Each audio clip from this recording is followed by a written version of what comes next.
March 5th. Shinobi Academy. Now Team 7 will be made up of Naruto Uzumaki, Irika said, gaining the attention of the blonde boy. Please Sakura-chan, please Sakura-chan, Naruto chanted to himself. Hinata Hyuga. Naruto and Hinata both exchanged a quick glance, their respective thoughts being, well, she doesn't insult me or calls me names, so that's great, the blonde said to himself, smiling a bit at the Hyuga girl. I'm with Naruto-kun, I'm with Naruto-kun, the Hyuga internally squeaked, trying desperately not to faint. Sasuke Uchiha. Those thoughts were quickly replaced by, what? Are you kidding me? Both Naruto and Sasuke simultaneously cried out. Irika-sensei, please anybody but team, Naruto begged. Irika-sensei, please you can't place me with the dobe, Sasuke said, hands grabbing his face in annoyance. If you have a problem with the squad formations, take it up with the third, Irika said, not looking up from the list he was holding. Realizing that was a polite way of saying you're not getting a group swap, both Naruto and Sasuke sat back on their seats, glaring at each other.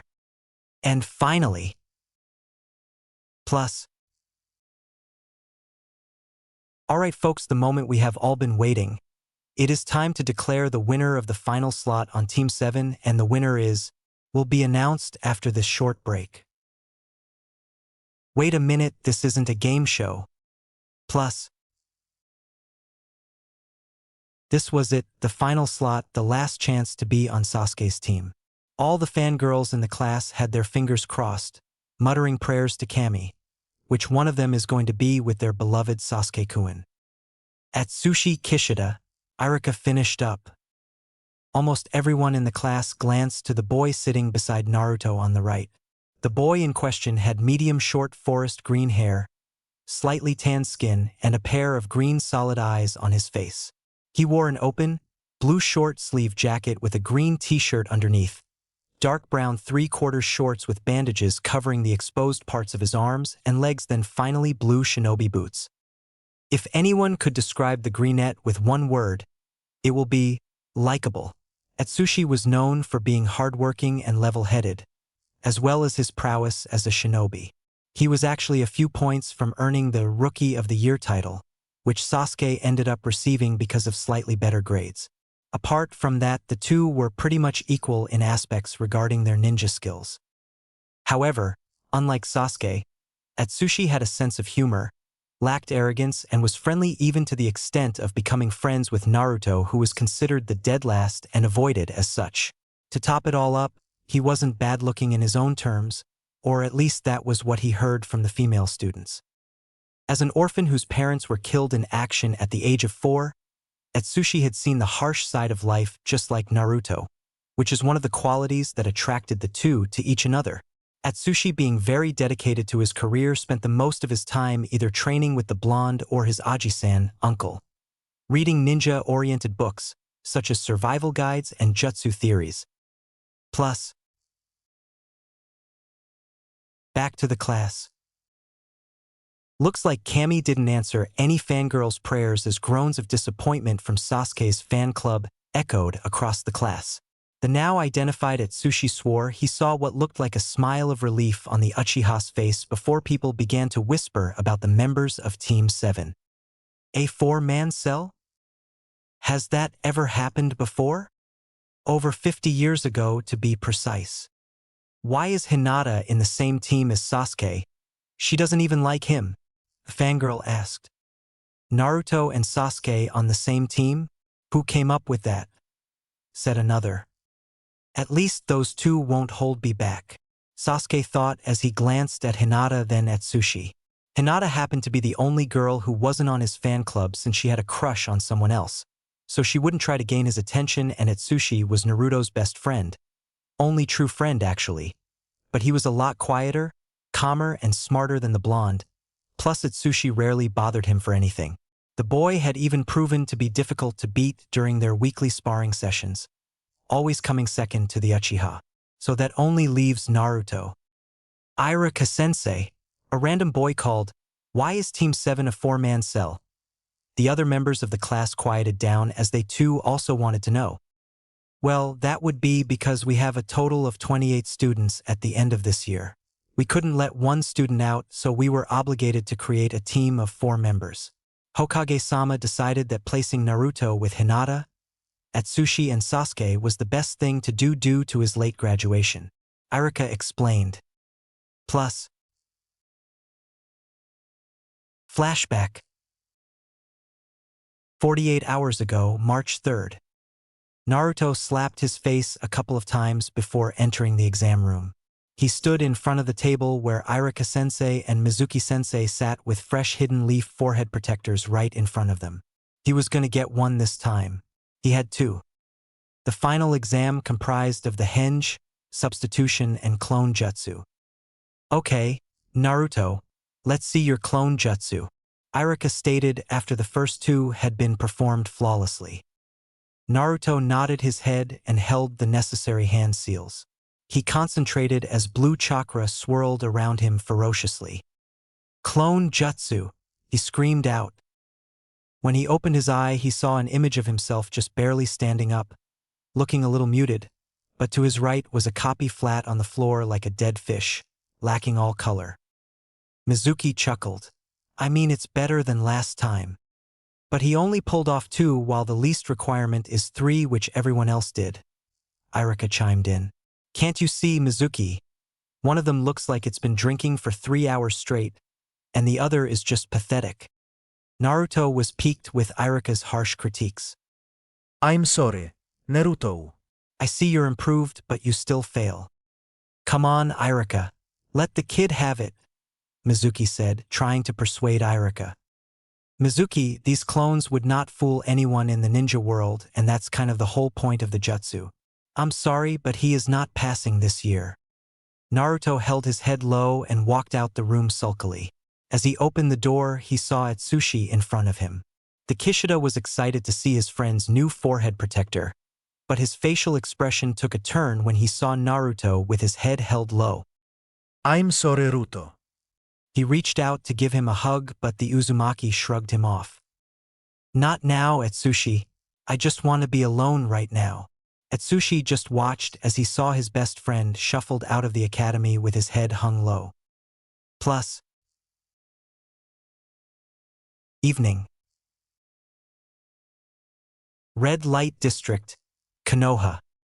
Naruto sat gloomily by himself on top of his rundown apartment building thinking about the test. How can he have still failed? He even produced a clone standing up this time. Stupid Irika-sensei. Naruto thought as he swung his legs over the ledge, wondering what his next step was after this. Just as the sun was setting, Mizuki appeared next to him. The Chunin sat down on the edge next to him for a few seconds before speaking up. Naruto, I know you are bummed out about the test, but Irika means well with his grading. I think he pushes you because he sees a little of himself in you. Well, I think he pushes a little too hard. I tried so much more compared to last year and it still wasn't enough. I trained so much, Mizuki-sensei, but I couldn't make a stupid clone. Naruto replied as he started to tear up about his wasted effort. Mizuki smiled. It was all going according to plan. Well, Naruto, there is one way to graduate without taking the exam. Tears stopped flowing as the Uzumaki turned to him surprised. A secret test straight to being a genin. All you have to do is this. Plus, nighttime. Residential district, Konoha. It was past dusk in the Hidden Leaf Village. The hustle and bustle of the daytime died down as families began heading home and the nightlife started to come alive in full swing. Lampposts lit up the streets for citizens and ninja enjoying the cool spring night. During this time, there was the Kishida's residence with all its lights out, slumbering into the night, until an inconvenience decided to interrupt a particular person's sleep. Knocking on the window glass was what awoke Atsushi from his blissful sleep. He opened the window blinds to see Naruto sitting on his windowsill ledge. Naruto, why the hell are you doing here? Atsushi asked sleepily, wiping away the sleep in his eyes. I need your help. Mizuki assigned me a new graduation test. Naruto answered. Why would he do that? And why are you up so late then? I don't know Atsushi, but this may be my only chance to pass this year. He gave me all the details about what to do and where to go. The green-haired yawned loudly. And what are you supposed to do? Naruto climbed into his room. He said I just need to get a scroll. The blonde paused to think. The scroll of sealing, I think, and then go to the spot he said near the outskirts of the village and learn a jutsu. And you expect me to just get up in the middle of the night and help you? Atsushi questioned with his arms crossed, wanting nothing more than just to lay back on his comfy bed and dream away the night. Naruto stood still. Yes. We are friends, remember? And friends help each other. Atsushi sat on the edge of his bed. Naruto, this might be one mission you have to do on your own. But dash. No. I'm tired and want nothing more than to fall asleep. The Kishida interrupted, then glanced at his alarm clock. It's 10:15 for crying out loud. Naruto remained silent for some seconds, then rubbed his chin connivingly as an idea popped up. Come on, Sushi. Don't make me pull that card. Which card are you talking about? Atsushi asked, his eyes narrowing a bit. Naruto smiled mischievously as Atsushi realized what he was thinking. You wouldn't dare. I would, and I am pretty sure Ino would love to hear what you think about her. The Kishida glared daggers at the blonde. I shouldn't have played truth or dare with you that day. He muttered before heading towards his wardrobe to grab his shinobi attire. Seeing this made Naruto smile. We all need our leverages, Sushi. Now hurry so we can go. Plus. 2 hours later. Irika was lying in his bed all alone in his apartment. He was thinking about his orange student. Maybe I should have passed him. He did do a better deal than last time. If he just had more dash, a loud banging against his door interrupted his thoughts. The scarred Chunin got up to find Mizuki on the other side clad in full ninja gear. Irika, get ready quickly. Naruto and Atsushi stole the scroll of sealing. Plus. An hour earlier. Somewhere in Konoha Forest. Naruto was seated cross-legged, intensively studying the contents of the scroll as Atsushi kept an eye out for their teacher. Focus, Naruto thought as he made a cross-hand seal. Shadow Clone Jutsu, he called with his eyes closed. Atsushi's eyes widened as several puffs of smoke surrounded Naruto, and when it dissipated there were 5 perfect clones of the Uzumaki. Naruto slowly opened his eyes and looked at the clones. The clones of Naruto all stared at each other before they all exploded in boisterous cheering. Yes, we did it, they all shouted. There were jumping, high fives, and hugs all around amidst the clones. So, you can finally make clones now, Atsushi said with a smirk. Welcome to the club. One of the clones high-fived Atsushi, who smiled then paused. Wait, it didn't disappear, and I can feel it, Atsushi said with a confused look. So what? Naruto replied. Atsushi shook his head. You don't pay attention, do you? Naruto had a puzzled look on his face. The clone jutsu only makes images of the user. They can't affect matter in the world like real people can. I shouldn't be able to feel the clone. The jutsu still isn't working. Naruto looked at the scroll again, reading the text a second time. It says it's the shadow clone jutsu, maybe it's a whole different jutsu. Hearing that prompted Atsushi to analyze the clones more closely. He lifted a finger then poked one in the face. Hey, what are you doing? Said not liking the touch. They are solid. Atsushi looked the clone up and down and noticed another property. Wait, they all have shadows. Normal clones don't have those. Naruto chuckled. Looks like I learned a jutsu way better than the academy one. Sushi rolled his eyes. Yeah, whatever, just remember the deal. It's your turn to keep watch. I need to learn some more. The two switched places with Atsushi now sitting in front of the scroll and Naruto standing up to watch. Plus. An hour and 17 minutes later. Those boys? Irika growled mentally. This has got to be one of their most dash. The Chunin's line of thought was interrupted by a cry of praise. Nice work at sushi, you got it down. It was obviously Naruto's. Irika followed the voice and found Naruto admiring one of Atsushi's shadow clones. You too. Do you have any idea of what you have done? Irika yelled using his big head jutsu. Taken the secret graduation test to become a genin? Naruto said sheepishly. Atsushi helped me get the scroll, but I learned the jutsu all by myself. Secret graduation test? Naruto, what are you talking about? You too stole the forbidden scroll of sealing. Forbidden?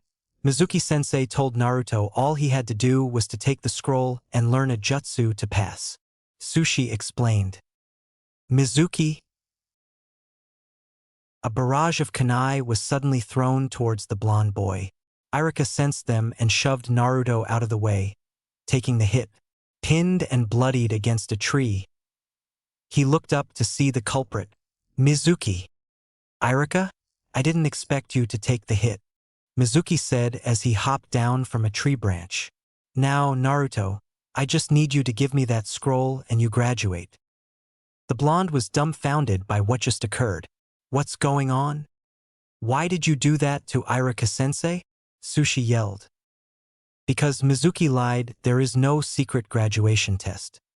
He was using you to get the scroll for himself.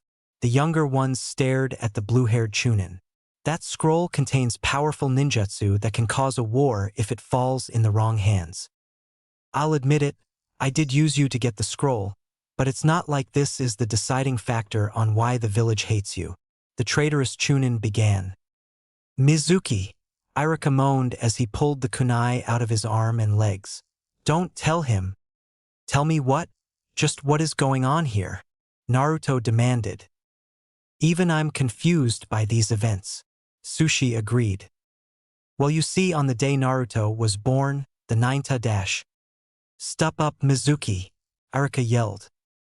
Mizuki ignored Irika and continued, telling them that the Kyuubi was sealed inside Naruto, how it destroyed the village, killing hundreds of ninja and citizens alike, and how it also killed Irika's parents.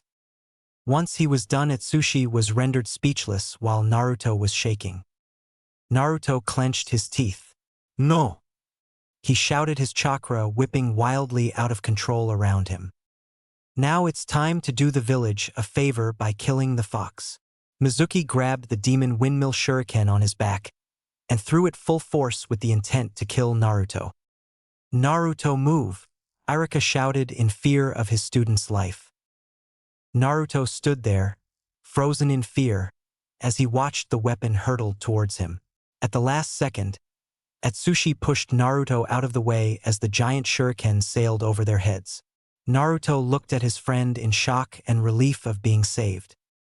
Don't believe anything he says, Naruto. It's all bullshit, Atsushi said with a smile. Not everyone in the village hates you.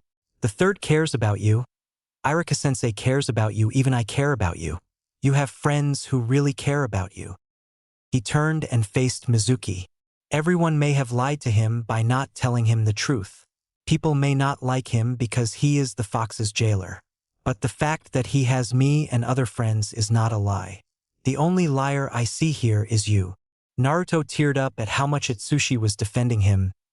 Naruto, Irika's right. We need to return that scroll. Go now. Naruto fled the clearing with the scroll and rushed into the forest with Mizuki in pursuit. Atsushi ran over to Irika to help him get unpinned from the wall. We have to help Naruto. I will help you wrap up those wounds. Plus. Some moments later, Irika caught up to a fleeing Naruto. Naruto, give me the scroll. I need to return it. Naruto stopped in his tracks, then turned round and charged straight into Irika, knocking him down to the forest floor. The Chunin clenched his gut as he gasped for air. How did you know? Irika inquired before puffing back into Mizuki. You're not good at detecting transformations? Naruto smirked. That's because I'm not Naruto. In a puff of smoke, Irika appeared where the blonde was. Mizuki growled, not believing that he fell for it. I don't know why you think you can tame the beast. He spat while getting back up. He's angry now. And when beasts are angry, they attack what causes their ire, and in Naruto's case, it's the Hidden Leaf Village. Will you cut that out? Naruto is Naruto. Conniving little pranks won't hurt the village or its citizens. Despite his disadvantages, he works hard with such tenacity that I know he will accomplish a lot in his life. He's not the fox. He's Naruto Uzumaki of the Hidden Leaf Village. Irika shot back. Behind a tree, Naruto quietly sobbed as Atsushi comforted him. Irika, I've had enough of your nonsense. Mizuki pulled out a second shuriken from behind his back and aimed for Irika's heart. It's time I ended this partnership. Just as he was about to throw, Naruto sprang out from behind the tree and kneed Mizuki right in the face, throwing off the trajectory and causing the shuriken to veer off into the forest. Naruto then got in front of Irika with Atsushi appearing alongside him, both of them with scowls on their faces. Don't you dare lay a hand on our sensei, Sushi yelled out. If you do, I will kill you, Naruto said with a threatening glare. Oh please, I can beat you down in one single move. I'm a Chunin and you two aren't even genin. Well, technically, I am a genin, Atsushi mentioned. Either way, we can beat you if we work together. Atsushi nodded to Naruto, who summoned hundreds of clones of himself whom surrounded the Chunin. Irika gazed in awe at the sheer amount of clones that Naruto produced. He mastered the Shadow Clone Jutsu? The replicas of Naruto all cracked their knuckles. Get ready, Mizuki team. We're going all night. Still isn't enough. Atsushi said, then produced 3 clones, surprising Irika once again. Wait! Mizuki shouted as the clones charged, but no one listened. The clones ganged up on Mizuki, punching and kicking the traitor until they were satisfied, leaving him all beaten up and bloody. I think I got carried away. Naruto chuckled nervously while Atsushi and Irika chuckled at the sight. Hey Naruto, come here. There's something I want to give you. Close your eyes. Naruto approached Irika apprehensively and closed his eyes.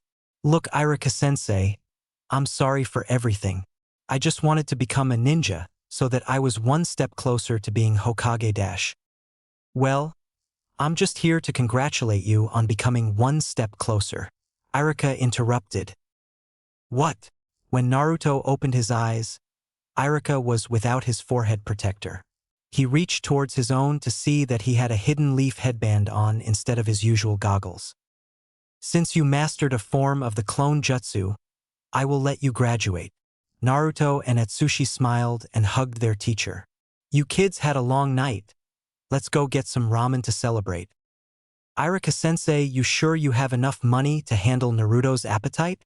Atsushi asked, causing his blonde friend to glare at him. Hey! Good point, Atsushi. Irika approached Mizuki's unconscious form and took out the traitor's wallet.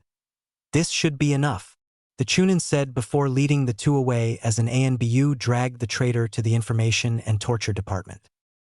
The third Hokage smiled to himself as he watched the conclusion to the hectic caper of the stolen scroll unfold before him on his crystal ball. It seems the Kishida boy is a good influence on Naruto. Perhaps he can help him control his emotions and thus the seal. After some bowls of Kami's food, according to Naruto, Irika led the two back to the Hokage Tower where Naruto handed the scroll over to the third, not without a quick apology for knocking him with his sexy jutsu, which somehow amused Atsushi, while shocking Irika that the Hokage fell to such a perverted jutsu. Once the two genin were out of earshot, Hiruzen called Irika and requested that both boys be placed together in the same team. Plus, flashback ends. Present time. HMPF, just don't get in my way, dobe. Of course Sasuke said that. What was that, Tammy? Those two are going to be the end of each other. Sushi sighed in thought. Irika coughed, gaining the attention of the class and putting an end to the argument before it began. After the class had claimed, he called out the remaining teams. Team 8, Irika began, will be made up of Shino Aburame, Sakura Haruno and Kiba Inuzuka. Your sensei will be Kurenai Yuhi. Sakura wailed at not being on her dream team. Team 9 is still active from last year, so we're going to move on. Irika said, Team 10 will be made up of Choji Akimichi, Shikamaru Nara, and Ino Yamanaka. Your sensei will be Asuma Sarutobi. Why am I stuck with these two lazy bums? Ino moaned as she slammed her head on the desk. After lunch, you will meet your new Jonin sensei. Until then, the class is dismissed. He then tossed the paper, running out of the classroom shouting freedom, only to be found some minutes crying when informed by a school official that he will be teaching a new class next year. With that said, everyone left the classroom. Sakura and several other girls went outside looking for the raven-haired to have lunch together. Sasuke, being the one they were after, hid himself from the horde of screeching fangirls. Naruto invited the rest of his teammates for some of his holy ramen, which they accepted, while technically Atsushi was the only one who accepted. Hinata just fainted. Plus, 2 hours and 30 minutes later. He's late, Naruto yelled in frustration as he kept looking outside to see if their new sensei was coming. Hinata and Atsushi both watched him pace up and down the room. Sasuke was on his own, releasing random grunts upon realizing that they were the only ones around. Don't worry, Naruto-kun, I'm sure he will soon be here, Hinata said as Naruto was still waiting by the door. Naruto, Hinata is right, why don't take a sit? Atsushi added, patting the chair between him and Hinata. Don't want to. How come our sensei is the only one late? All the other teams have gone off with their sensei on some adventure and Irika-sensei is gone too. After that, the two let him be and were occupied with their own thoughts concerning their team. Hinata could hardly believe her luck. She was on a team with her crush just like she wished for, and she had also gone out with him for some ramen. With Atsushi, of course. Atsushi was grateful that none of Sasuke's banshees were on the team. If they were, he wouldn't be able to tolerate any of them, especially the pink-haired. Speaking of Sakura, it was about time Naruto stopped being obsessed with her, he thought. However, everyone's thoughts were interrupted by a dragging sound and the sight of Naruto standing on a chair, placing a chalk eraser up against the wedge of the door frame. Naruto-kun. What are you doing? Hinata asked, her pale eyes confused as she watched the hyperactive ninja. After falling for this, he won't be late again. Naruto, I'm definitely sure that is not an appealing way to welcome our sensei, Sushi remarked. Moron, our sensei is a jonin. There is no way someone of such a high standard will fall for it. Sasuke added. Oh, just you watch, team. Just you watch. Sasuke sighed. Idiot. Footsteps suddenly reverberated through the halls, alerting all 4 of the squad members to their teacher's presence. Naruto hushed everyone and took a sit. The door opened and a silver-haired man walked in. Whoosh! Only to be covered in chalk powder. Ah, you fell for it. Naruto laughed while the rest were shocked. So this is one of Naruto pranks in action, funny though. Hinata thought, trying to suppress a giggle. Atsushi gaped. It actually worked? Sasuke frowned at man, saying nothing but on the inside. He fell for that stupid trick? Is he really a jonin? Kakashi stared at the members of his team before speaking up. First time I'm meeting you guys, and I hate you all. The blonde's laughter died down as everyone's sweat dropped at the statement. Meet me on the roof in 5 minutes, the silver-haired said before body flickering away. Plus,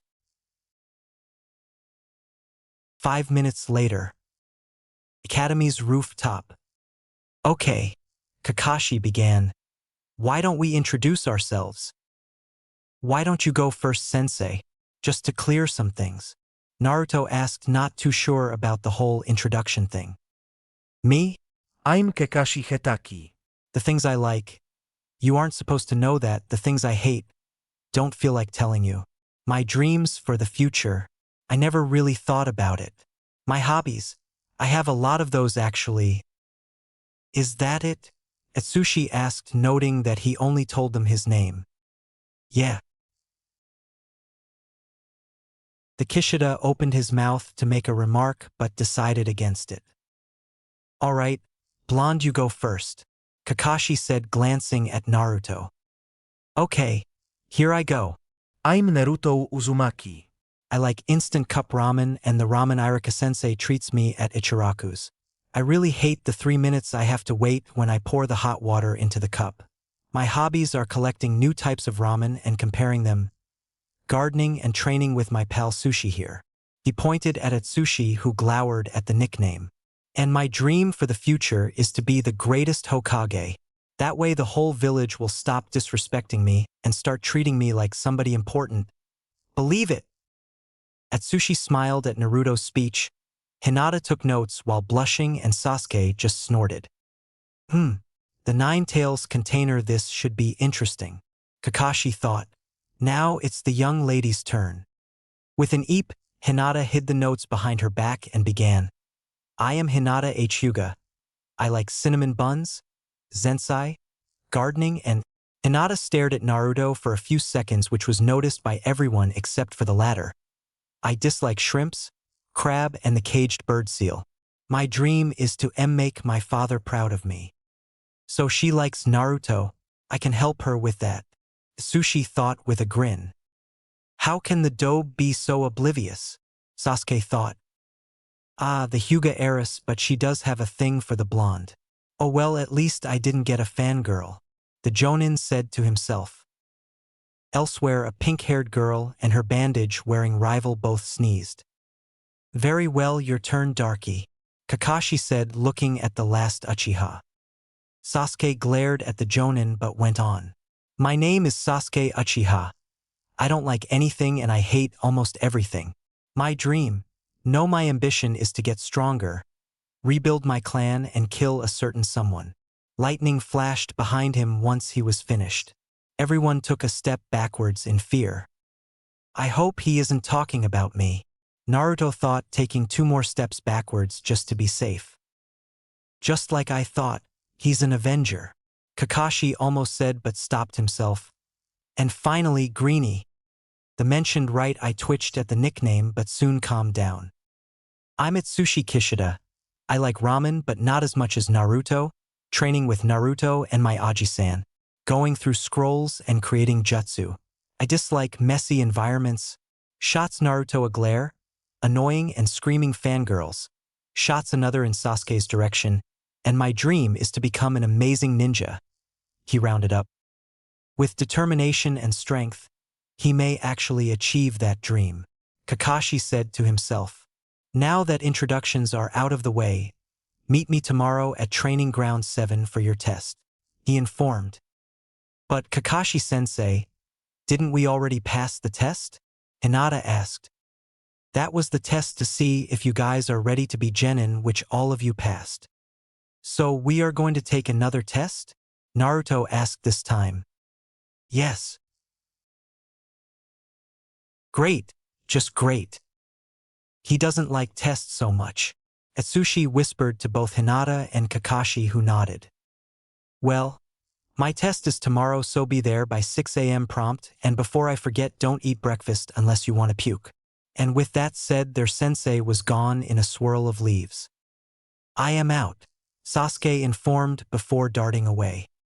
I wonder which kind of test we will have that we will puke if we ate breakfast, Sushi wondered.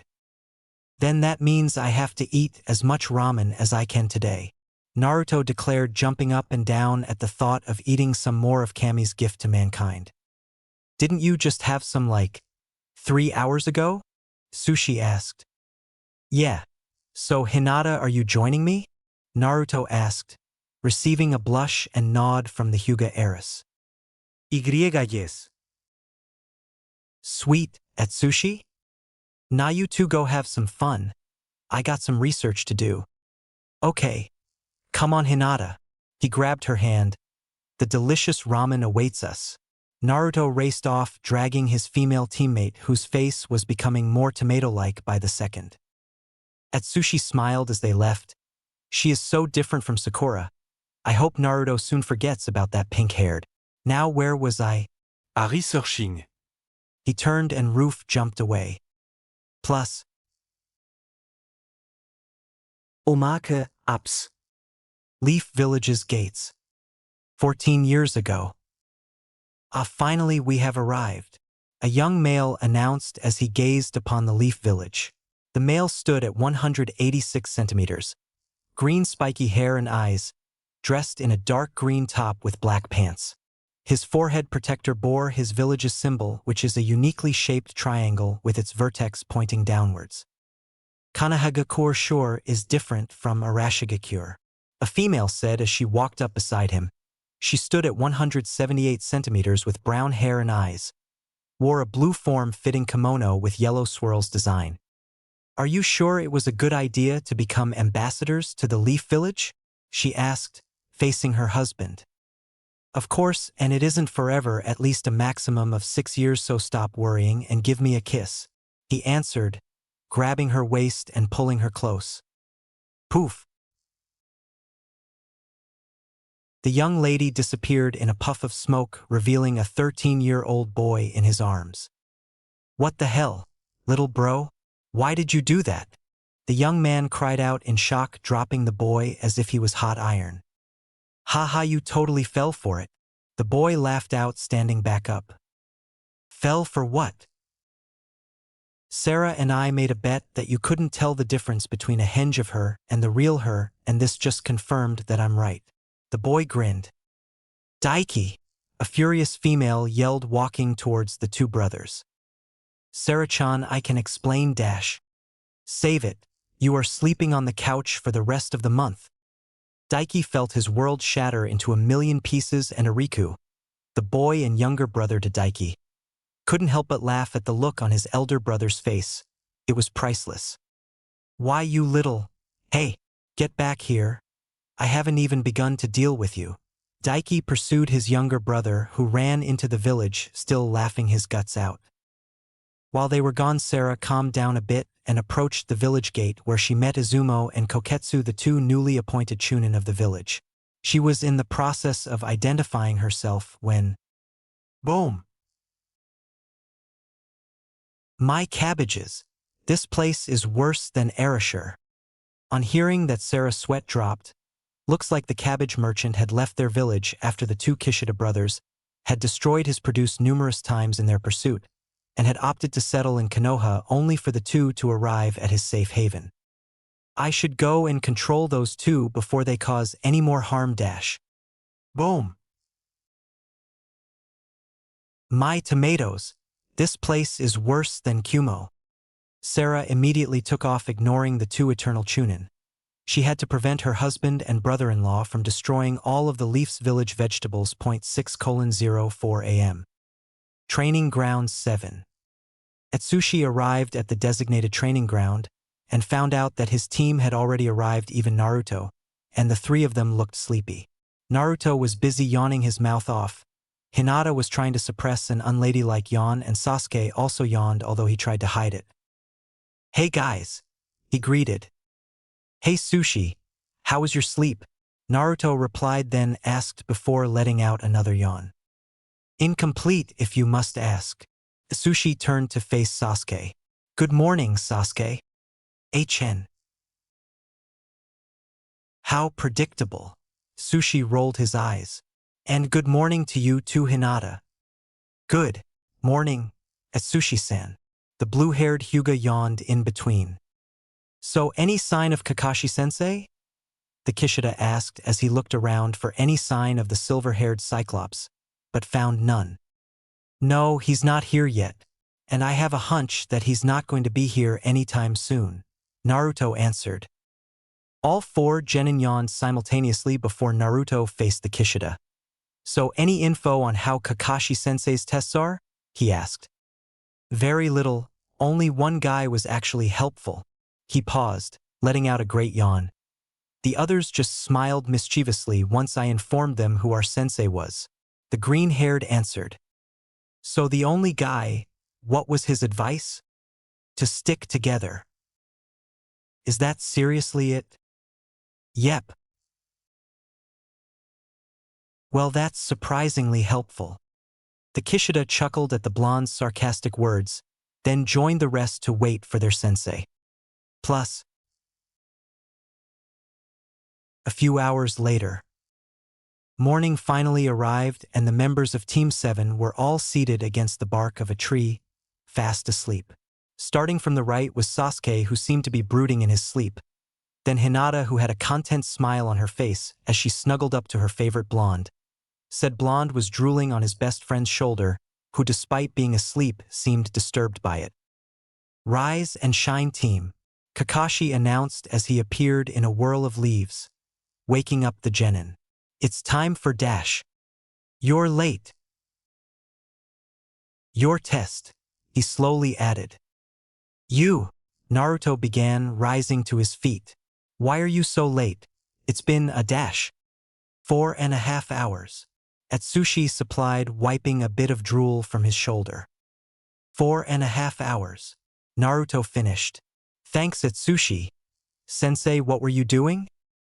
Well, a black cat crossed my path, so I had to take the long way around, Kakashi said with an eye smile. Yeah, right, Kakashi-sensei, said the pissed-off blonde. Okay, we will start the test. He held up 3 bells and attached them to his belt. The objective of this test is to take these bells from me, any way you can. But sensei, there is only 3 bells. How observant, Hinata. The truth is that only 3 of you will be staying on at the end of this test. The other will return to the academy. What? The 4 genin shouted.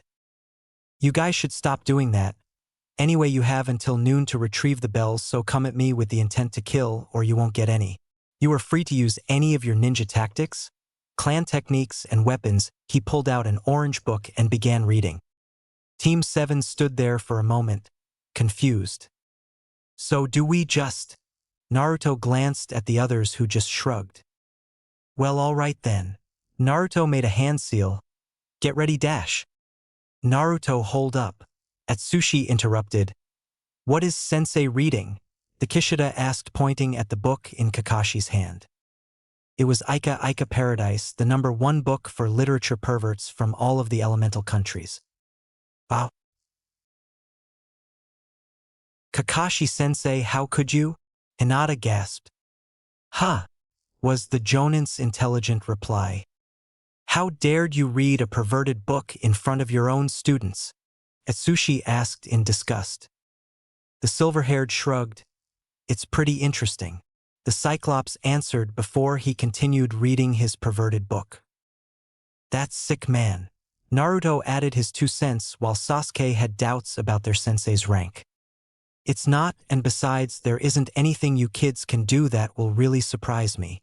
Okay, that sounded like an insult to all the genin present. Even sweet Hinata glared furiously at him. Naruto gritted his teeth before making his would-be signature hand seal, multi-shadow clone jutsu. Suddenly there were a whole lot of orange in the training ground. Plus, Kakashi gazed from his book to see about 50 orange beings running towards him. Well, looks like someone is desperate. He brought his hand down into his pouch and drew a kunai. As the sea of orange swarmed towards him, he began a rhythmic stabbing motion with the knife while still reading. The first dozen popped because of being too close. The next 14 came in with flying punches and kicks but were dispelled due to Kakashi slashing their feet and hands. A few attempted sneak attacks but were swept off their feet. The last dozen surrounded him and jumped in at once from different directions. He increased his stab a bit faster. The shouting and puffs stopped, so he holstered the kunai and looked around, finding no one. Didn't I make myself clear? You're welcome to attack me now. Plus, Naruto was shocked as he witnessed the clone massacre. Ok. He's a bit stronger than Mizuki team, he acknowledged. Well, he's a jonin, what were you expecting? Atsushi responded, eyes focused on the jonin who had resumed his reading. Do you really think one of us will be sent back to the academy? Hinata asked worriedly. Father will be very disappointed if I'm sent back, she thought to herself. No, he's just messing with us, right? Naruto wasn't sure.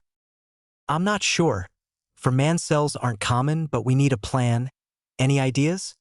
Atsushi asked after realizing that their sensei wouldn't pull off any sudden moves. They sat in silence and began to think. Well, what if we attack together? He wouldn't be able to focus on everyone at once.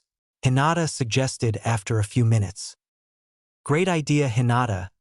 The girl blushed at the praise. But we can't execute it without team? Naruto pointed out. Atsushi and Hinata now realized that their raven-haired teammate was not with them. There he is. Hinata pointed. The boys followed her finger and landed on their teammate who was sprinting towards Kakashi with impressive speeds, while weaving some hand seals which the Ika lover recognized. He can do that jutsu?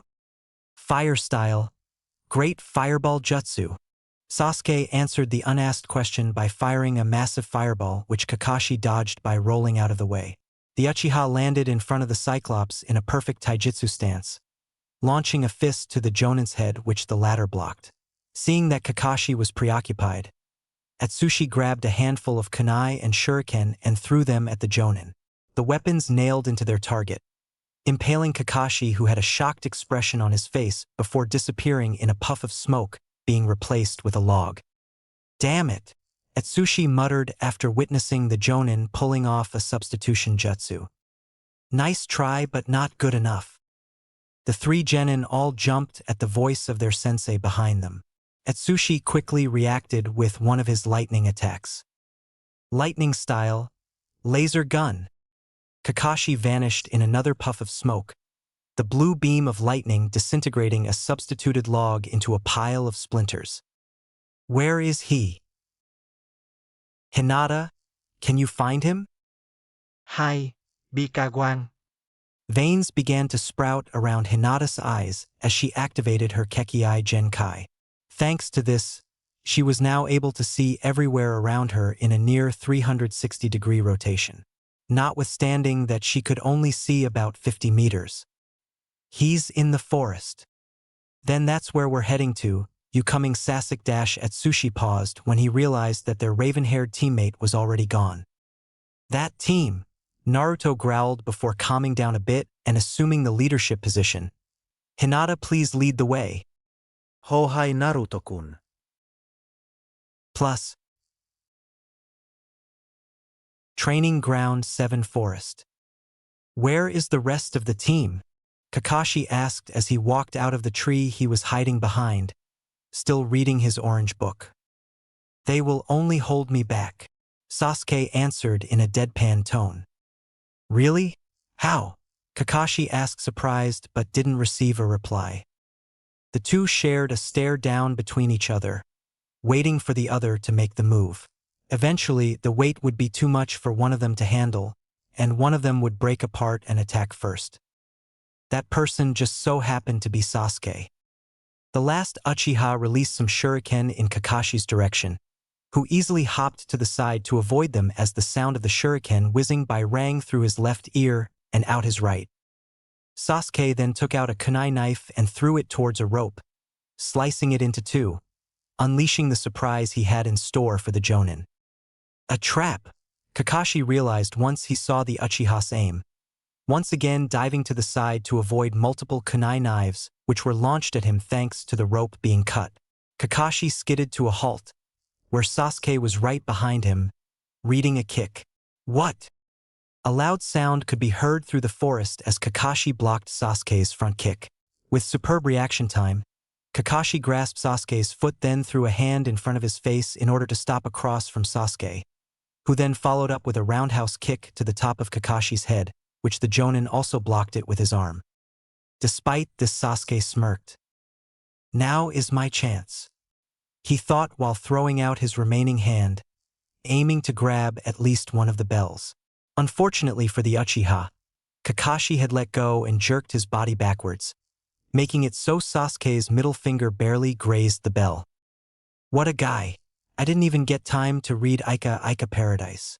Kakashi said to himself, quite impressed, as no genin had been able to fight him without him holding back to the point where he restrained himself with no sight and one arm because of reading Ika Paradise. Well, I'll admit, you are certainly different from the other three, Kakashi complimented, for what it was worth. Apparently it meant nothing to Sasuke, who formed multiple hand seals ending with the horse seal, and then tiger as he brought his hands to his face while taking a deep breath. Fire style, Phoenix Flower Jutsu, the Uchiha called. What? A genin shouldn't be able to do a technique like that. It requires too much chakra, Kakashi exclaimed out of surprise before mentally adding. Then again, he is the rookie of the year. Sasuke exhaled, and out of his mouth came multiple mini balls of fire, which later converged, scorching the area Kakashi was standing on and the Jonin with it. Or so Sasuke thought, as when the fire dissipated, Kakashi was no longer there. Even if he got hit, the fire should leave a scorched Kakashi behind, so where was he? Left? Right? Front? Behind? Above? Where is he? Sasuke said as he looked from left to right, in front of him, behind him, and finally above, but the one place he didn't look was beneath you, out of the ground. Kakashi's hand busted out and grabbed Sasuke by the ankle, causing the Uchiha to gasp out of shock. Earth style, Headhunter / double decapitation jutsu. 1. The next thing Sasuke knew, his mouth was wide open. A scream flying out for the world to hear as the lone survivor of the Uchiha clan massacre was dragged down into the ground. Plus, later. Damn it! Where could those two be?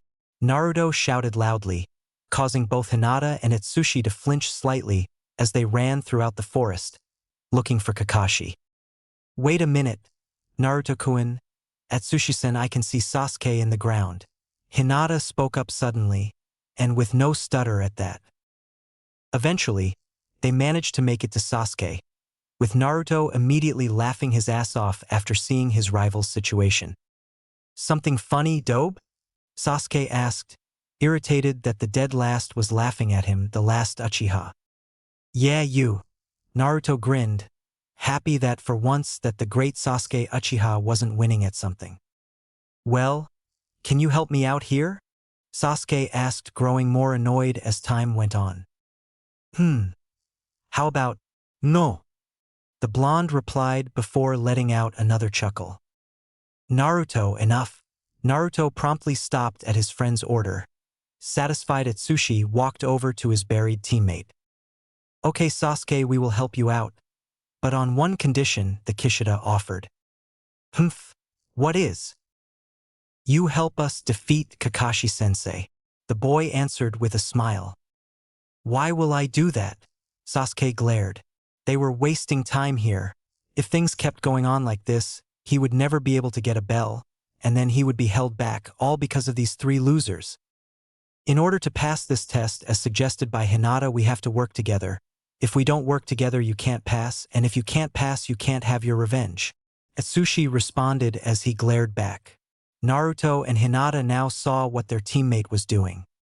They all knew how important Sasuke's revenge was to him, and being sent back to the academy due to his inability to cooperate wouldn't help him on his quest of vengeance. So the Uchiha did what any reasonable person would have done at the time. I will help, he whispered, but it was loud enough for Atsushi to hear. Glad you found the light. Now let's get you out. Naruto, you know what to do? Shadow Clone Jutsu.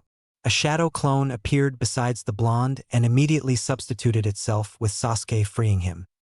Now that is settled, Hinata, please locate Kakashi-sensei. The Hyuga nodded and activated her dojutsu. He's back at the clearing and is reading his book, Hinata said. Well then, what are we waiting for? Let's go kick some butt, Naruto said, but was stopped by Sasuke. We need a plan, Dobe, unless you end up in a hole. Sasuke pointed at Naruto's clone, which surprisingly hadn't dispelled after performing the substitution. He's right, we can't rush into a Jonin battle without a plan, so here is what we are going to do. The genin huddled up as Atsushi laid out his plan. Plus, Training Ground 7 clearing. Those four have been gone for quite a long time, Kakashi thought as he glanced at the clock he placed on the tree stump. 40 more minutes to go. Looks like they haven't embraced the true meaning of the test. Shadow Clone Jutsu. 14 Narutos jumped out from the tree line and charged towards Kakashi. This kid never learns. thought Kakashi as he grabbed a kunai and began stabbing. Some of the clones rolled out of the way while some were unlucky. One of the clones threw a punch aiming for Kakashi's head. The Jonin blocked the attack with his left arm before jamming the clone with his knee, dispelling it. Before he slashed out at 3 clones with his kunai, one of the 3 ducked, then struck 3 points in the outstretched arm, prompting the Jonin to drop the kunai as he retracted his arm in shock. Was that a gentle fist strike? Kakashi thought. The original Naruto, seeing the distraction as an opportunity, punched the Cyclops in the ribs. However, Kakashi was already gone in a band of smoke. What? A ninja must never allow the enemy to get behind him, Kakashi said as he appeared behind Naruto. Hinata, thanks to her Byakugan, saw that Kakashi had his hands in the form of a tiger seal, dropping the henge and immediately rushing towards the two in an attempt to save her comrade. She managed to yell out loud, "Run, Naruto-kun! He's planning to use a high-level ninjutsu on you." Too late, Kakashi said, prompting Naruto to shoot his head behind him, glancing right at Kakashi, but as the latter had said, it was too late. Kakashi's viewable eye lit with a white light as the Cyclops prepared his attack, Hidden Leaf Village Secret Finger Jutsu. Ah! Naruto screamed, fearing for the worst. However, Naruto's face contorted into one of embarrassment. Their sensei wasn't using a high-level ninjutsu at all. Hinata froze in her tracks as she saw what Kakashi was truly doing. He was sticking his fingers up Naruto's ass. 1,000 years of D-dash. Boom! Kakashi was interrupted by a lightning bolt to the side, sending the Jonin towards a tree with his back hugging the bark of said tree. Naruto looked relieved as he and Hinata turned to where the bolt originated from, and there stood Atsushi, who had his palm open, arms stretched, and a clearly disgusted expression on his face. "You really are a pervert, Sasuke, now," he called. On hearing the command, Kakashi looked up, groaning in pain as Sasuke leapt into air, weaving some hand seals. Fire style, Great Fireball Jutsu. Sasuke spewed an enormous fireball at the silver-haired. Reacting quickly, Kakashi leapt out of the way, only for Hinata to appear before him in her gentle fist stance. The gentle fist, eh? Let's see what the prestigious Hyuga clan can do, Kakashi said as he sank into a taijutsu stance. Strangely, all the other males backed off as the two took center stage. Hinata opened the pouch strapped to her leg and pulled out some shuriken, throwing them at Kakashi, each one of them aiming for one of his body parts.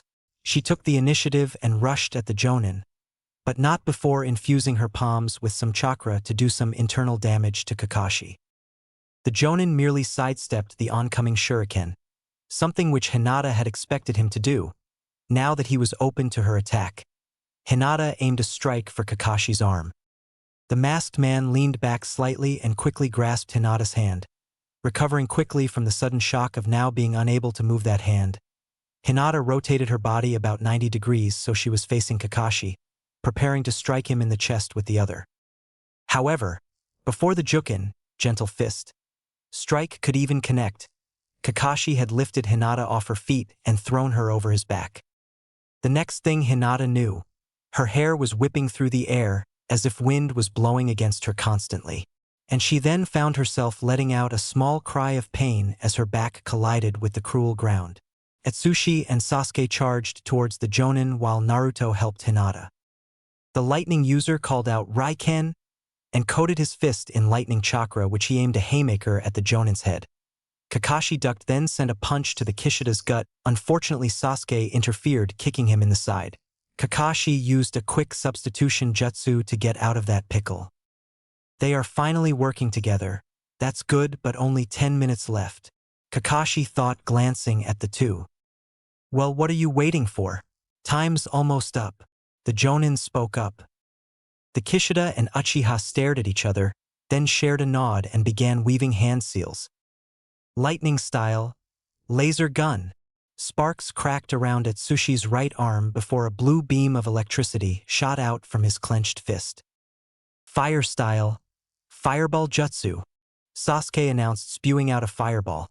The two attacks collided with one another and merged, forming a highly concentrated beam of explosive energy which rocketed off heading towards the Jonin with incredible speed. What the? Kakashi mentally panicked after witnessing this. He knew he couldn't dodge such an attack and began weaving hand seals super fast. Earth style. Subterranean voyage.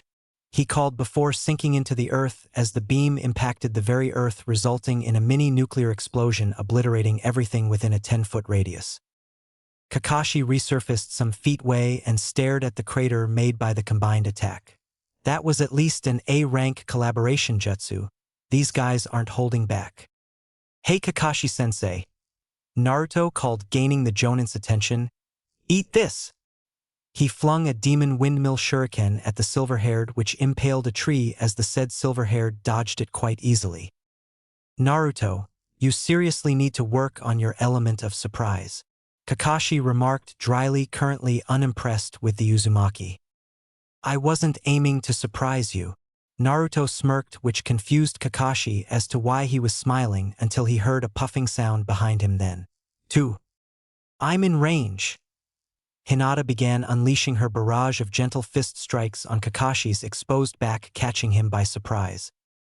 2 palms. 4 palms. 8 palms. 16 palms. 8 trigrams. 32 palms. Kakashi slumped to the ground due to 32 of his 361 chakra points being closed. Hinata grabbed the bells from his belt and joined the others. The effects of the 32 palms would wear off in a while or so. Lucky Kakashi could still talk but couldn't mold chakra, so definitely he had lost. Well done, guys. Now the hard part, who goes back to the academy? Kakashi asked as he struggled to stand up. If that was the 32 palms, I wouldn't want to encounter the 64, 128, and Kami forbid the 356 palms. Nice try, sensei, but Hinata. We figured out the real purpose of the test, Naruto, which was our ability to work together to retrieve the bells. Sasuke. Within the allocated time range, Atsushi added, tossing the bells back to Kakashi just as the timer rang. RINNGGGGGGGG. It was noon and Team 7 had passed the test. Kakashi couldn't be any prouder of his team. They were the first to discover the true meaning behind the test, and they were honestly the first group of genin to actually make him shiver in fear with that combination jutsu. Okay guys, just remember, Kakashi began as he stood up, the effects of the 32 palms now gone. In the ninja world, those who break the rules are scum, that's true. But those who abandon even one of their comrades are worse than scum. Kakashi quoted the words of his late friend Obito Uchiha, the one who changed his outlook on the rules of shinobi forever. Tears began to flow from Naruto's eyes as he admitted that he's kind of cool. Kakashi gave a thumb up to the new official team. The training ends here. All of you pass. Team 7 will start doing missions starting tomorrow. And with that, he disappeared in a swirl of leaves, leaving behind for lunch bentos. The 4 genin's stomachs growled before dug into their various bentos, engaging in some conversations about the test. Plus, some minutes later, Kishida residence. Aji-san, I'm home and I brought a friend, Atsushi called out, walking into the living room with Naruto right behind him. The Uzumaki was on the edge in case things went south. Ah, good to see you, Atsushi-kun, a young man said, also walking into the living room before enveloping the young Kishida in a hug. While this was going on, Naruto took in the senior's appearance. He seemed to be in his mid-20s, approximately 180 centimeters in height, same hair and skin tone as Atsushi with similar eyes. His attire consisted of a black and blue combat shirt with matching pants, black arm guards and gloves, standard blue ninja sandals, 2 ninja pouches fixed on his back waist, and a signature triangle design on back of his shirt which Atsushi identified as the mark of his clan. He just looked like an older and more mature version of Atsushi. And who is your friend here? The man asked, taking a look at Naruto. Naruto, meet Arika-san, my Aji-san. Aji-san, meet Naruto, Atsushi introduced. It's a pleasure to meet you, Arika-san. Naruto said, bowing, surprising the Kishida. Arika just laughed. No need for formalities. Ariku is fine. So why are you two here? Didn't you guys have a test today? He asked. Yeah. We aced the test, but Naruto here needs some help sharpening his ninja skills and stuff. Sushi explained. The mentioned elbowed him in the side for that. Oh, I see. He focused on the blonde. So Naruto-kun, how about a quick spar? He asked, leading the two to the Kishida personal dojo. Right now? The Uzumaki asked, surprised. Yes. I need to evaluate your skills and a couple of other things? Okay. Are there any rules concerning the spar? Only kicks and punches, no jutsu or weapons. Ariku listed before entering a taijutsu stance. Ready when you are. Naruto nodded, then formed his own stance. Atsushi raised his hand to commence the spar. Ah! What a minute! Ariku interrupted. Is some wrong, Ariku-san? Naruto asked worriedly. Yes, your stance is pathetic. He replied bluntly, surprising both genin. You aren't light on your feet, your legs are too close to one another. Your stance is too low and your opponent can easily predict your moves before they are even executed. If I'm correct, you were attempting to attack me first with punch to the face, then a kick to the side, right? Naruto could only nod as he was rendered speechless at how easy it was for the Jonin Kishida to predict his opening attack. If I were the enemy, I would have easily formulated a counterattack to your attack, placing you at a disadvantage before the battle even began. So we have to start from the scratch. Arika sighed, relaxing his stance. He knew that some teachers hated Naruto, but to the extent of teaching him a wrong taijutsu stance. But that's the stance I was taught in the academy. And who taught you that stance? Ms. Naruto stopped himself as he realizes who. That team he wanted me to fail from the very start. He snarled. Now, Ariku said, trying to calm down the enraged boy. How about some hand seals? That caught Naruto's interest. Making hand seals were the easiest skill to learn back at academy. Please perform the hand seal for monkey. Plus, a couple of hand seals later. Ariku was burning with rage and fury. He had Naruto perform a couple of hand seals only to discover that half of them were completely wrong. No serious-minded shinobi could ever perform the desired jutsu with the wrong hand seals. Hell, she had a greater chance of losing the hands themselves. I need to have a chat with the third concerning those teachers, the senior Kishida thought as he watched the two boys. Atsushi spent most of his time correcting his blonde friend on hand seals, while also trying to lift up the Uzumaki's mood. No wonder he was the dead last of the class. He was always taught incorrectly. Naruto-kun, have you done any of the chakra control exercises? Ariku asked, trying to dispel the current somber mood Naruto was displaying. What are chakra control exercises? Naruto asked, brightening up a little. They are training exercises which help to improve one's chakra control, like leaf balancing, tree climbing, and water walking. Sushi answered.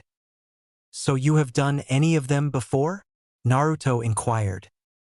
All except for water walking, the Kishida boy replied. Ariku rubbed his jaw and thought, this could take a while due to having the QB inside of you, plus your enormous chakra reserves dash. Wait, you know about my condition? Naruto questioned. Of course I do. When you are a jonin of the Leaf Village, it's pretty hard to be left in the dark about these kind of things. So you hate me? Naruto tensed up, awaiting the insults and beating. Why will I hate you? I know the difference between a sealed kunai and its scroll, unlike those idiotic civilians on the streets. Ariku responded, frowning at the last part. Tell me about it, said Naruto, agreeing with him. We are going off topic, folks. Sushi notified the two. Oh yeah, so where was I? Ah yes, your chakra reserves are pretty huge, surpassing both mine and my nephew here, whose reserves are presently high jonin and low chunin levels respectively. Ariku stared at the blonde for a few seconds before asking, What's your affinity, kid? I don't actually know, Naruto replied, his face slightly red due to embarrassment. Just how far behind am I? He said to himself. No need to feel embarrassed, Naruto-kun. You can find out right now. Ariku uttered before pulling out a paper from his left pocket. This is a chakra induction paper. He began showing them the paper. Once exposed to even the slightest hint of chakra, it reacts according to the chakra's latent element. Ariku explained, handing the chakra paper over to Naruto. Now inject a bit of your chakra into it, it will react according to your latent element. If fire, the paper will ignite and turn to ash. If water, the paper becomes wet. If wind, the paper will split in two. If earth, the paper will turn to dirt, and if lightning, the paper will wrinkle. Now go. Naruto did as required, and the paper experienced two changes. It split in half, which means wind. B. It became wet, which means water. Ah, so you have two nature transformations. Wind like me and water like Atsushi-kun. You should be honored. Most genin usually have only one nature transformation. Naruto was about to unleash one of his fox-like grins when realization struck. I thought Sushi only had an affinity for lightning. Sushi, huh? Atsushi thought before answering. Our bloodline limit grants us access to all 5 nature transformations, but for a limited period of time. Naruto blinked in surprise. Wait, you guys have a bloodline? Yes, Naruto. It's called the Nasankagen, and I will explain it you later. Sushi promised. Now see what's going to happen after training with your team, both of you. Arika pointed to the 2 boys. Will meet me at Training Grounds 11 for about 2 to 3 hours of training. Agreed. Hi, Arika-san. Both boys chorused, but Naruto had a question. Why can't we use our training ground? Training Grounds 7 is already assigned to your genin team, but Training Grounds 11 isn't assigned to any, which makes it a perfect place for some private lessons. The boys nodded as the explanation made sense. Okay, I guess we see each other at Training Grounds 11. Now if you excuse me, I have an appointment with the 3rd. The senior Kishida promptly left after that. Those bastards will pay. He mentally snarled, those academy teachers better watch out. Plus,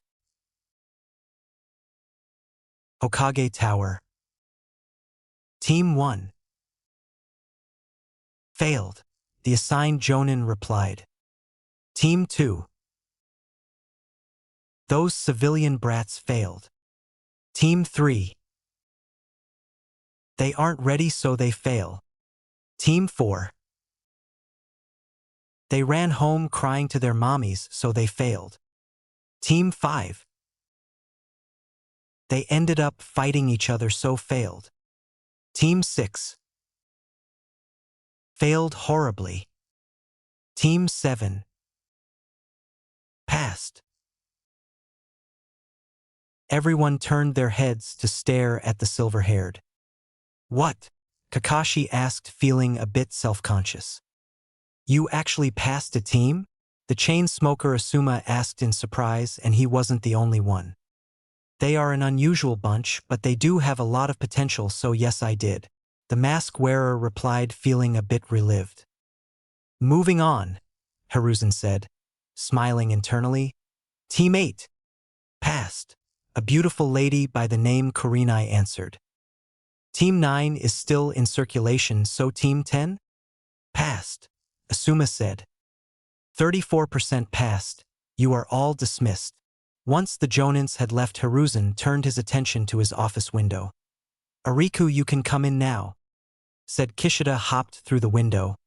Sorry, I didn't wish to disturb Hokage-sama. He apologized. That's fine, please take a seat. Once the Jonin had taken a seat, the Hokage continued.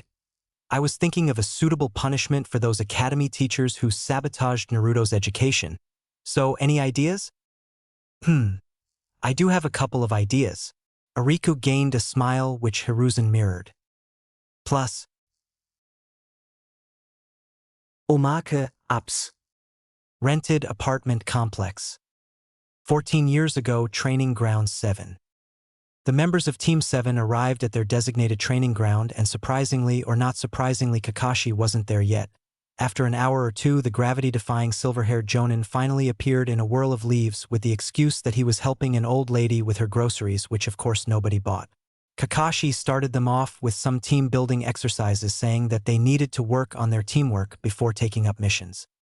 The exercise was an easy one, as Kakashi had one of them blindfold the other, and then the non-blindfolded person would guide the blindfolded person around, directing them away from danger. At first everything had started alright until Naruto was tasked with guiding a blindfolded Sasuke around an obstacle course in less than 15 minutes. Sure, the blonde might have steered Sasuke into a few trees or off a log once or twice on accident, but that didn't warrant what he received when he and Sasuke swapped places.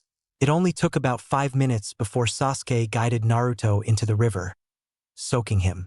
From there, everything went downhill and the two boys ended up in a little bit of a fight with Sasuke coming out on top. Atsushi and Hinata didn't have such problems. Whenever the Kishida tripped on a pebble or stick which Hinata missed, the Hyuga instantly apologized and vice versa. After about 2 or 3 more team-building exercises, Kakashi concluded the day's activities. Sasuke left immediately brooding about how useless the exercise was. Hinata was escorted back to the Hyuga compound by her caretaker Ko-Hyuga, and the remaining boys raced off towards Training Ground 11. Plus, Training Ground 11. The two arrived and found Ariku patiently sitting under a tree reading a scroll. On hearing the sound of their footsteps, the Kishida Jonin stopped his reading before placing the scroll back into a gray-colored bag he brought along and faced his students. Judging by the look on Naruto's face, I will say that Kakashi made you guys do some team-building exercises? He asked and received a positive nod. Every Genin team performs team-building exercises for an entire week before they can take some D-rank missions. Ariku explained as he slowly stood up. These D-ranks, are they interesting? Sushi asked. Well, do involve fighting bandits or delivering some important documents? Naruto added. Those are C-ranked missions, Naruto. D-ranks are more like chores. Both boys blinked. Chores? Yep, like painting fences, weeding a farmland, or catching a certain cat. Plus, elsewhere. Hidden under a food stand, a certain cat suddenly sneezed. I found her, a voice called. Oh shit, the cat thought before it took off. Plus, anyway, for today we will begin with some physical exercises, so your guys will need some of these. Ariku said before placing a hand into his right pocket. Both boys watched as the Jonin Kishida pulled out what looked like 4 black sweatbands. Sweatbands? Naruto asked with a sweat drop. Nope. Ariku shook his head. These are chakra weights, and they have a special seal on them that allows you to alter their weight. Theoretically, you could make them as heavy as a mountain, though you would not be able to move, or as light as a feather. So you just had some lying in your pocket? Sushi asked with a smile. Well, they are actually your presents for achieving the rank of Genin, so here you go. He replied, handing them over to his nephew. I also have some for you too, Naruto. The blonde immediately pecked up. He had thought that he was being forgotten. The green-haired Jonin dipped his hand in his left pocket and pulled out 4 more chakra weights. Thanks, Arika-sensei, the blonde said as he received the weights. But why 4? If you want to improve your body equally, then you have to have 1 for each limb. He pointed out, this way you can train both your arms and legs, thereby increasing our strength and speed. The Kishida Genin concluded. For normal weights, yes, but these also help to increase your chakra capacity and control. Now I hope those weights are already on the respective limbs. Both boys immediately wore the weights. Now send a bit of your chakra into it to activate level 1, which will apply a weight of 10 pounds on each limb. The boys did as required and suddenly struggled to stand as they felt their weight increase by 40 pounds. Once comfortable with your current level, you just need a bit of your chakra to progress to the next level. If you want to deactivate the weights, just say Kai. Release. The boys were about to deactivate the weights but were stopped by the elder Kishida.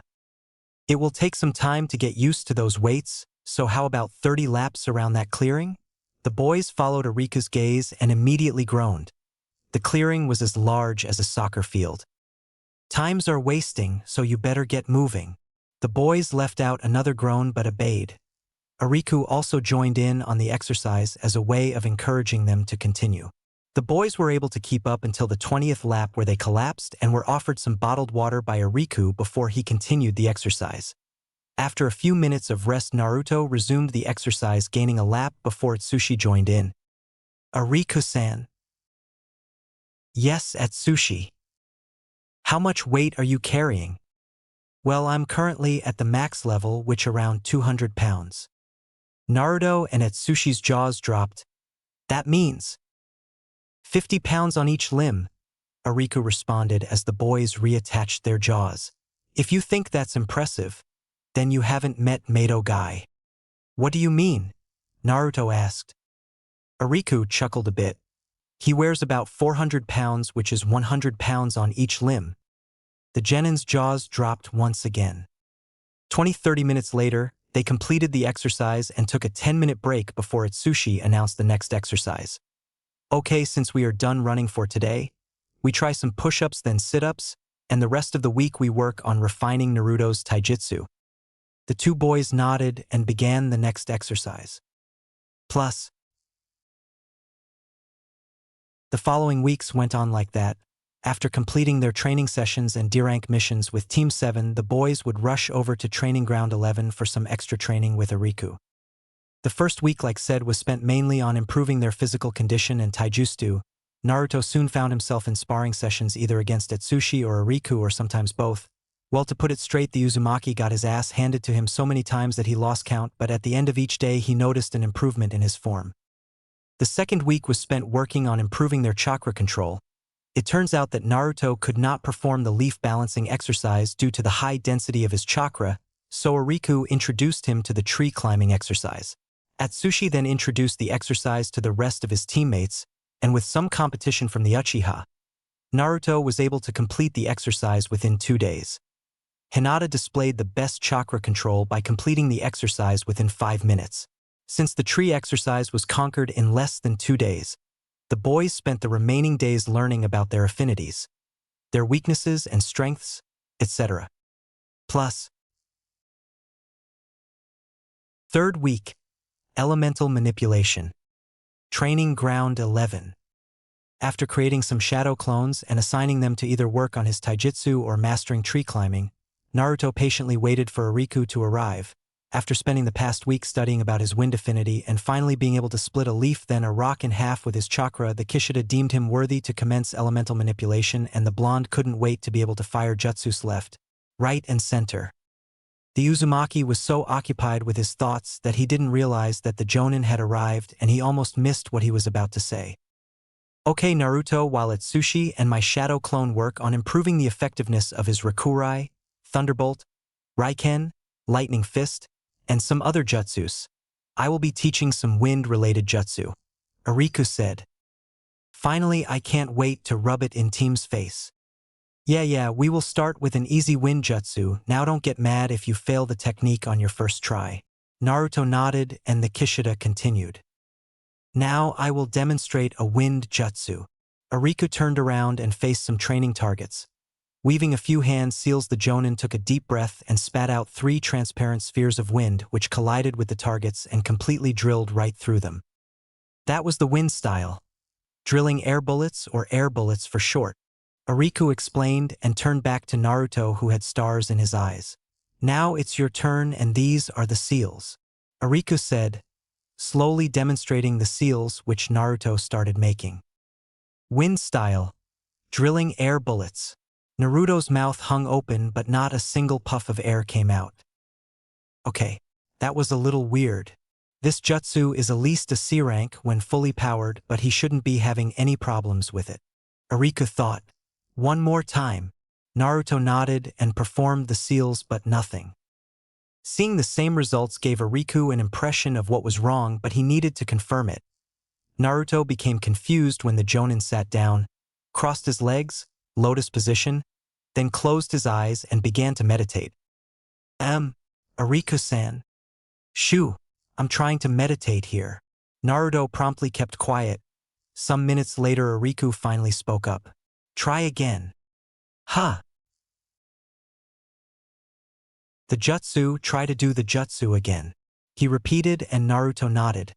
Formed the seals while gathering the chakra required. Wait, hold the chakra, but try to mold it more into a tight sphere shape before you release it. Ariku directed Naruto, who did as told and spat out a small ball of wind which didn't really do much but was a start. Noticing the improvement, Ariku exited his meditative state and offered some corrections on the jutsu. The next 3 weeks were spent learning jutsu. Ariku handed Naruto and Atsushi scrolls based on their elemental affinities for them to learn and offered corrections whenever they messed up with the jutsu.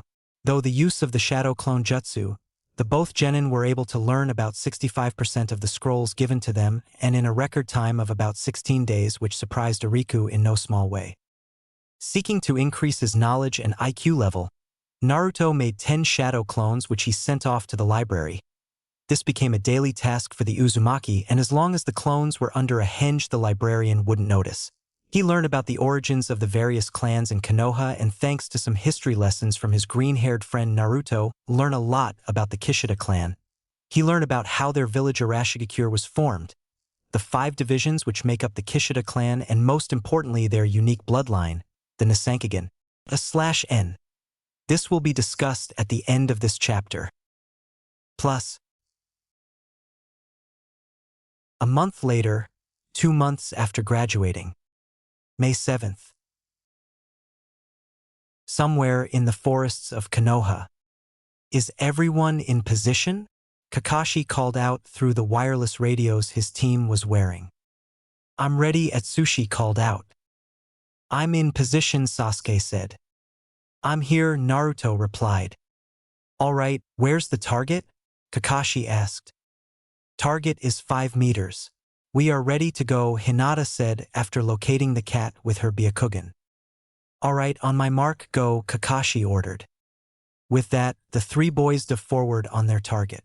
Their target just so happened to be a pretty angry cat, known around the village as Tora, the fire daimyo's wife's pet and the demon cat of the leaf. Team 7 reported that they had caught the intended cat, indicating that it had a pink ribbon in its ear. They quickly made their way back to the Konoha Mission Hall to get rid of the nuisance. Plus, Konoha Mission Hall. Ah, my precious Tora-chan. I missed you so much. The wife of the fire daimyo, Madame Shirjimi, yelled out as she hugged her cat tightly in the mission's office, despite the cat looking like it was choking to death. You had me so worried, my little baby. Serves it right, Naruto muttered. The Uzumaki had 3 scratches across the bridge of his nose, and many more on his hands. Sasuke had 3 on his left cheek, 3 on his neck, and about as many on his hands as Naruto. HN, the Uchiha agreed. Kind of makes you pity it. Hinata mumbled softly, having no scratches on her. Let's hope that it never escapes again, Atsushi said, glancing at the scratches on his arms. Thank Kami I left my jacket at home this morning. Now, Team 7, the 3rd said as he was looking over the documents in front of him. Your next duty is, babysitting an elder's grandson, shopping in the neighboring village, and help with the potato digging. You can also dash. Tora-chan, come back. Or you can catch Tora again, the 3rd added as Tora sped off towards the exit. No way am I going after that damned cat Jiji. I want to do a real mission, not this boring kid stuff. Choose something else. Naruto suddenly yelled at the 3rd. Everyone save for Atsushi stared at him in utter shock for daring to interrupt the Hokage. I hate to admit it, but the Dobes got a point. Sasuke inwardly agreed with Naruto. Naruto-kun. Hinata had completely wished that she wasn't in the room at that moment. Naruto's yelling was making a scene, and all the attention of the people in the room was on Team 7, which included her. Atsushi sighed at the scene Naruto was creating. He knew that the blonde wanted to get higher-ranked missions. He had been complaining about it for days non-stop. You idiot! Irika stood up from his chair as he slammed the table. You're still a newly appointed genin. Everyone needs to start with easy missions to gain experience. Are you kidding me? What does getting raked in the face by a freaking cat while trying to catch said cat have to do with gaining experience? All of these missions are just baby WHA. Naruto yelped as Kakashi gave him a bonk on the head, making him fall face first into the wooden floor. Cut it out, Kakashi scolded the blonde. Naruto, it looks like I need to explain to you what these missions are. The third Hokage said as Naruto sat up, gripping the back of his head as he cried out of pain, freezing when he heard the third. Listen, a lot of clients come to this village every day. The requests for missions go from babysitting to assassinations. Hinata flinched at the last part while Atsushi flinched at the first. The requests are analyzed and they are separated into ranks dash. Atsushi tuned out of the third's explanation, as he already knew how the missions worked as his uncle was a jonin. Speaking Ariko-san, I wonder how he is able. So I had tonkatsu ramen yesterday, so I'm thinking miso ramen today, Naruto said loudly. Silence, the third snapped at the blonde. Kakashi scratched the back of his head. Sorry. Naruto turned around to face the third Hokage. You always lecture me like a little kid, Gigi, the Uzumaki exclaimed out of annoyance. But I'm not the kid who used to pull pranks anymore. I'm a ninja now and I want a mission worthy of one. Naruto turned around, crossed his arms and pouted. Naruto has some guts to be talking to the Hokage like that. Hope this doesn't cause us any problems in the future. Sushi thought. Does he always talk to Lord Hokage like this? Hinata wondered as she took note of how Naruto called Hiruzen Gigi. It was slightly amusing seeing the interaction between the two, she had to admit. Kakashi began to scratch his head again. I'm so going to hear about this later. What a dope, Sasuke thought. Both Irika and Hiruzen chuckled to themselves at Naruto's attitude as their lips widened into a smirk. Naruto has changed, Hiruzen noted, happy that Naruto was starting to take life as a shinobi more seriously. He also knew about the extra training the boys were receiving from Marika thanks to his crystal ball. Okay, I understand. Hiruzen spoke, earning interested looks from all of a Team 7, except Kakashi who bore the same bored expression on his eye as usual. Since you are so eager, I will allow you to take on a C-ranked mission. You will be required to escort a certain person. Naruto's ears perked up. Really? He turned his body around to face the third, revealing a grin on his face. Who? Is it the feudal lord? Or a princess? Don't get so impatient. I'll bring him in now. Send in our visitor. Hiruzen commanded, and not long after, the door to the room slid open. Naruto, Sasuke, Atsushi and Hinata along with the others could immediately smell sake reeking off of the man who entered. Heck, if that wasn't enough, he was holding a bottle of it in his hand. Naruto stood up straight like the rest of his team as the man leaned on the doorway, with an irritated look on his face. Atsushi took in the man's appearance. A bit of his drink was rolling down his mouth as if he was drooling. The man wore a dark green sleeveless v-neck shirt with an obit, pants, and of course a pair of sandals for his feet to wear. Finally, the man wore glasses. What's this? A bunch of little snot-nosed brats, the man retorted, before staring directly at Naruto. And the little one with the idiotic look on his face, you really expect me to believe that he's a ninja? All right, you bastard. First of all, Hinata's a girl. Second of all, she is not the one with the idiotic look on their face. Naruto yelled, defending Hinata, thinking that the man was getting Hinata's gender mixed up and Sasuke was the one with an idiotic look. Hinata blushed at Naruto's sudden rush to her defense. Although, I know she's a girl, you brat. I was referring to you. Tazuna shot back. Naruto quickly shot his head at Atsushi and Sasuke, and to his horror, both boys were taller than him, even Hinata was taller than him with a few centimeters. I'm gonna kill you, Naruto proclaimed as he attempted to bolt at the man kunai in hand, only to be held and restrained in the air by Kakashi, who was holding him with one hand by the jacket. "You're not supposed to hurt the client. It doesn't work that way, idiot." Kakashi berated Naruto for his rashness and rudeness. The client took a sip of his drink and cleared his throat after swallowing. "I am Tazuna, a super bridge building master, and I must return to my country. There, I will have all of you to protect my life with yours while I complete the bridge. We will leave shortly. This mission will take a couple of days to complete." The third Hokage stepped in and informed the Genin team. Plus, Konoha Gates. The group was currently leaving Konoha. For all of them except Kakashi and Tazuna, this was the first time that they had to leave the village. Naruto busted out of the gates, turned around, raised his arms and let out a cry of joy due to leaving the village for the first time and excitement for the mission. And then there was also the aspect of going to a place he has never been to before. "Hey, will a kid like him be capable of this mission?" Tazuna asked Kakashi as he pointed at Naruto, who froze in his place with white eyes of annoyance at being underestimated. Naruto crossed his arms. "Don't worry, I'm a jonin. I wouldn't allow any harm to befall anyone," Kakashi assured the bridge builder. Unfortunately, Naruto heard what Tazuna had said. "Don't underestimate me, you geezer. I'm a great ninja, and one day, I will receive the title of Hokage. The name is Naruto Uzumaki. Remember it," the boy exclaimed with a fox-like grin on his face. Hinata gushed over Naruto's declaration and thought about how cool he was. Atsushi face-palmed while Sasuke snorted. "Face it, kid, you can't become Hokage.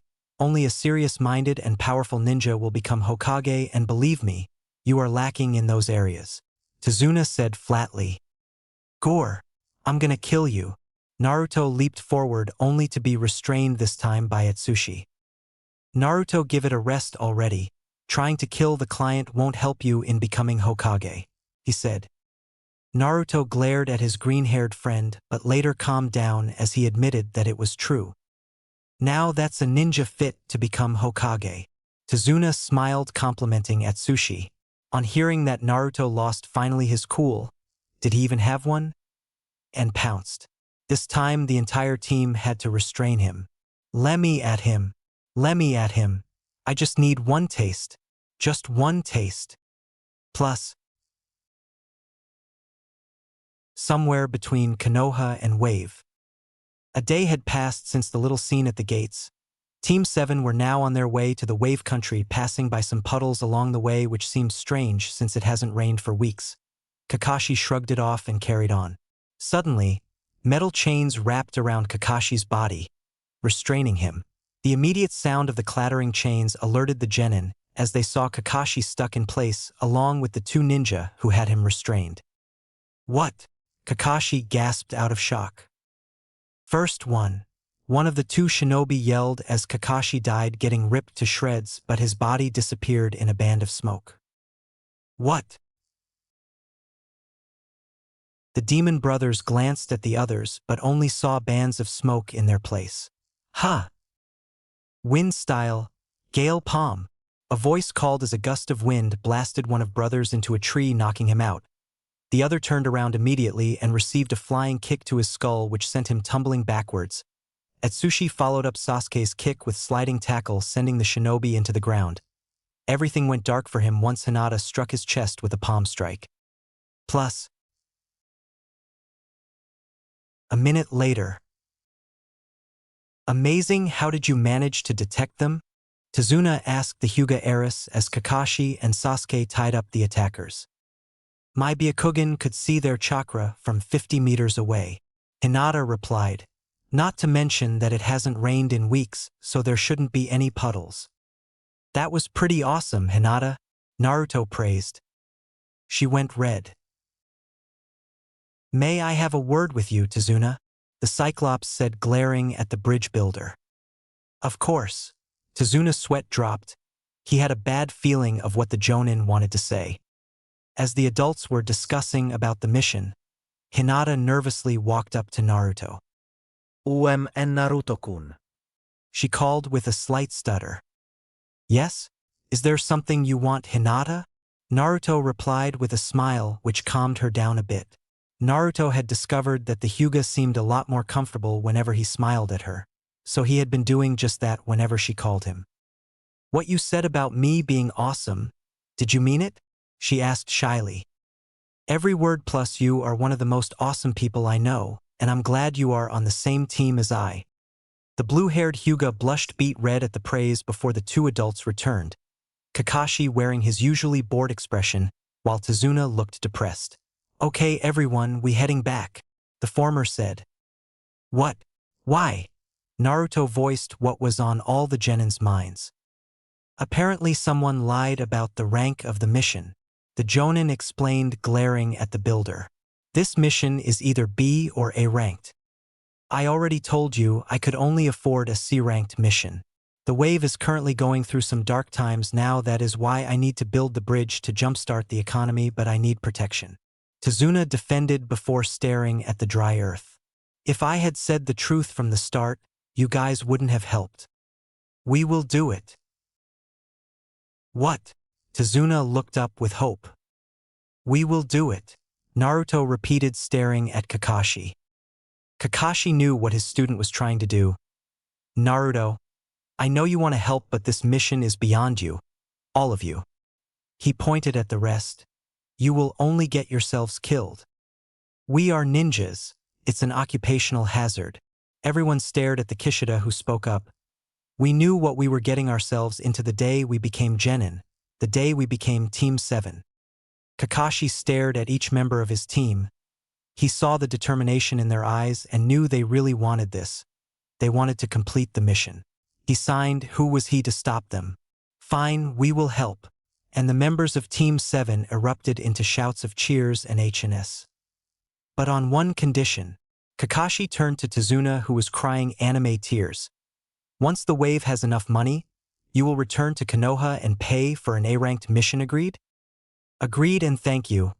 I will never underestimate any of you, especially you, Saruto Dash. It's Naruto, the future Hokage of Konoha, the blonde corrected. Yes, Naruto, the future Hokage. Tazuna sobbed happily. As the scene played on, Kakashi focused on the unconscious and tied-up demon brothers. He couldn't just leave them along like this. The Cyclops bit his thumb, summoned 3 of his dog summons, and shared out duties. Plus, sometime later, Hokage Tower, Konoha. Hiruzen was currently battling his worst enemy, paperwork, when the office doors burst open and a small brown pug ran in with a small scroll on its back. The 4 hidden ANBU jumped into action and surrounded the pug with their tantos pointed at it. It's me, Hokage-sama, the dog spoke. If you're really packin', then you know what volume of Ika Paradise Kakashi loves more than the rest, Hiruzen stated as he observed the dog. Packin huffed, then deadpanned. Kakashi loves Ika Paradise 3, which features his favorite characters Tsunabe and Jiraiya. It's Packin. Only a select few people know about that little fact, Hiruzen confirmed. The ANBU withdrew their swords and retreated back into the shadows. Once the ANBU were gone, Packin handled a scroll over to the third and puffed away. Hiruzen opened up the scroll and began to read its contents. After reading the entire report, he developed a troubled look on his face. This isn't good, Hiruzen muttered to himself. Plus /N. Well, I hoped you enjoyed it. Next chapter we meet the demon of the mist Zabuza and his lovely apprentice Haku, as well as some flashbacks to Naruto's training with Arika-san. Plus stats.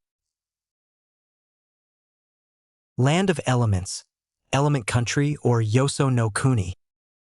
The Land of Elements is a roughly triangular-shaped country located southwest of the Land of Fire and northeast of the Tea Country.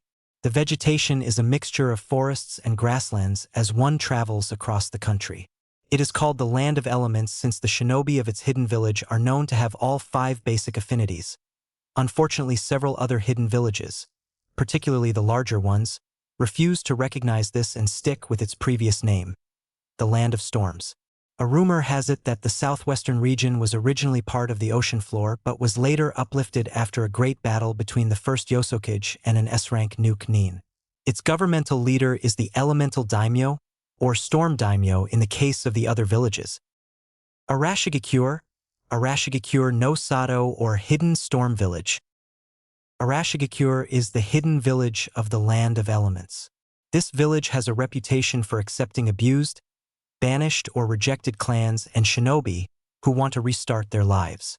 The village is often nicknamed the Missing Nin Village or the Refugee Village as it is popularly known for accepting most of the shinobi and bloodline refugees escaping Kirigakure, their population being about 900 to 1,500 persons. Arashigakure, like Kanahagakure, is surrounded by forest, but the village has its own distinguishing features like having 3 points of entry instead of 4. Kage Tower being located at the heart of the village and having 2 walls due to security reasons. Between the walls are hectares of farmlands where farmers can grow their crops during long periods of war or siege. The leader of the village is called the Yosokage. List of Yosokages. Itakusan Kishida, 1st Inazuma. Shion Kishida, 2nd Yuri. Yu Kishida, 3rd Kane. Adaniji Kishida, current 4th Akua. Kishida Clan. The largest and founding clan of the village, its members make up 7% of the village's population. Clan symbol, 2 silver-colored overlapping equilateral triangles. One is larger than the other, to form a 6-point star. 3 of the vertexes are bigger than the other 3. People. The clan is classified into 5 branches/divisions: Inazuma, Thunder, Yari, Stone, Kane, Flame, Akua, Aqua, and Kuki Air. The Inazuma are known by their green hair and specialty in lightning jutsu. Ariku and Atsushi belong to this division. The Yari are known by their brown hair and specialty in earth jutsu. Kane. Reddish-brown and fire jutsu. Akua. Cyan and water jutsu. Kuki. Blonde with white stripes and wind jutsu. Hair color and affinity aren't always genetic, meaning that a couple from the Yari division can give birth to a child which could be a member of Kane, Inazuma, Akua, or Kuki divisions. Appearance. The clan members, though from different divisions, have a common trait: green pupilless eyes and a hexagram seal which is located at the back of their neck just between the shoulder blades. Apart from that, each division is known by their different hair color. History. The Kishida clan were among the various clans roaming the world during the Warring Clans period. During that time, many other clans didn't get along with the Kishida clan due to their odd hair color and highly complicated bloodline limit, so various members of the clan left the elemental nations and settled down in the Land of Storms, which was later renamed the Land of Elements. Sometime after the First Shinobi War, the clan founded the Hidden Storm Village, being completely responsible for running the village and helping it grow to a point that it flourished like all other hidden villages. The Yosokage position is rotated among the Kishida clan within its 5 divisions since the beginning of the village. Generally, each division holds the seat for a number of years before passing it on to the next division. Kekai Genkai. The Nisankagen, hexagram I. This is the relatively unknown, dominant, and very aggressive bloodline of the Kishida clan. At birth, every Kishida is branded with a seal called the hexagram seal. This seal was originally created on request by the Uzumaki clan to help stabilize the bloodline limit by preventing the second stage from completely draining the user's chakra, hence resulting in the user's death. The Nisankagen is divided into 2 phases. First phase, Sankogen. This grants the user 2 more nature transformations, 3 if the user's primary transformation is included, and resistance to all forms of genjutsu. This stage unlocked/awakened at the age of 7 and has only 1 setback. The user can't perform genjutsu on her opponents.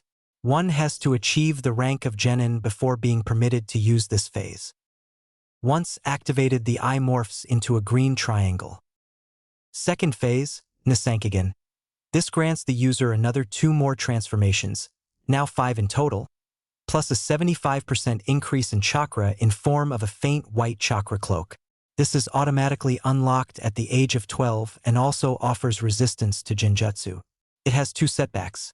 The first is the same with the first phase, and the second is that it has a time limit, thanks to the hexagram seal, ranging from 1 to 4 hours. depending on the user's chakra reserves, before reverting back to the first phase and a cooldown period of an entire day before it can be activated again. One has to achieve the rank of a Chunin before being allowed to use this phase. Once activated, the eye morphs into its advanced form, a green hexagram. Warning: transferring the eye to a non-Kishida has been discovered to result in death, as the recipient's body won't meet up with the physical and chakra requirements needed. Also, trying to breed the Nasankagen with another dominant bloodline limit has shown to be dangerous, as the former will cancel out both itself and the one it should have been combined with. This was discovered when some bloodline refugees married some Kishidans. Their children didn't have a single bloodline. Relationship with other villages. Chapter 4. Demon of the Mist. Plus. Secret hideout. You failed! A rather short man shouted in a secret base far away. You are supposed to be a very strong missing nin. Getting pissed off at the little man's yelling, the ninja swung his sword, stopping just before it cut into the man's neck. Stop your screeching, Gato. This time I will go and kill them myself, the masked ninja said. Hey, are you sure? It seems as if the enemy has hired some skilled ninja. The short man, now identified as Gato, said. And with the failure of the demon brothers, they are aware of us now. Who do you think I am? The masked ninja said with irritation. Do you honestly think a group of ninja can stop me? I'm the demon of the hidden mist, Zabuza Momochi. No one can stop me. Humph. I hope so, or I won't be paying you, Gato added before turning around and leaving along with his two bodyguards. Once he was gone, an individual withdrew from the shadows. Why are we working for a man like him again? Because we need money, Zabuza answered with a wearily sigh. Plus. May 10th. Wave outskirts. 3 more days of traveling passed, and the group of 6 came to the edge of the sea, where a ferry was waiting to take them from the land of fire to the land of waves. Atsushi noticed that they were hiding in the mist and the motor wasn't running, which he brought up to Tazuna. To prevent Gato's goons from spotting us, the builder answered. Who is Gato? Naruto soon asked. He's a business tycoon known across the nations. He came to our country, promising to improve our economy. However, after a few years, it was clear that he was only taking over our economy for his own gain. He quickly took control of our shipping companies, the major source of our income. Later on, he took over all the sectors of the economy using his secret drug trade and some ninjas he employed. The people of Wave had been sucked dry. That's why I need to complete the bridge, to bring hope to our economy.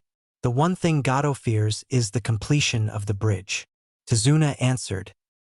So that's why those ninja were after you. Hinata whispered loud enough for him to hear.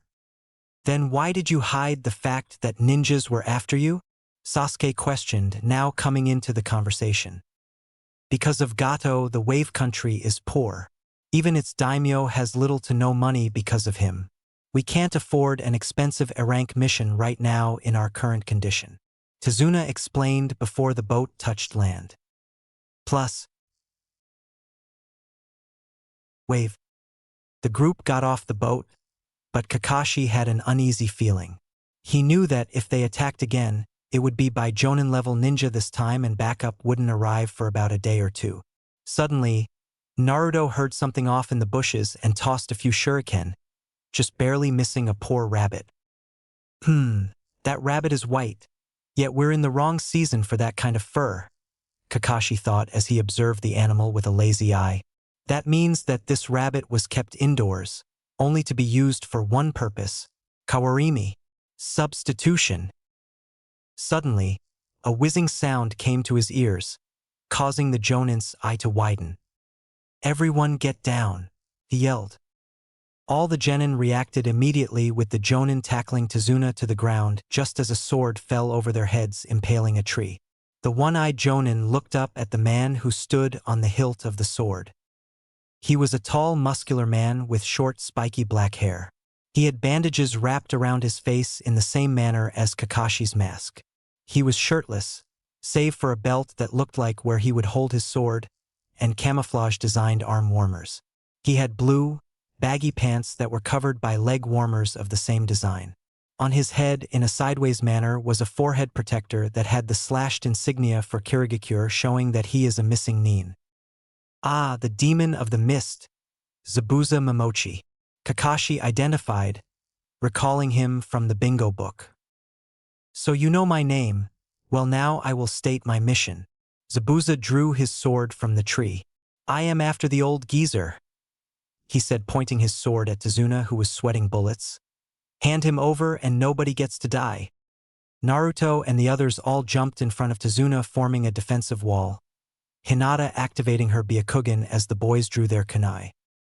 You will have to get past my team and I first, Kakashi said, lifting his headband to reveal the Sharingan. Ah, no wonder the demon brothers were defeated. You're Kakashi of the Sharingan, copier of 1,000 jutsus. It's an honor to fight you, the swordsman said with a tone showing respect for Kakashi's achievements. Various thoughts went through the minds of members of Team 7. How in the world does he have a Sharingan? Sasuke. I thought the Sharingan was the dojutsu of the Uchiha clan. Looks like I was wrong. Sushi. 1,000 jutsus? Hinata. Maybe I can get him to teach me some of those jutsu. Naruto. I'm flattered, but are we going to fight or not? Kakashi asked impatiently. Hee. You can't fight what you can't see. Zabuza laughed before making some hand seals. He is concentrating a lot of chakra, Hinata informed the others. Ninja art. Hidden mist jutsu. Zabuza called as he faded into the surrounding mist, which became thicker by the second. Stay in Bakuku, box, formation around the client. Zabuza is a master of silent killing, Kakashi ordered before a massive amount of killer intent was felt by everyone. 8 points. A hidden voice whispered loud enough for everyone to hear. Larynx, spine, lung, jugular vein, collarbone, kidney, and the heart. Now which one will be my attack point? The killing intent then doubled. Sasuke drew his kunai to his neck. Naruto puked. Atsushi stumbled and Hinata was on the verge of passing out. Fear not, guys. I wouldn't let any one of my students be harmed, Kakashi assured. Naruto kunduk. Naruto, displaying an enormous amount of trust in his teammate, did as commanded and narrowly missed being beheaded by the Zabuza's sword. Naruto then slashed at Zabuza's gut using his kunai, only for the rogue nin to turn into water. Kakashi-sensei, to your right, Hinata warned. The mention tossed a kunai in the said direction. A popping sound was here, then a splash. A water clone? The Cyclops thought. Sensei, behind you, the Hyuga yelled. Another Zabuza appeared behind Kakashi and sliced him in half with his blade, shocking the Genin's percent. Ah, you never should have expected it to be that easy, Kakashi, Zabuza gloated. However, Kakashi fell into water as well, and the real Konoha Jonin appeared behind the rogue nin with a kunai to the throat. You should follow your own advice, Kakashi said. The Genin were relieved that their sensei was still alive. Zabuza snorted. So you were able to copy my water clone jutsu within the mist, while you made your little speech impressive. This fight is over. You've lost, Kakashi declared as he put the kunai closer to Zabuza's neck. But to his surprise, Zabuza began to chuckle darkly, putting everyone on edge. You really think you've won? Zabuza asked. You actually think that I'll be defeated by a mere copycat like you? Well, think again, another Zabuza said as he appeared behind Kakashi. The Jonin cut the first Zabuza's throat to reveal that he was another clone. The Zabuza behind then kicked Kakashi through the air, hard, and sending him into the lake. Zabuza then moved his sword to his back before running after him on top of the water. Why is this water so heavy? Kakashi asked himself as he struggled to get free. Zabuza flickered into existence behind him and made several hand seals. Hinata saw this but was too late to warn her sensei. Water style, water prison jutsu. A large sphere of water formed around Kakashi, trapping him inside. Kakashi-sensei, Naruto yelled. If you are trying to escape, forget it. The water is so dense that you can't move, hee. Zabuza chuckled before turning his attention to Team 7, which Kakashi noticed. Take Tazuna and get out of here. Run. Our mission is to protect Tazuna-san. Did you forget? The Jonin yelled to his students. The genin of Team 7 turned their heads back at Tazuna, wanting his input on the matter. Don't worry, I caused all of this in the first place. I won't say that I want to survive no matter what. Now go. Save your sensei, Tazuna exclaimed. Ready, Dobe? Sasuke asked eagerly. You better believe it, team, Naruto replied just as eager. Look at you wearing headband and pretending to be ninja. How pathetic. When I was your age, my hands were already soaked with blood. Ha ha ha. Zabuza laughed. What are you talking about? Sushi questioned. A long time ago, in Kirigakure there was a test that one had to pass in order to become a ninja, Kakashi stated. Oh, and you also know of the final test? Zabuza asked, slightly interested that a Konoha shinobi would know. A final test?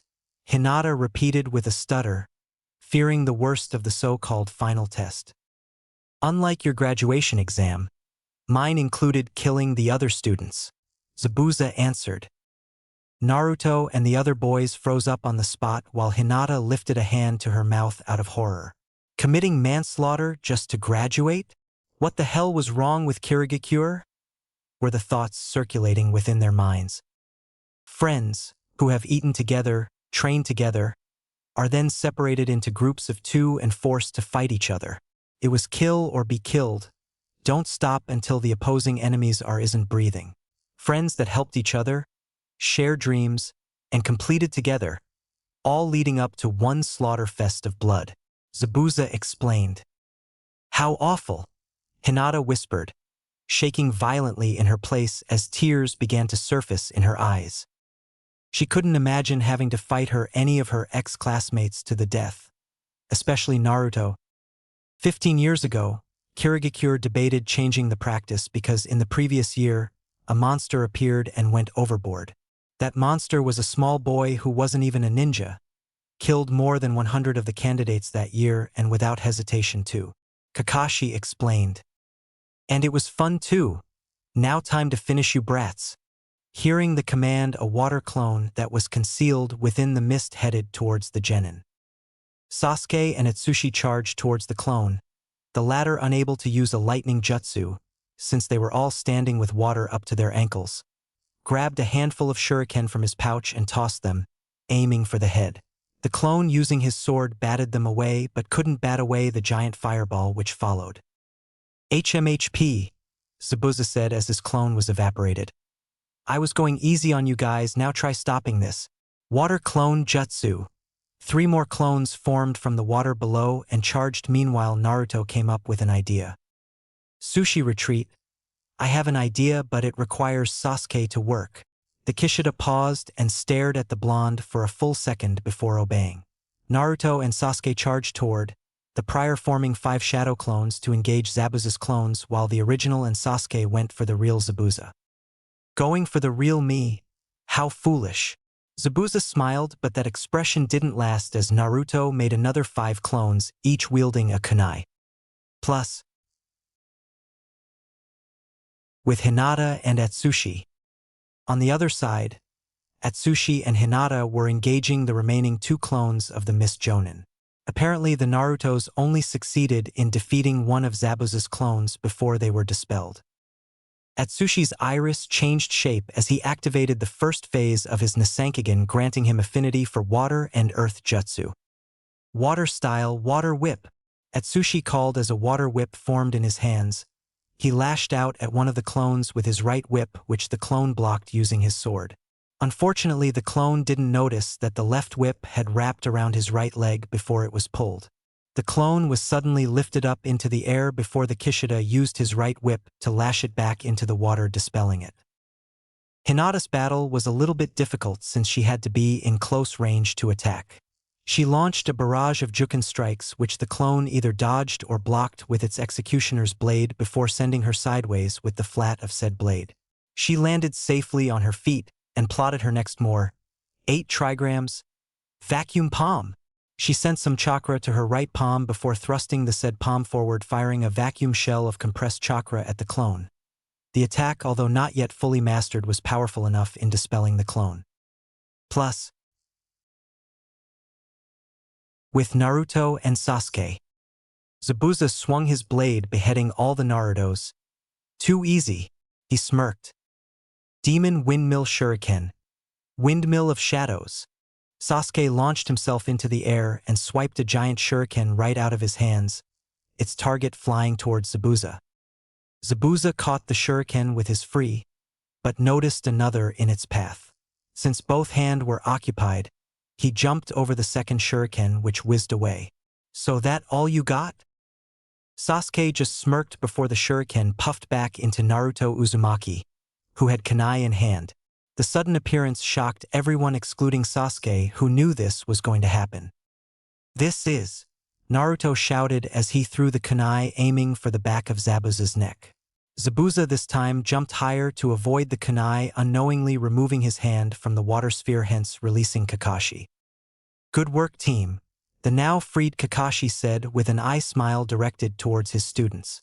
"Naruto, your plan was very impressive, using some shadow clones as a diversion to hide the fact that you had transformed yourself into a demon windmill shuriken. Sasuke, good job on acting quickly in a tough situation.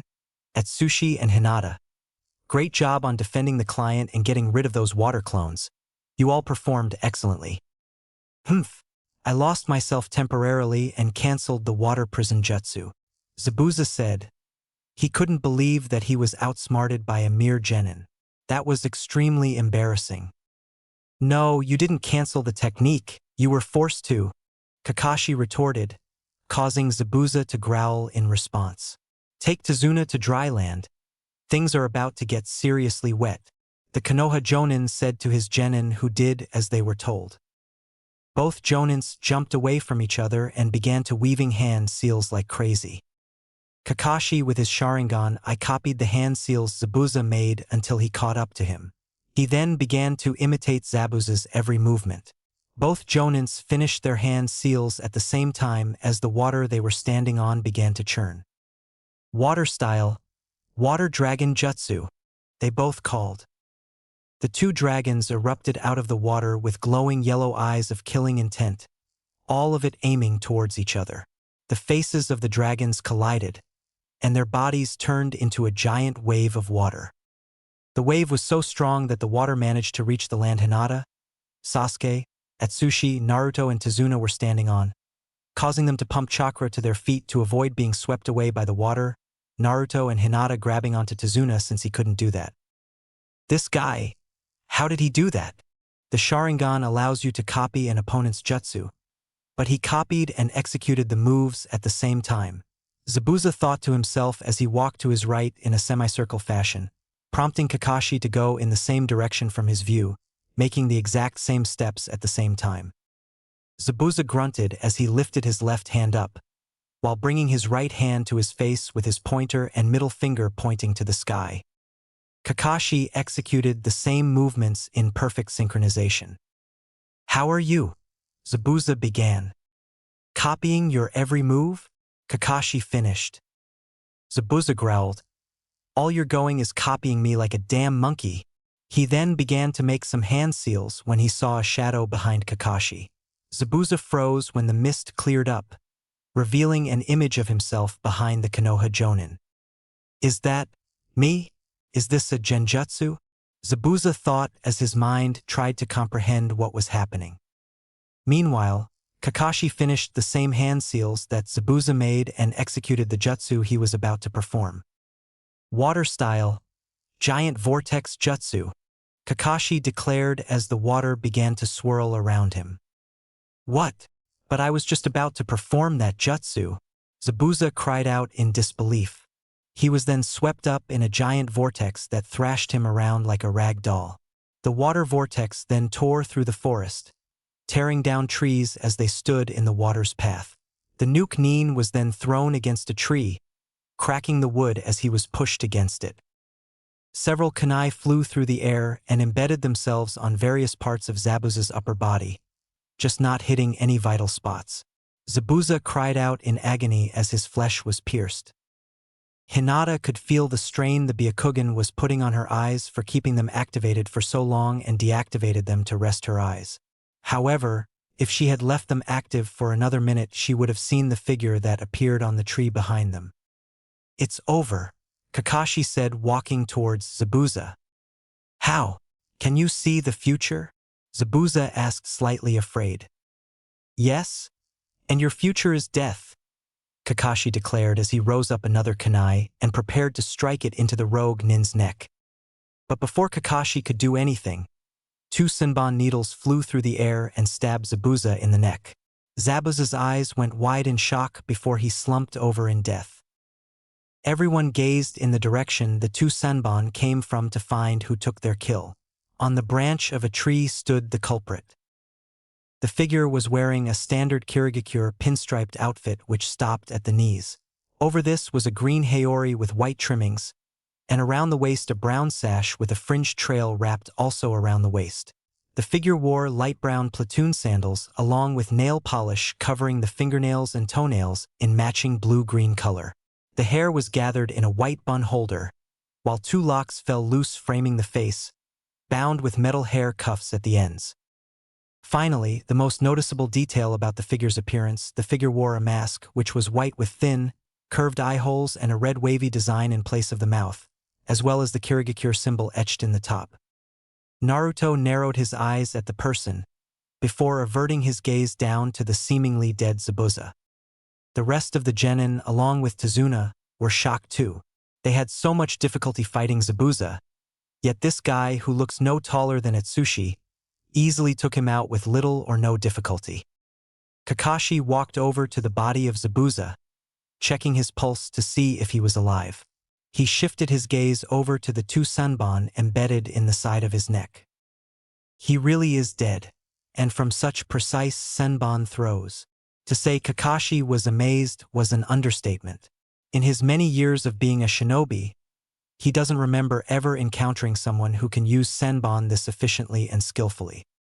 The masked Nin on the branch tilted his or her head forward, as if to take a polite bow to the group. "Thank you very much. I was looking for a chance to kill Zabuza. That mask, if my memory serves me right, then you are a hunter Nin from Kirigakure," Kakashi stated as he looked at the symbol ingrained on the mask. "You are very well informed," the boy complimented as he stood up fully. Hunter?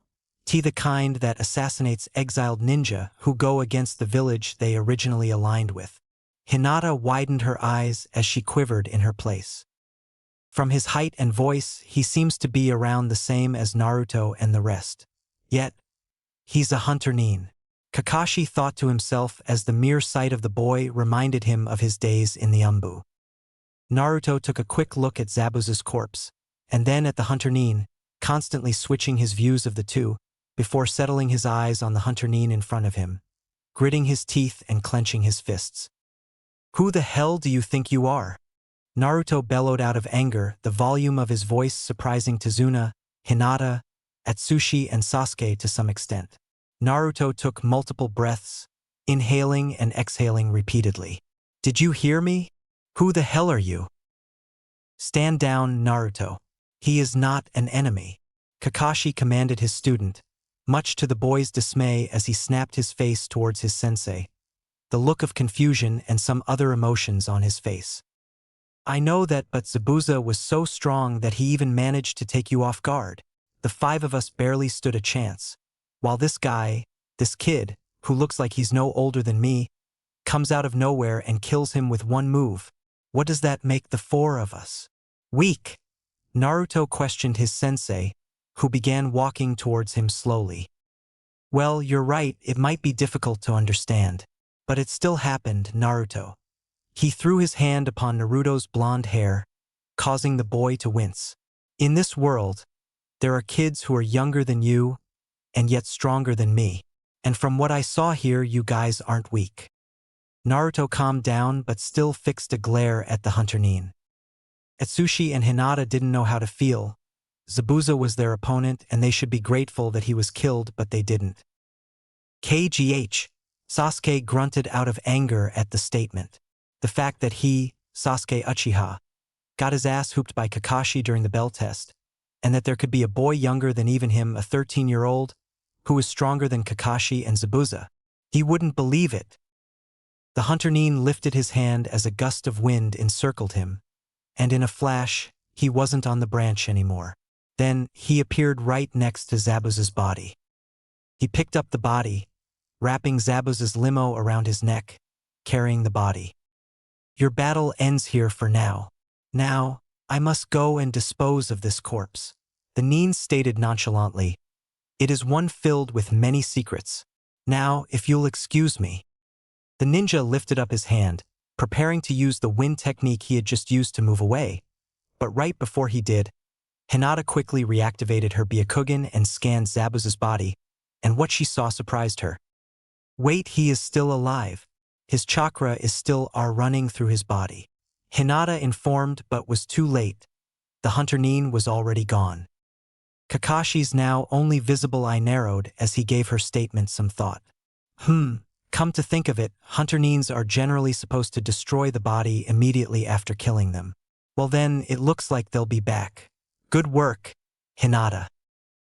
Normally Hinata would have accepted the praise, but she didn't feel it. She stared at the other, gauging their reaction to the information.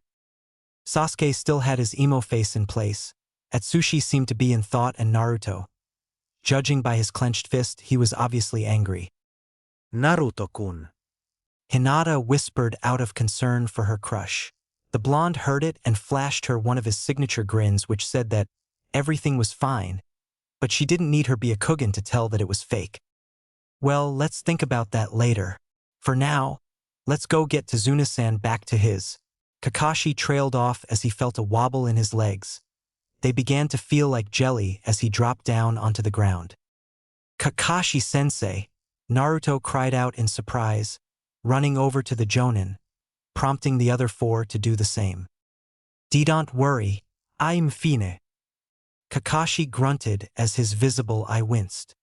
The after effects of using the Sharingan for an extended amount of time. I see.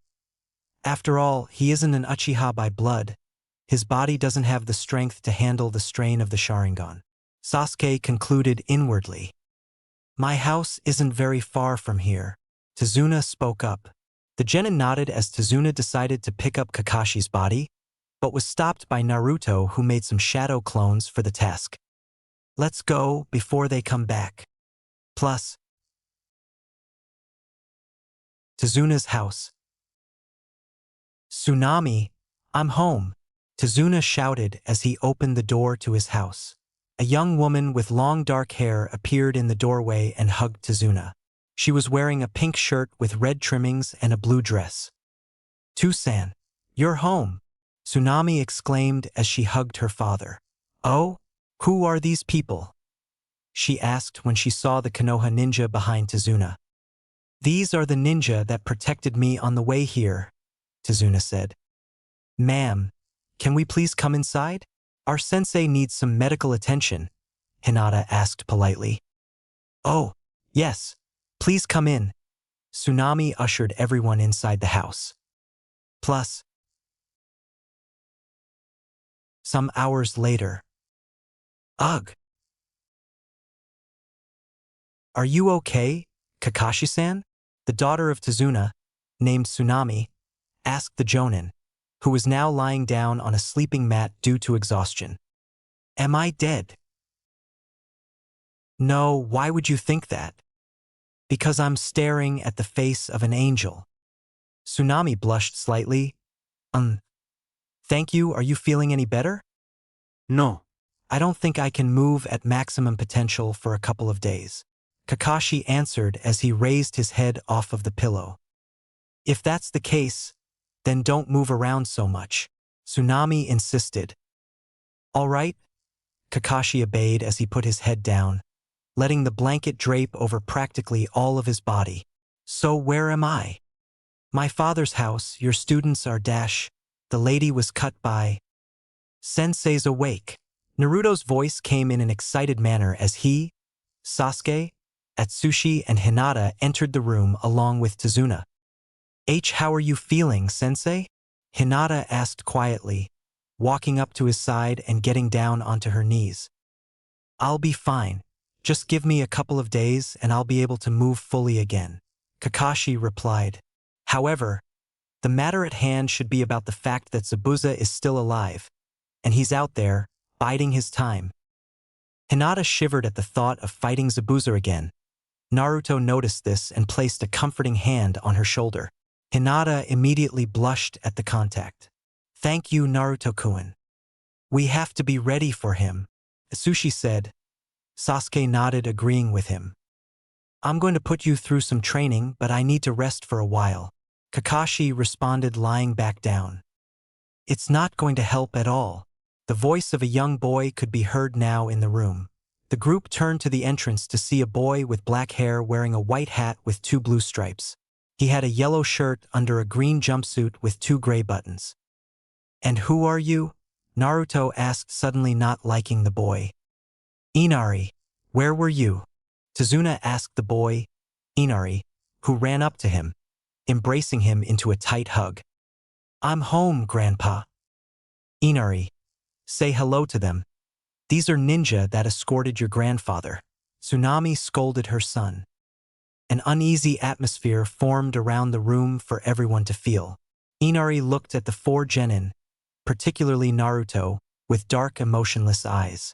He let go of Tazuna and looked up his mother. Mom, they're going to die. There's no way anyone can win against Gato. Inari responded to his mother. What did you say, you brat? Naruto rose to feet, slightly ticked off, before grinning and jabbing a finger in Inari's direction. Listen up. I'm a great ninja who's going to become known as Hokage, a hero. I don't care who Gato is, but he won't stand a chance against us. A hero? How stupid. There's no such thing as a hero, Inari retorted in response. Naruto made a noise of anger as he began to charge at Inari. Wanting to teach him a lesson, however, he froze in his tracks when he felt a soft-skinned hand grab his arm. He looked down to his left to see Hinata looking at him, her eyes saying, "Please don't." Naruto read the expression and calmed down. "If you don't want to die, you should just go home."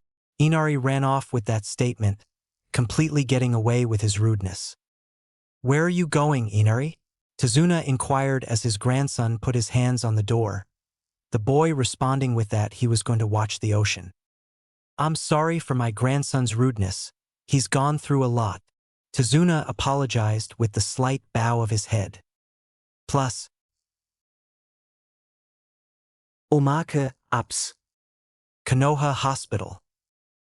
13 years ago. Daiki-kun. Where is Daiki Keun? Sarah yelled out. She was in the delivery room being attended by a group of medical experts. "Nurse, please bring in her husband," the doctor ordered. A second later, Daiki was brought into the room. "Daiki-kun, come over here and hold my hand," Sarah ordered. Daiki was immediately by her side.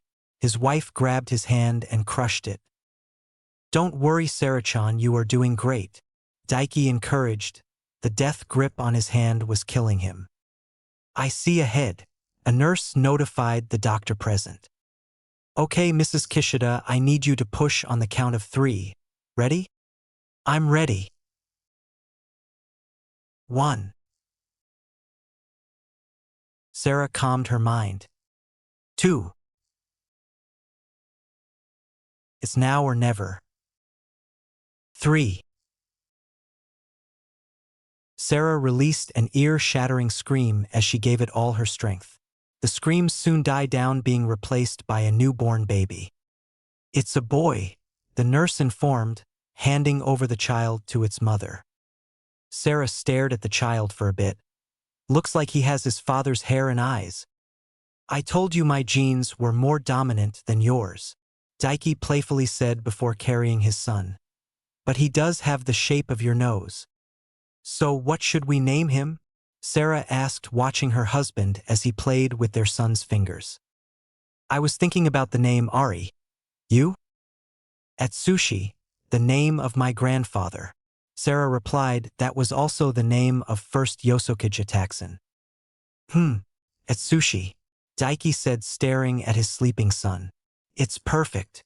After an early breakfast, Team 7 assembled outside of Tezuna's home for their training. Kakashi wasn't feeling all that great, but he had to prepare his team for their next encounter against Zabuza and the fake Hunter Nin. Listen up, guys. We only have a week before Zabuza is back to full strength. So we will be spending the entire week working on some chakra control exe-.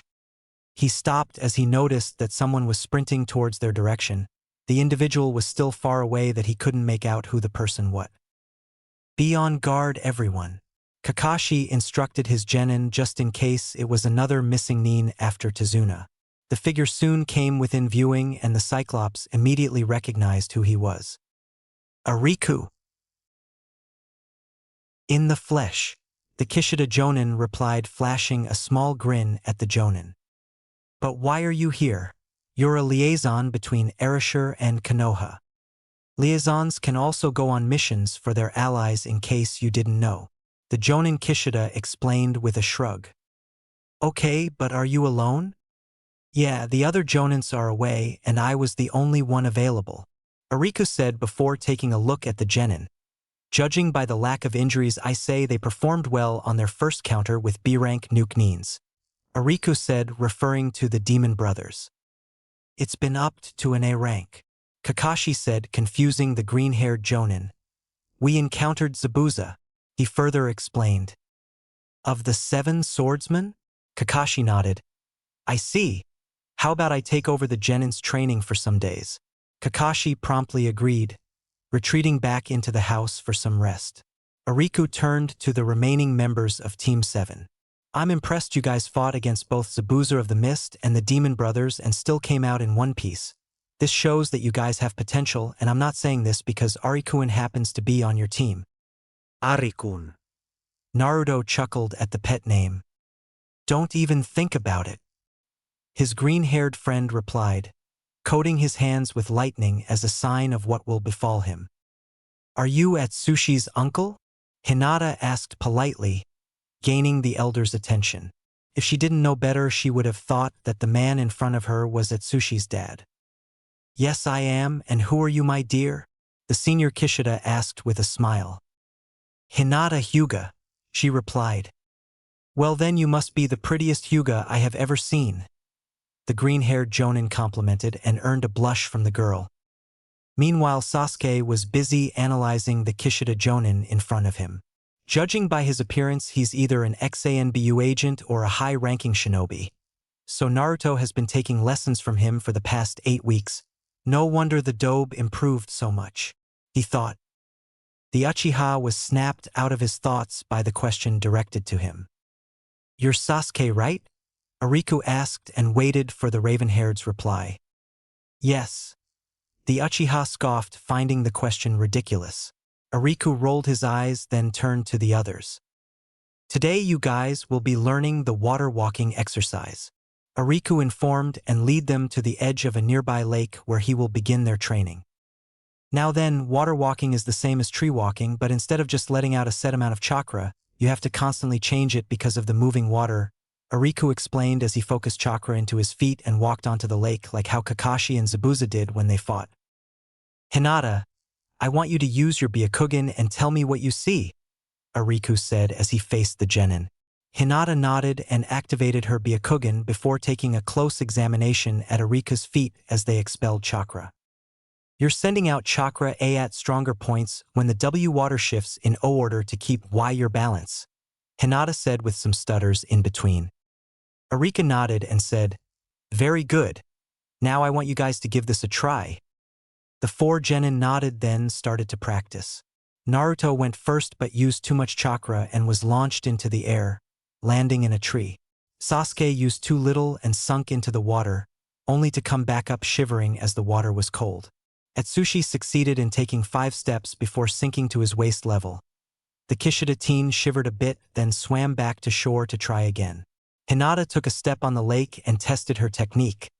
Once she was satisfied, she took several more steps. Eventually, she was 10 feet away from the shore and sunk only to her ankles. Very good, Hinata. Looks like the Hyugas are good with their chakra control lessons, Ariku said, impressed. Naruto on his second try sunk up to his chest and gave Hinata a grin that made her lose her focus, sending her into the lake with a shriek. She came back up with a gasp and practically flashed to the shore where she began to shiver.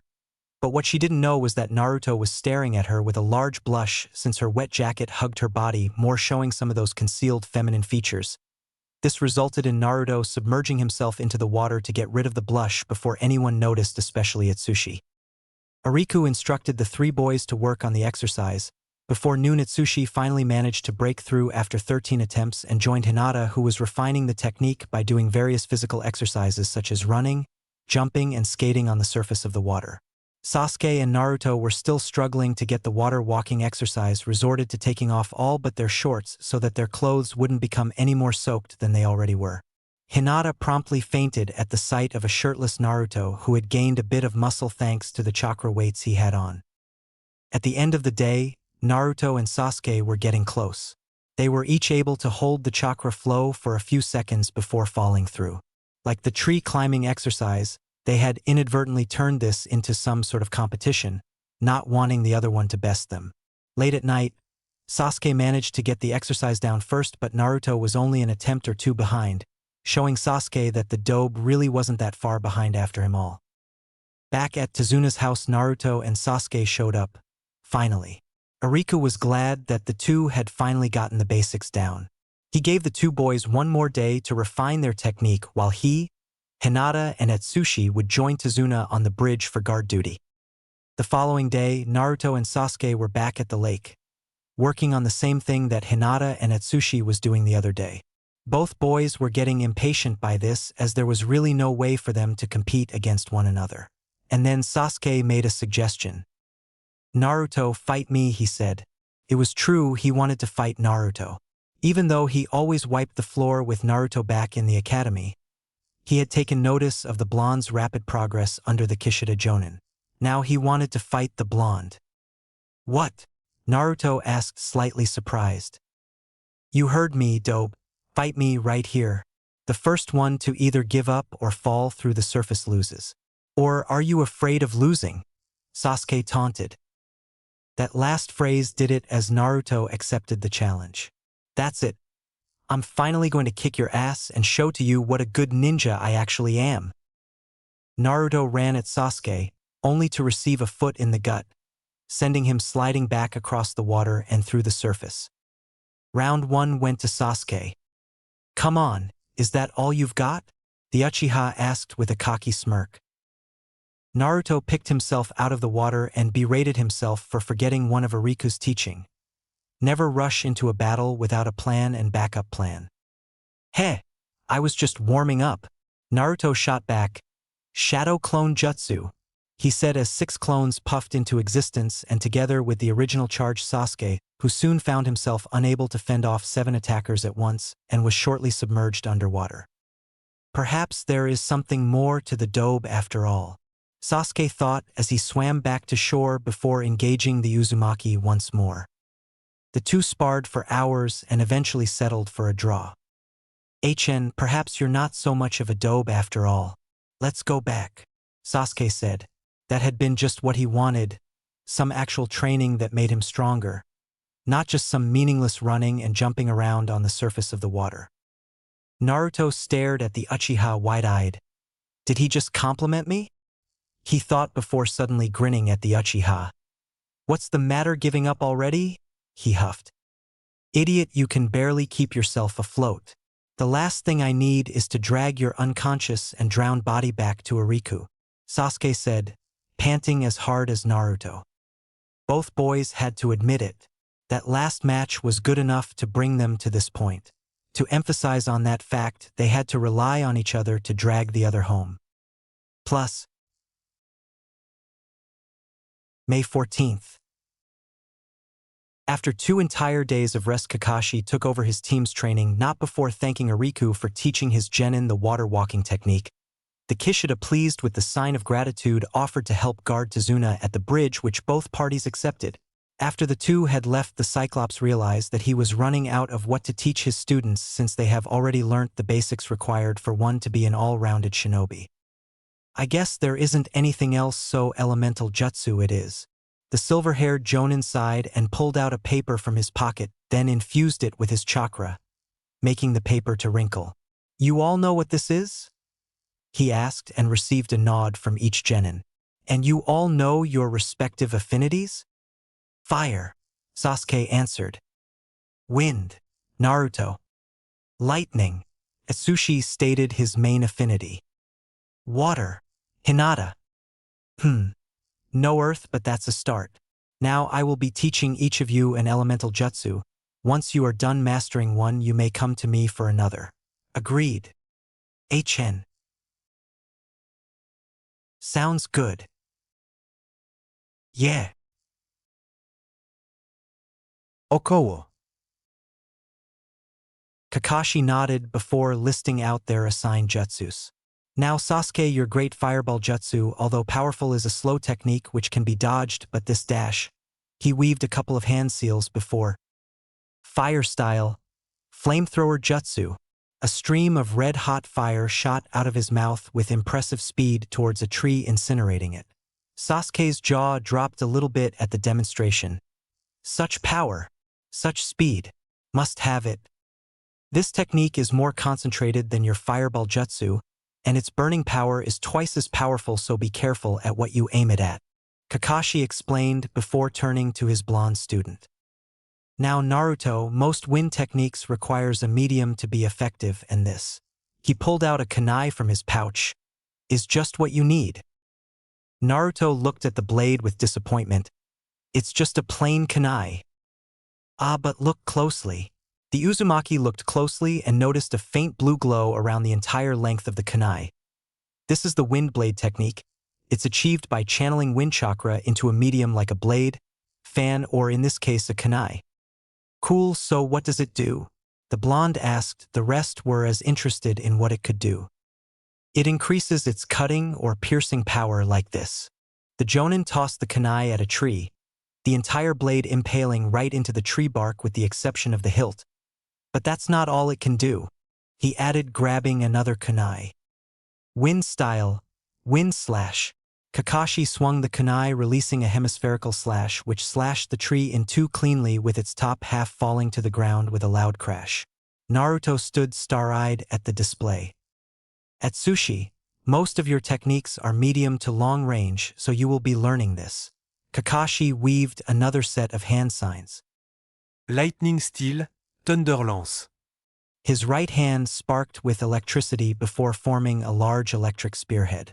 In case your opponent gets too close for comfort, use this on them.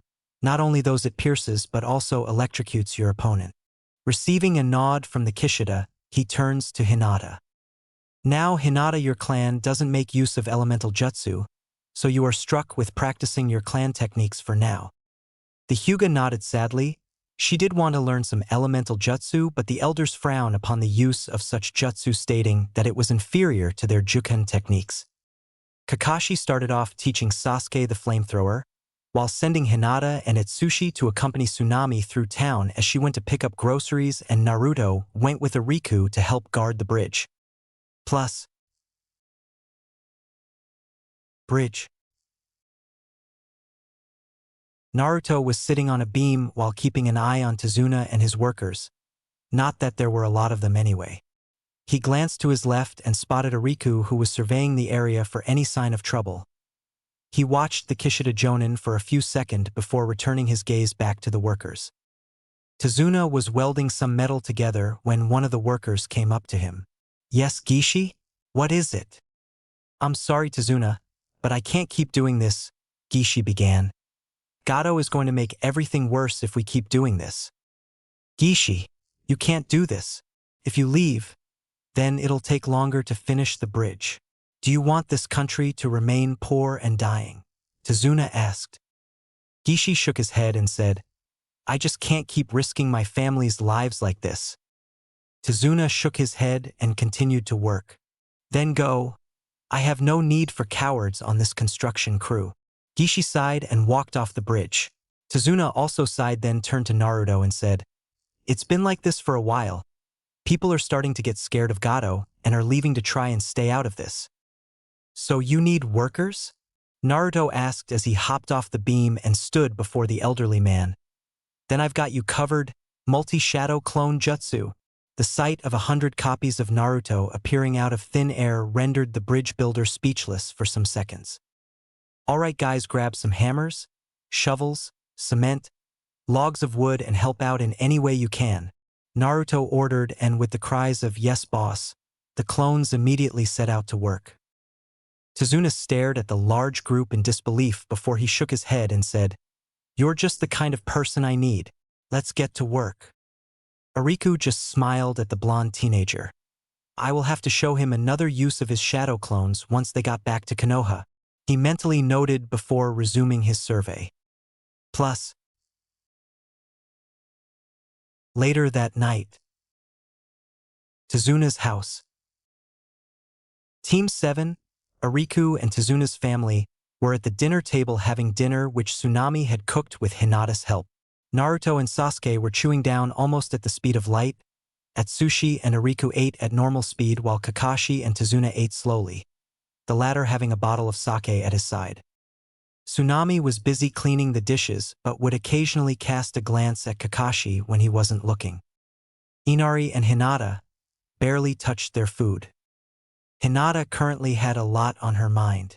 Kakashi had sent her and Atsushi off to guard Tsunami while she went grocery shopping, and as they were going through town to get ingredients, the Hyuga was horrified to see the condition of Nami no Kuni, Land of Waves, and its people.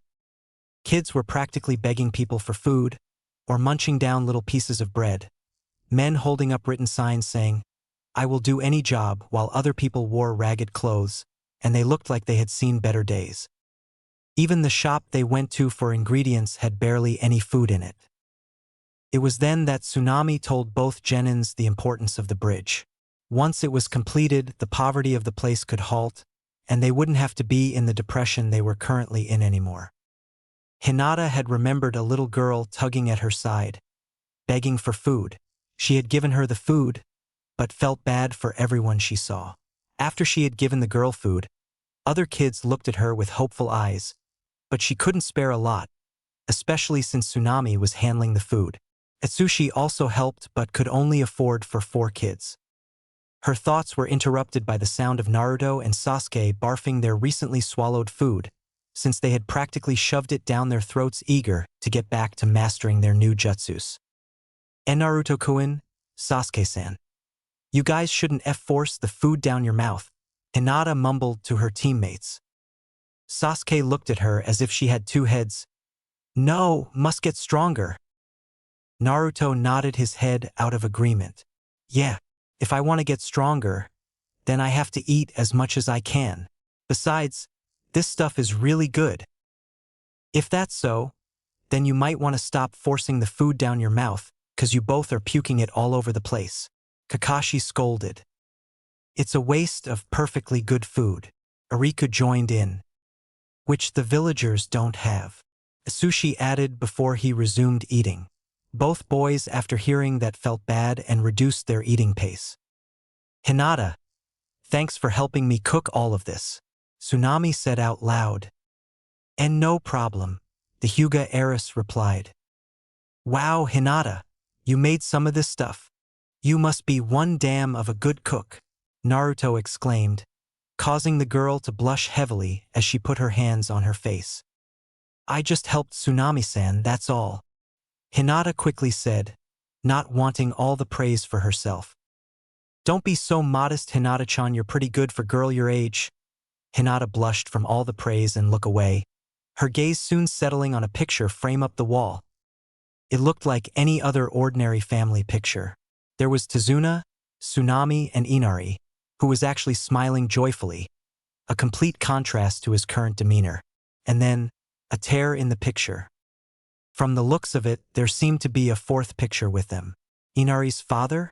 Or maybe a sibling? If you don't mind me asking, why is that picture ripped?"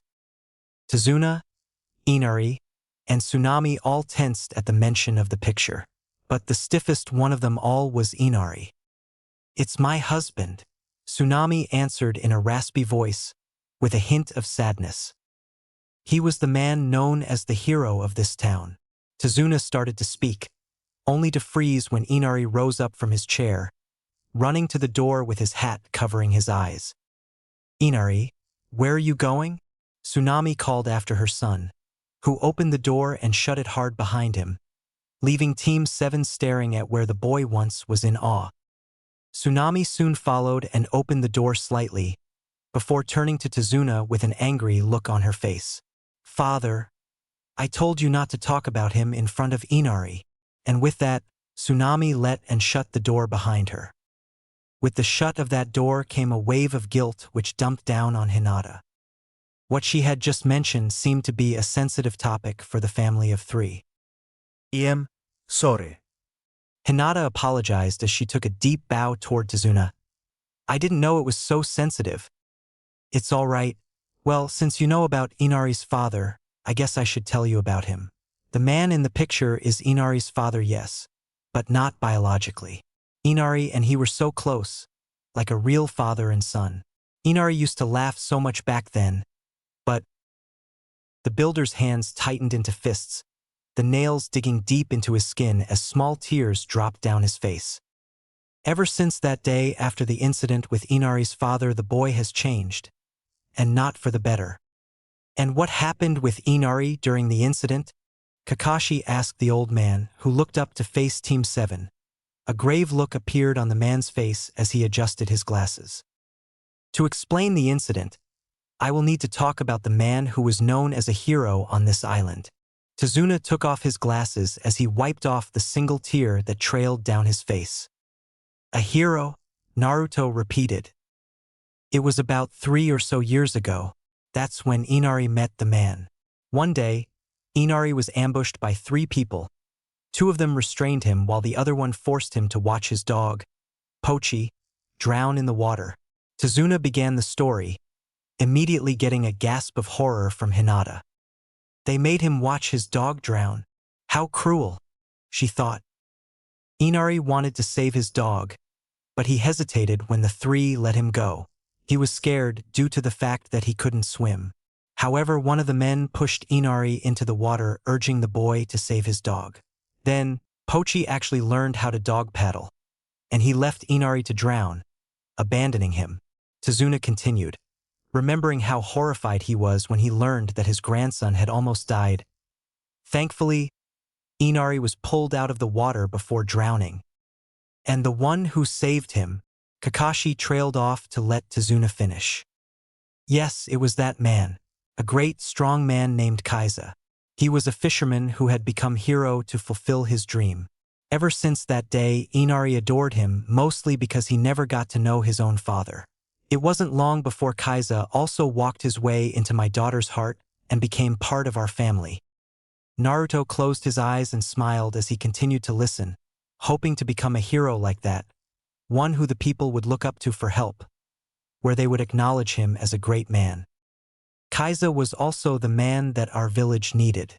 After Kaiza prevented a sector of the village from being flooded, the people began to call him a hero, and he became a father Inari could be proud of. Tazuna smiled at the memory, before curving his lips into a deep frown. But around that time, Gato has turned his eye on this town, and one night, Tazuna grimaced as he remembered the day the hero died. After Kaiza spoke up against Gato's actions, he was captured by Gato's men, then beaten up to near death. Gato even went as far as ordering that both of his arms be cut off. Tears began to sprout in Hinata's eyes as she knew what was going to happen next. The next day, Gato had Kaiza publicly executed as a way to discourage the people from ever standing up against him. He also threatened that if anyone were to stand up like Kaiza did, they and their family members would receive the same treatment that Kaiza received. So ever since Kaiza's death, Inari, Tsunami, and all the other people of the village changed. After that last statement came silence. Utter silence. Naruto clenched his fist, then jumped out of his seat heading towards the door, but due to fatigue he merely made halfway before collapsing. En Naruto-kun. Hinata spoke the name of her crush out of surprise. If you're trying to go out and train, don't even try. You used way too much chakra. If you try to train anymore, you'll die. Kakashi warned Naruto. Kakashi-sensei is right. You can continue tomorrow, Atsushi said, helping Naruto to stand on his feet. From the amount of time spent training, even someone with Naruto's chakra capacity could barely move afterwards, so training wasn't a good idea right now. I'll show him, Naruto said as rose to his feet with his teammates' aid, that there are heroes in this world. I'll prove it to him. Plus. Morning. May 16th. Good morning. Hinata greeted the occupants of the room with a small yawn. Immediately after entering the room, she noticed that Naruto was the only one who wasn't there. The Uzumaki had obviously sneaked out during the night. Is he still out training? Hinata wondered as she took a seat at the table. Tsunami walked over to her with a plate of steamed rice with fish sauce and placed it in front of her. Thank you very much. Hinata gave Tsunami a small bow with her head. Naruto is still training his ass off like a madman, huh? Tazuna spoke as he took a bite into his food. I am starting to get worried about it. If he pushes himself too hard, he could die by using too much chakra. Hinata said glumly as she looked down at the food, the sudden prospect of Naruto dying completely devouring her appetite. There shouldn't be anything to worry about. Even if he doesn't look like one, Naruto is a decent ninja. Kakashi assured Hinata to ease her worries. I don't know about that. That dobe might actually be dead. What? Sasuke, stop messing with her, Atsushi said, glaring at the raven-haired. Sasuke glared back but was ignored as the green-haired focused on Hinata. I'm sure that Naruto isn't going to die from chakra exhaustion. He has an enormous amount of chakra, remember? Yes, I guess you're right, Hinata muttered. If you like, you can go check up on him, Sushi offered. The Hyuga immediately stood up from her chair. Of course, thanks Atsushi-san, she said as she began to walk towards the entrance of the house. Once she was gone, Tazuna chuckled slightly. Judging by how eager she is, I will say that she has something for the boy. Well, she doesn't seem to be hiding it, Kakashi replied with a hidden grin. Plus. Wave Forest.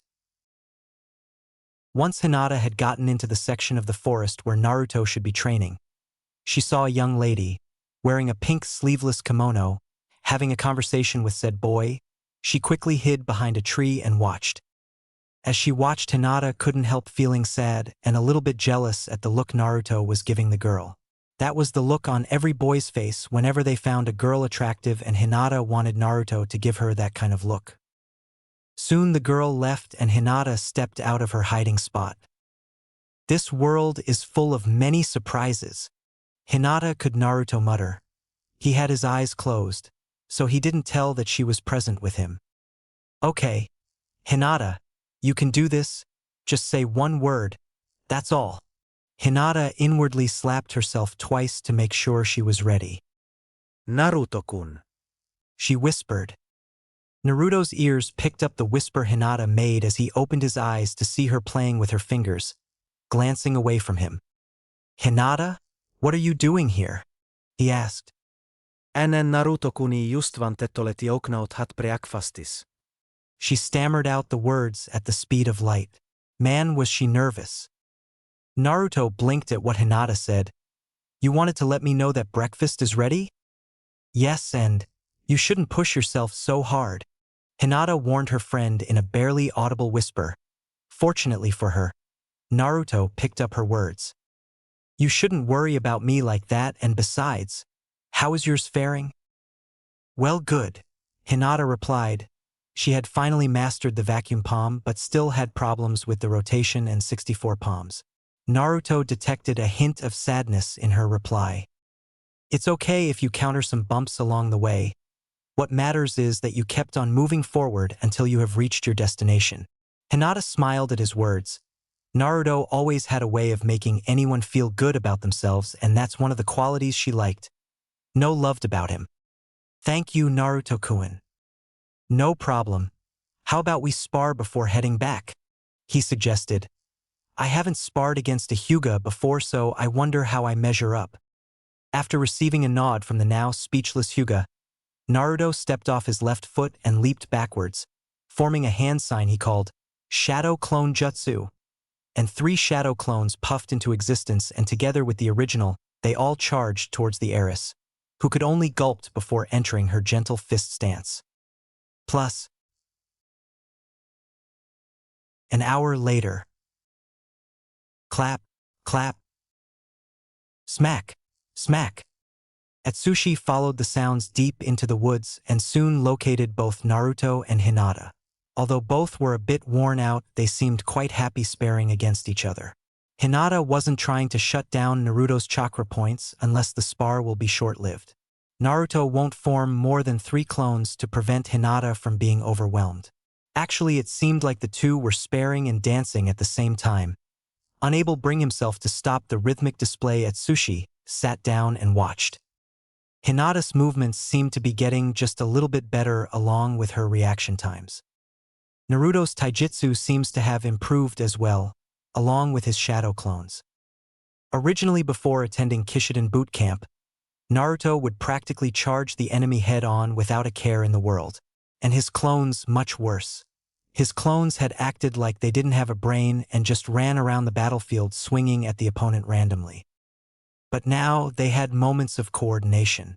Although not as much as the original, the clones did manage to score a couple of hits on Hinata. Naruto soon went out of rhythm, aiming a punch at Hinata's face. But it was slow, and the Hyuga easily sidestepped it and struck her teammate with a palm to the chest, adding a little chakra into her strike, which blew the Uzumaki backwards. Ow! Naruto yelped as his body hit the floor, unable to get up again as he looked up at the sky, panting and wheezing. Maybe training vigorously overnight was not such a good idea. Well, what do we have here? 2 genin hard at work. The calm and lazy voice of Kakashi Hatake droned as Hinata turned to see him and Sasuke walking towards them. Hinata, you never ate breakfast. You should head back, and you too, Naruto, but where is Atsushi?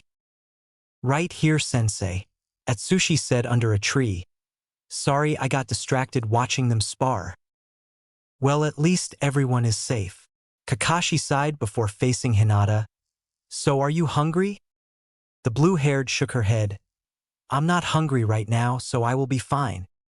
Sasuke turned to look at Naruto, who was lying down on the forest floor. Dus. Naruto's ears picked up the insult as a tick mark formed on his head. With newfound energy due to Sasuke merely insulting him, Naruto sat up straight and glared at the Uchiha. You've got something to say, team? Hard of hearing, Dobe? Alright, that's it. Naruto jumped up fully, getting close to Sasuke's face. Me! You! He pointed to the 2 trees behind him. Those 2 trees. Right here, right now. You're on. Sasuke agreed, weaving hand seals. Fire style. Flamethrower jutsu. A stream of red-hot fire identical to Kakashi's shot out of Sasuke's and incinerated the tree, reducing it to ash. Naruto hummed as he stared at the burnt tree. Now my turn. The blonde grabbed a kunai from his pouch and began channeling wind chakra into it until a faint blue glow surrounded it. Wind style, wind slash. He swung the kunai, unleashing a hemispherical slash towards his own tree, slashing it in half. Kakashi's jaw dropped. His students had mastered a C-rank jutsu in 2 days. Soon they will be coming for more justice, and that meant more teaching. He had to distract them for the meantime. Okay, since you guys are down with your various jutsu, head on to the bridge. I am sure Riku and Tazuna are waiting for you. Sasuke and Naruto nodded, then sprinted off, making Kakashi to sigh out in relief. Disaster averted.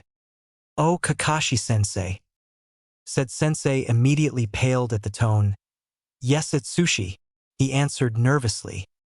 I require a few more demonstrations. The Kishida smiled a sinister smile which sent shivers went down the Jonin's spine. Plus, Omake. 2 months ago. March 15th. Training Grounds 7. The members of Team 7 were already at their training grounds patiently waiting for their sensei. After an hour, Kakashi was still nowhere around the training ground. The team was bored and Naruto restless, so Itsushi decided to help them improve their chakra control by showing them the tree climbing exercise.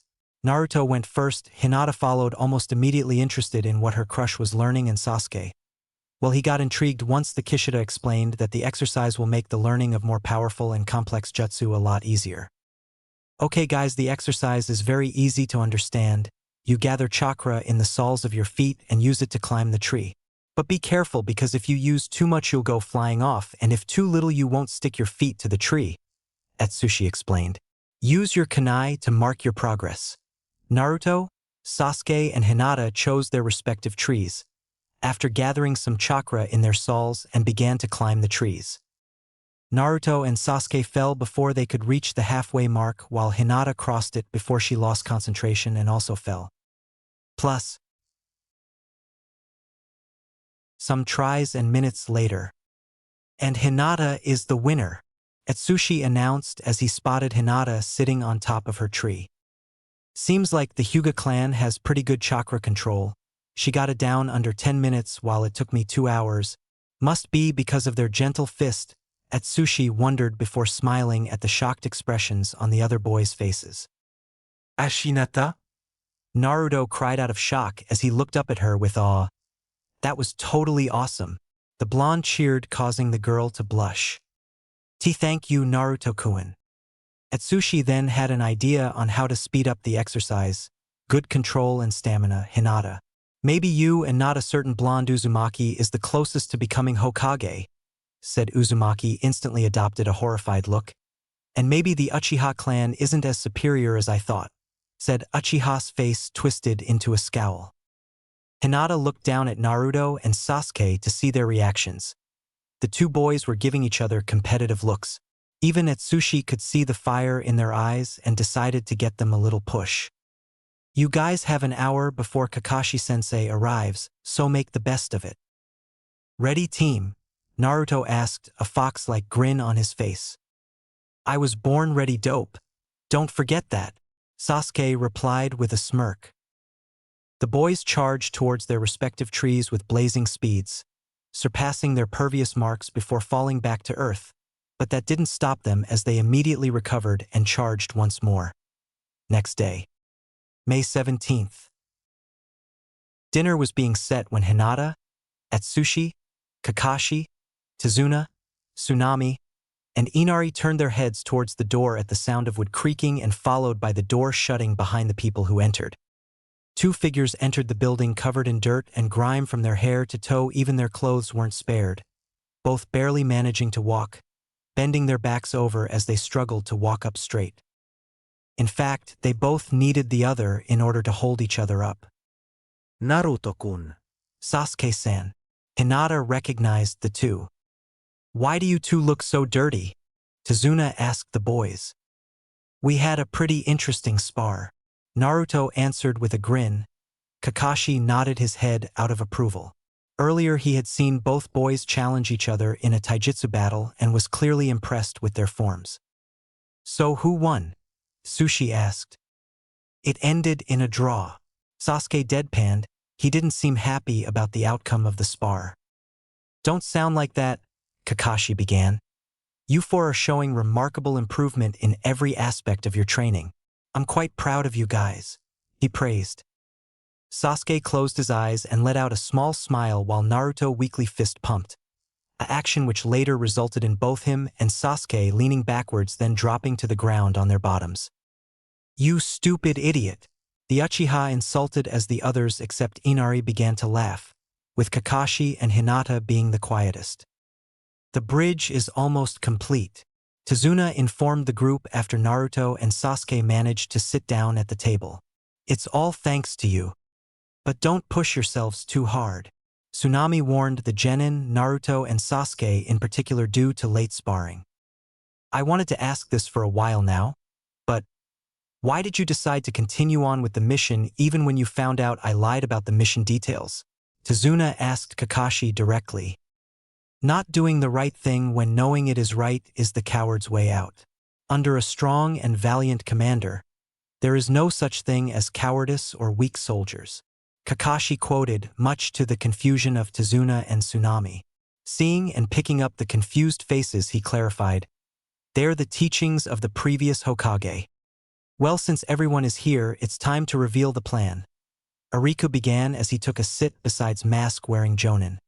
As we all know, Zabuza should make an appearance at the bridge tomorrow.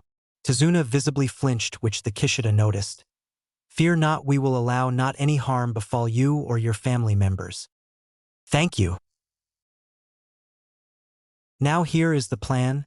Kakashi and 3 of the genin will escort Tazuna to the bridge to face Zabuza, while I and 1 of the genin will stay back here in case Gato sends some thugs here. So who gets to stay back? Sasuke asked, because there was no way he was going to miss a clash between giants. "I wouldn't force anyone to stay back," Arika stated. "He or she will just have to volunteer, so anyone?" Silence followed that question for about a minute. Unknown to everyone, Inari was glaring at Naruto, who seemed content, eyes closed and his arms on the table without a care in the world. Inari's arms began to tremble as he began to clench his fists and grit his teeth so hard and for so long that he didn't know he was doing it. His vision began to blur as he felt drops of water in his eyes. "Why?" he asked. "Huh? Why what?" Naruto raised his head out of interest as he looked at Inari, only to see multiple tears streaming down the boy's face as he stood up and slammed his hands on the table with force, an angry look on his face. "Why do you keep pushing yourself to the point of ending up like that? All this training is just a worthless waste of time. Gato has an entire army. They'll beat you down and kill you." Inari bellowed at the top of his lungs, ignoring the looks of awe the others were giving him. "Why can't you see it? The strong always win and the weak always lose." Everyone could hear Inari's voice beginning to break, his tone starting to crack as he gave into his emotional depression. Naruto shrugged it off as he closed his eyes and replied, "Speak for yourself. With me here, something like that won't happen with me around." "Shut up." Inari bawled his eyes out, closing his eyes tightly as he remembered Kaiza getting executed in front of his eyes. "It makes me sick, how you go through life just laughing everything off without a care in the world. You don't know anything about this country. You're just being nosy. You don't know one bit about how it feels like to suffer and to be treated like a worm." Naruto's body movement stiffened as he dipped his head further down towards the darkness of his arms. Hinata let out a quiet gasp as she knew that Inari was starting to push Naruto's buttons. She glanced at Sasuke to see him giving Inari a look of anger and disgust. Atsushi remained silent but was glaring at the boy with fury. "Just look at you, crying and whining as if you're some sorry little helpless victim," Naruto growled as he sent a feral gaze of daggers straight into Inari's eyes, causing him to freeze up on the spot. "For all I care, a spineless crybaby like you can just keep on crying." Inari immediately looked at Naruto out of shock before breaking down in the spot, not being able to handle how vicious Naruto was being towards him. Tsunami quickly ran over to Inari in an attempt to comfort him, only for her son to shove her arm away and run out of the house. Naruto pushed himself out of the chair, declaring that he had lost his appetite before leaving the dinner table for where he was sleeping in the house. Atsushi stood up out of his chair preparing to go after Inari, but Kakashi stopped him. "I will go after Inari," the Jonin said. Plus, outside Tazuna's house, Inari heard footsteps on the hard wooden floor. Someone came after him, probably his mother. To his surprise, it wasn't Tsunami or even Tazuna, it was Kakashi, no doubt here to scold him for lashing out at Naruto. "May I join you?" That statement was not a question. "Just save it. I know you're here to tell me to take back what I said." "Well, I'm not. I was only telling you the truth." Inari exclaimed loudly, hoping that with putting force into his voice that Kakashi would just leave. Kakashi didn't answer as Inari heard the sound of footsteps coming closer to him. Inari glanced at the man as he took a seat next to him. Tazuna-san told us what happened to your father, Kakashi started. Inari narrowed his eyes out of anger. Naruto knew. He knew, and he had the audacity to say what he said. Naruto also grew up without a father for all of his life. In fact, he didn't even know what the love of having a parent felt like. Kakashi continued, revealing that Naruto grew up without both of his parents or a parent-like figure. And he didn't have a single friend back in village, and the villagers themselves resented him. Inari's ears perked up out of interest. So, Naruto was all alone? Is that what Kakashi was saying? He was all alone, but what about you? The pale-eyed girl, the green-haired guy and the other guy? Inari asked. I didn't make much contact with Naruto when he was younger. Naruto had met Atsushi, Hinata, and Sasuke in the academy. Due to reasons that I can't state, Sasuke had become antisocial, and he deemed the others in his class as weak and not worth his time. Kakashi paused to let that sink in. On the other hand, Hinata was one of the few who actually wanted to befriend Naruto. However, problems with her clan made her to lose confidence in herself. No matter how much she wanted to, she could never bring herself to confront Naruto. Atsushi happened to be the only one who actually succeeded in becoming Naruto's friend. He sees Naruto and the others as his siblings since he couldn't have any due to his parents' early demise. He acts as the elder brother to each one of them, offering assistance in times of need, always listening to their problems and coming up with solutions for them. Inari was surprised at this, as when he overheard some of the team's conversations, they seemed happy. Despite all of this, Naruto never grow timid nor give up or cry. He's desperate to make people acknowledge him. It's his dream and he would put his life on the line in order to fulfill that dream. I think that Naruto just got tired of crying and decided to do something about it. The more Kakashi said, the more Inari realized that he was wrong about Naruto. He did suffer. A lot. That's why he knows the true meaning of being strong, like your father. Naruto is probably the one who can understand your pain the best. Those things that Naruto said to you earlier, while they seem harsh and outright cruel. Another long pause as Kakashi looked at Inari, giving him an eye smile. I'm sure he's told himself the same thing thousands of times. After that, Kakashi left the boy to his thoughts. Plus, May 18th. Unfinished bridge, wave. What is all of this? Tazuna exclaimed out of shock as he witnessed the multiple bodies of the workers on the ground. Kakashi, after the Inari-Naruto drama last night, had formulated a plan which involved Naruto staying behind along with Ariku to protect Tsunami and Inari in case Gato's goons attacked, while the rest faced Zabuza. Kakashi inspected some of the victims. He felt their pulses. They aren't dead, just injured.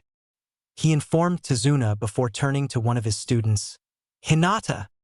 Hinata nodded, knowing what to do as she formed multiple hand signs, bringing her hands up to her face as she uttered one word. Byakugan! Veins bulged around her eyes as she began to scan the area around the bridge, eventually looking down into the ground, using the Byakugan to see through it. She gasped out before crying out, I see 7 chakra signatures close by. 5 are lurking under the bridge. 6 of them are the same person while the other one is different. Water clones, and the other person should be the hunter Nin. Kakashi thought to himself, You 3, get ready, protect Tazuna-san.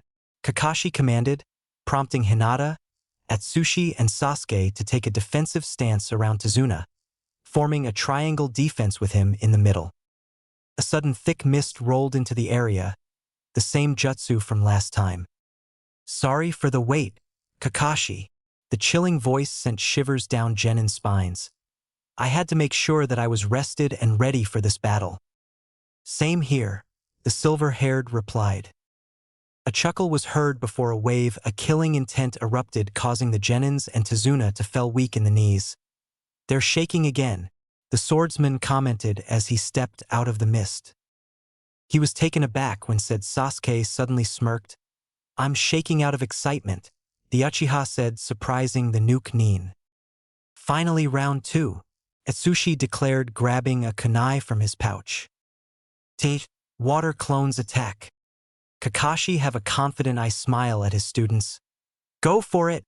The 3 genin reacted quickly, Hinata jumping over the blade and striking one of the clones in the chest. Her hands were immediately drenched as the clone reverted back into water.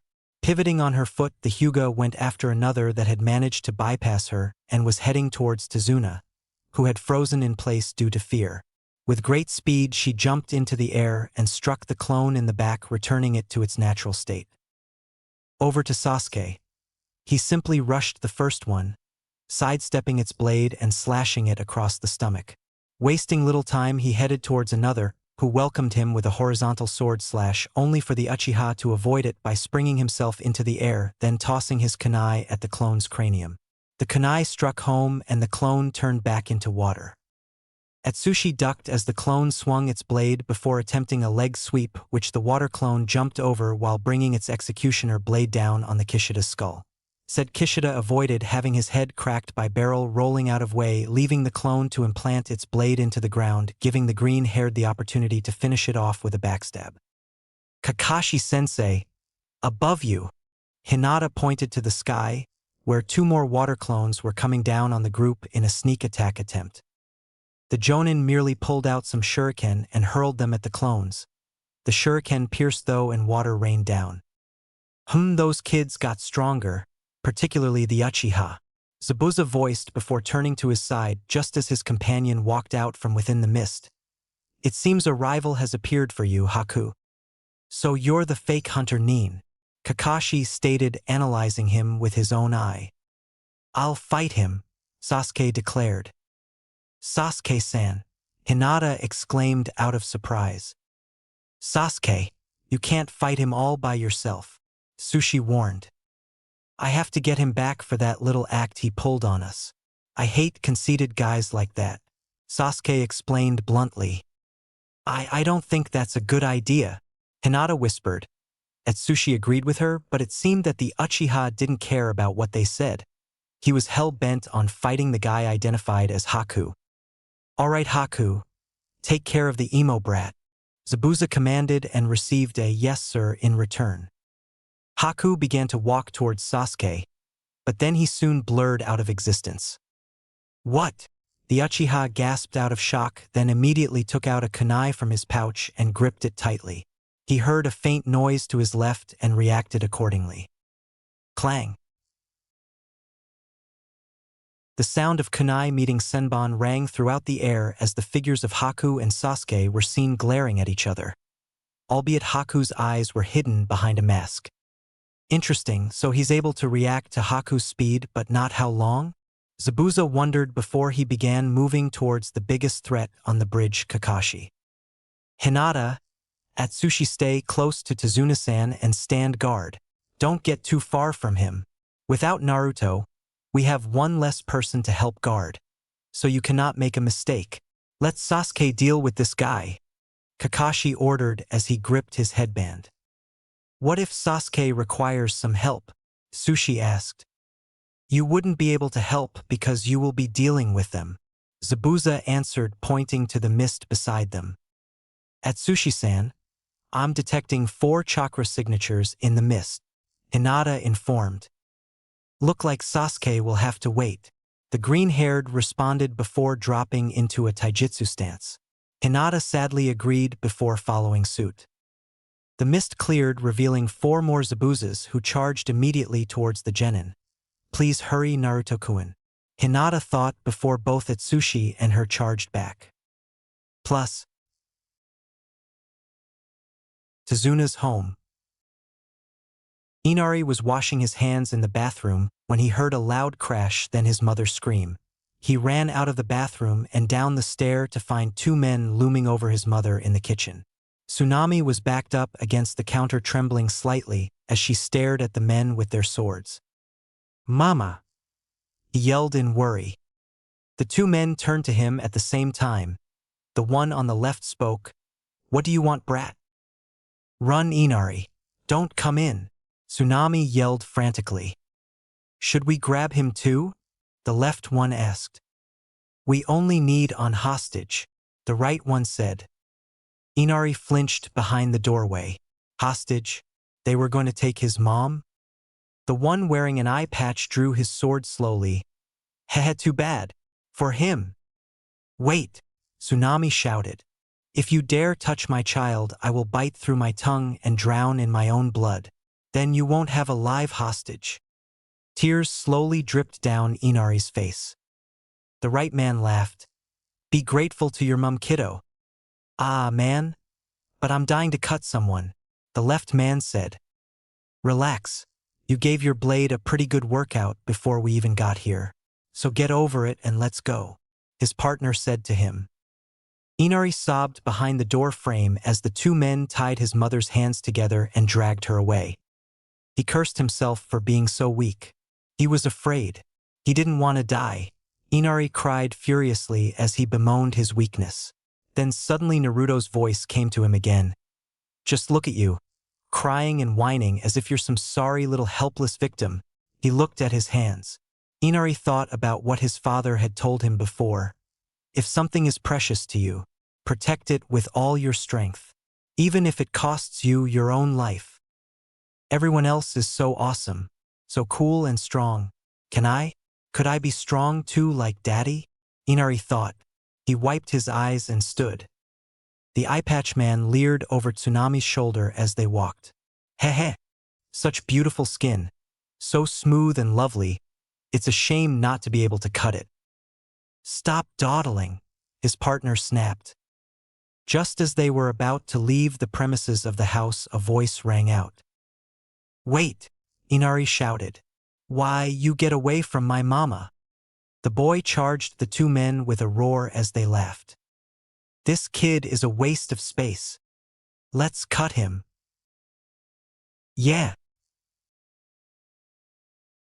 They slashed at Inari with their swords as Tsunami screamed and closed her eyes.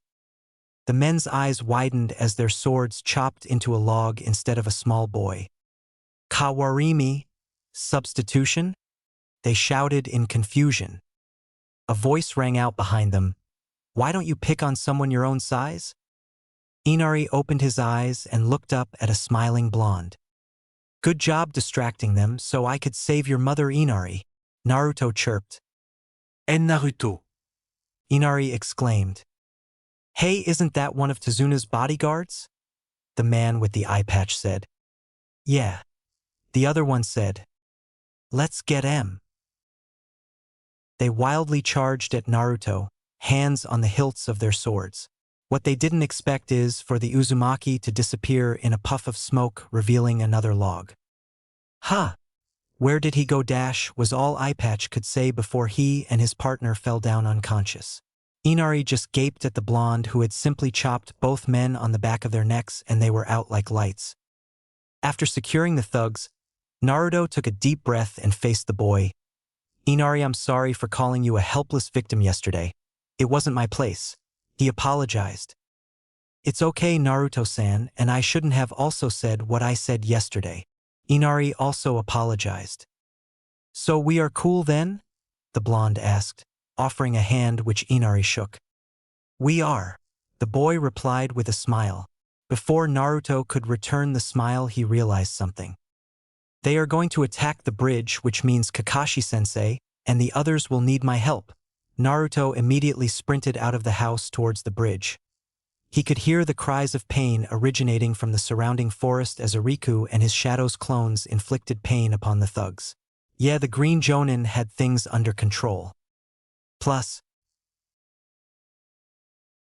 bridge battle.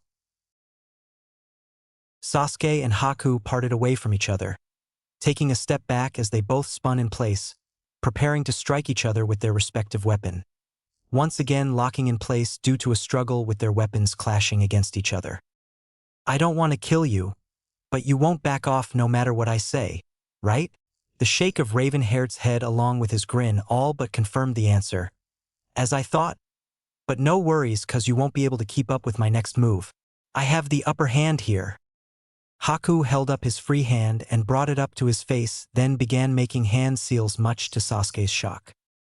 He's forming hand seals with only one hand. Sasuke widened his eyes as he realized that he will have difficulty blocking whatever the fake hunter Nin was going to dish out. Hidden Jutsu, 1,000 needles of death. On Haku's exclamation, the water left by the Zabuza's water clones rose from the ground and separated into 1,000 bits. Changing into the form of Senbon needles, they all flew toward the last Uchiha. Said Uchiha formed the ram hand sign as he began to concentrate some chakra to his feet while the needles rushed towards him, preparing to strike him in 1,000 different places in order to kill him. Plus, Sasuke-san, Hinata called out of concern as the needles seemed to have hit Sasuke, a blue smokescreen erupting as a result of the impact. However, her concern turned to relief when she saw him leap out at the last moment with her Byakugan, using his chakra to propel himself in the air before landing safely a couple feet away. Hinata above. The Hyuga leapt out of the way of a blade which impacted the position she was seconds ago. Thanks, Atsushi-san, Hinata said as she struck the clone. You're welcome, now focus, Atsushi ordered as he impaled a clone in the thigh. Plus, Fire Style, Phoenix Flower Jutsu. Several miniature fireballs raced towards Haku. Said teen just made some hand seals. Water Style, Water Encampment Wall.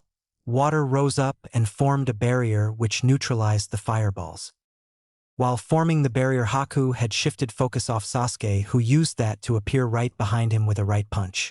Haku reacted quickly, avoided the punch, then leapt away from the Uchiha. Sasuke, unhappy that he missed, grabbed some kunai and tossed towards Haku, aiming for the head. Haku let out a yelp of surprise as he crouched down to the ground, avoiding the kunai to the head. However, it turned out that Sasuke anticipated the crouch as he ran forward and nailed the teen with a spinning kick, sending the fake hunter Nin flying towards his master. The impact of his tool, colliding with the harsh ground, caused Zabuza to disengage from Kakashi. Wait, Haku was beaten in speed? Zabuza asked with widened eyes, genuinely surprised by Sasuke's actions. You can't make fun of our team just because they mere genin, Kakashi retorted as he continued. Sasuke Uchiha is the rookie of his class. Hinata Hyuga is the village's little princess who packs a mean punch. Hinata blushed slightly at the compliment despite the situation. Atsushi is the glue which binds the team together, and the last one likes to show off, and he's number one when it comes to surprising people. He's the number one hyperactive knucklehead ninja, Naruto Uzumaki. Kakashi spoke with a hint of pride in his voice.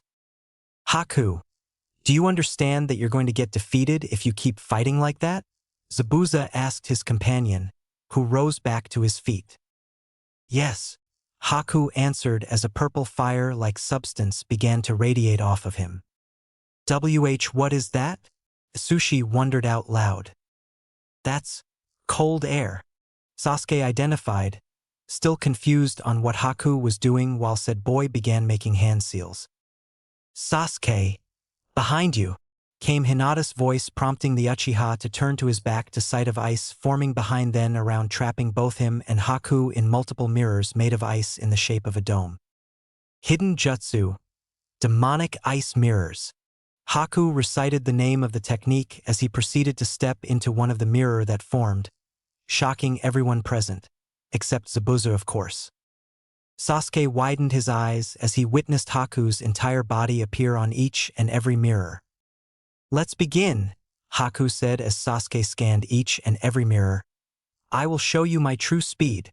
Haku held multiple senbon in between his fingers as multiple senbon were thrown from the entire mirrors at great speed. Fire Style, Flamethrower Jutsu.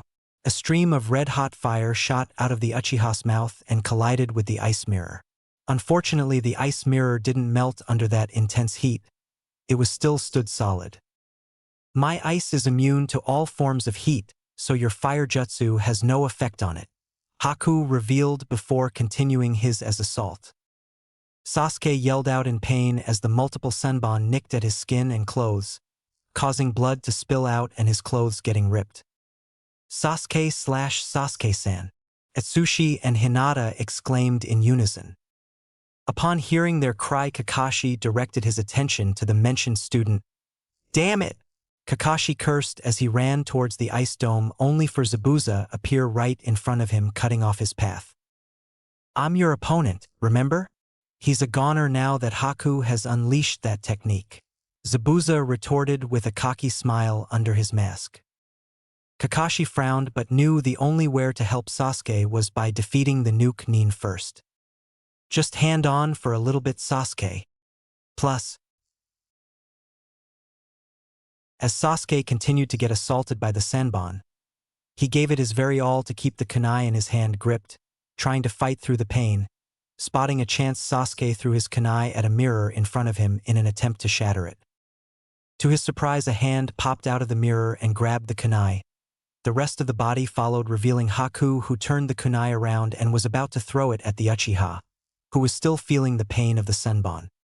However, the next thing they knew, Haku was hit in the face by a single shuriken, causing a crack to form in his mask as the shuriken had come from the outside of the ice prison. The shuriken impacting the mask caused Haku to drop to the ground before immediately getting back up to his knees in order to guard himself. Outside the prison, a silhouette of a certain blonde appeared. Naruto Uzumaki has arrived, the Uzumaki declared, causing several sweat drops and facepalms from nearly everyone present. Just when I thought Aji-san and I had beaten that attitude out of him, Sushi sighed.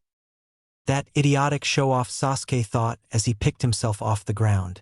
He was covered in scratches and cuts from the needles, but nothing was fatal. Yet, that idiot, Kakashi said to himself. Zabuza got a little laugh at Kakashi's facial expression. What kind of ninja does he think he is, barging in like that? Naruto threw a few shuriken at the distracted Zabuza, only to have them knocked away by Haku's needles. So you don't want me attacking them? You're soft as always, Haku. Hearing from Zabuza made Sasuke that Haku was been holding back. He looked down at his body and noticed that the senbons hadn't hit any major organs, even though the teen had deadly accuracy with senbon. He hated to admit it, but he needed Naruto help in order to beat Haku. With the Uzumaki working on the outside and himself on the inside, Haku won't be able to focus on both of them at the same time, which will leave him with a lot of openings. Sadly, the Uchiha would first have to swallow his pride and ask Naruto for help, assuming the blonde hadn't done what he just did. Sasuke, I came in here to save you, Naruto said, now inside the ice dome along with his teammate who was seconds away from beating the knucklehead senseless but couldn't as Haku resumed his onslaught of senbon. Naruto made a bunch of clones to attack the mirrors, hoping that one of them would be able to get Haku. However, Haku was too fast and the clones were easily defeated.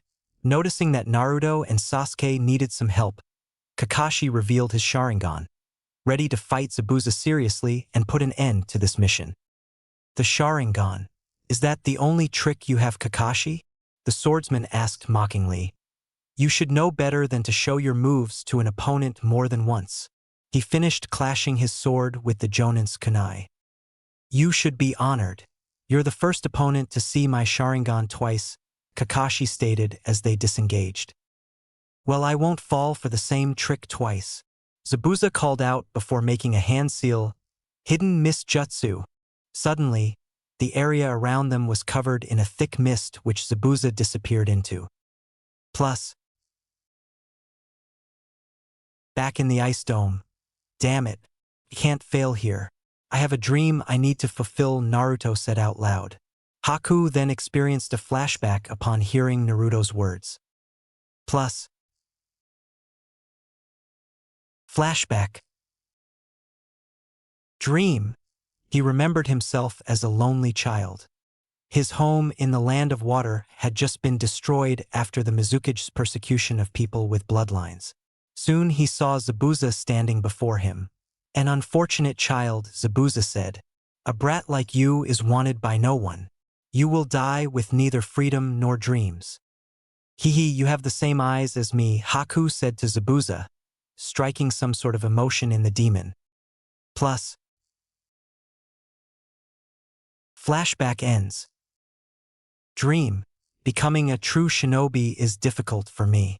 If possible, I do not want to kill you, nor have you kill me.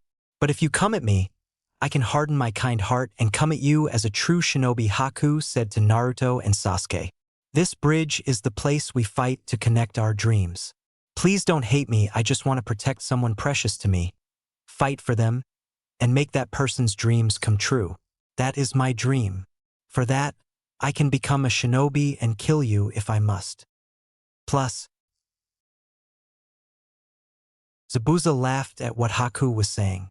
He knew that Naruto and Sasuke had not killed anyone yet and that they did not know what it was like to truly become a shinobi. Kakashi heard this, but couldn't see anything. The mist was too thick even for his Sharingan. But he figured that Zabuza couldn't see either. Suddenly, about a dozen shuriken flew towards the silver-haired who just barely managed to block them. Impressive that you were able to see them, Kakashi of the Sharingan. Zabuza complimented as he appearing behind said Jonin. Kakashi turned around to see Zabuza's eyes were closed before the nuke Nin retreated back into the mist. Damn it! You have overestimated the use of your Sharingan, Kakashi. Acting as if you could read my mind and see the future, but the Sharingan is merely a trick. Basically, it involves hypnotism and attention to detail. By using those two abilities, you can make it seem like you are seeing into the future when you are actually predicting. The answer to combating it is simple. First, I use the mist to make that keen eye of yours useless. Second, I keep my eyes closed to prevent you from influencing me. However, I am an expert in silent killing. I can kill you just by hearing your breath. Kakashi was worried by this realization. Leaving the Jonin to the thickened mist, Zabuza moved towards Tazuna, hoping to take out the bridge builder, but to his surprise Kakashi appeared in his way. Angered, he swung his blade attempting to cut the leaf Jonin into chunks of meat. Kakashi had just enough time to throw himself backwards, dodging most of the attack. However, the blade still sliced across his chest, creating a rather large gash. Zabuza slipped back into the mist again and waited for an opening. Kakashi had once been in charge of the ANBU and the Sharingan wasn't his only trick. He gazed at his wound and came up with a plan. Making a few hand seals, he slammed his hand on the ground. Summoning Jutsu. In a puff of smoke, 8 ninja dogs appeared. Earth-style. Fang Pursuit Jutsu. Plus, Atsushi, after dispersing Zabuza clones, ordered Hinata to watch over Tazuna while he planted explosive tags all over the ice dome. Once done, he jumped a good 20 feet away from the dome, then made the hand seal for explode, prompting numerous explosions to come to life. Plus, inside the ice dome, Haku grabbed some senbon and prepared to launch them at Naruto, but some explosions rocked the dome, disorienting everything within it, including the ice user, as he misfired the senbon. The needles hit Sasuke in the chest in what appeared to be the liver. Naruto saw his rival slump to the ground before he too joined, as a single needle that failed to take hit the Uchiha struck the blonde in the neck at roughly the same spot where Zabuza was hit when he was killed a week ago. Flashback. Dream. He remembered himself as a lonely child. His home in the land of water had just been destroyed after the Mizuki's persecution of people with bloodlines. Soon he saw Zabuza standing before him. An unfortunate child, Zabuza said. A brat like you is wanted by no one. You will die with neither freedom nor dreams. Hehe, you have the same eyes as me, Haku said to Zabuza, striking some sort of emotion in the demon. Plus, flashback ends. Dream. Becoming a true shinobi is difficult for me. If possible, I do not want to kill you, nor have you kill me. But if you come at me, I can harden my kind heart and come at you as a true shinobi, Haku said to Naruto and Sasuke. This bridge is the place we fight to connect our dreams. Please don't hate me, I just want to protect someone precious to me. Fight for them, and make that person's dreams come true. That is my dream. For that, I can become a shinobi and kill you if I must. Plus, Zabuza laughed at what Haku was saying. He knew that Naruto and Sasuke had not killed anyone yet and that they did not know what it was like to truly become a shinobi. Kakashi heard this, but couldn't see anything. The mist was too thick even for his Sharingan. But he figured that Zabuza couldn't see either. Suddenly, about a dozen shuriken flew towards the silver-haired who just barely managed to block them. Impressive that you were able to see them, Kakashi of the Sharingan. Zabuza complimented as he appearing behind said Jonin. Kakashi turned around to see Zabuza's eyes were closed before the Muk Nin retreated back into the mist. Damn it! You have overestimated the use of your Sharingan, Kakashi. Acting as if you could read my mind and see the future, but the Sharingan is merely a trick. Basically, it involves hypnotism and attention to detail.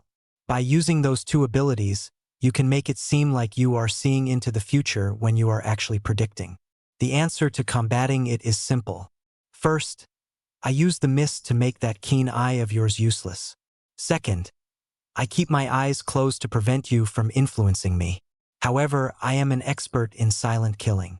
I can kill you just by hearing your breath. Kakashi was worried by this realization. Leaving the Jonin to the thickened mist, Zabuza moved towards Tazuna, hoping to take out the bridge builder, but to his surprise Kakashi appeared in his way. Angered, he swung his blade attempting to cut the leaf Jonin into chunks of meat. Kakashi had just enough time to throw himself backwards, dodging most of the attack. However, the blade still sliced across his chest, creating a rather large gash. Zabuza slipped back into the mist again and waited for an opening. Kakashi had once been in charge of the ANBU and the Sharingan wasn't his only trick. He gazed at his wound and came up with a plan. Making a few hand seals, he slammed his hand on the ground. Summoning Jutsu. In a puff of smoke, 8 ninja dogs appeared. Earth style. Fang Pursuit Jutsu. Plus.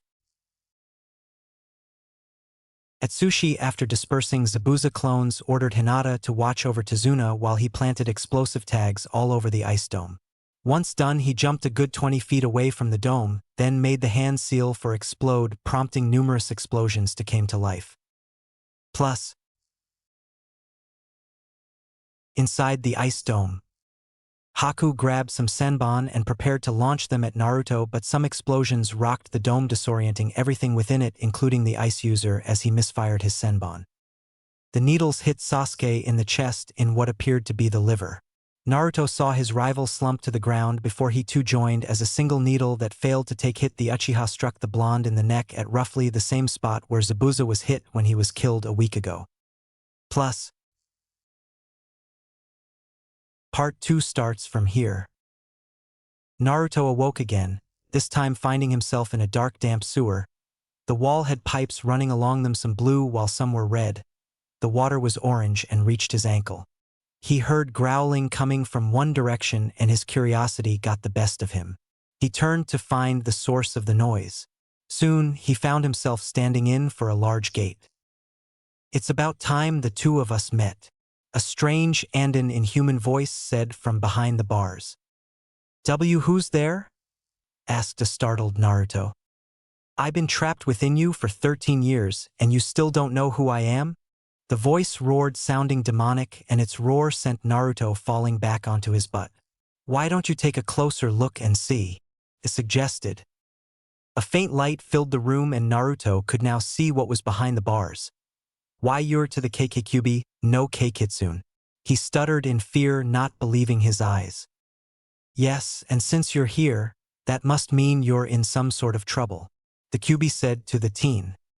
What do you mean? The blonde asked, still trembling in fear. Are you going to eat me or something? No. Even if I wanted to, the seal on you that keeps me imprisoned would prevent me from doing such. It paused a bit, then continued.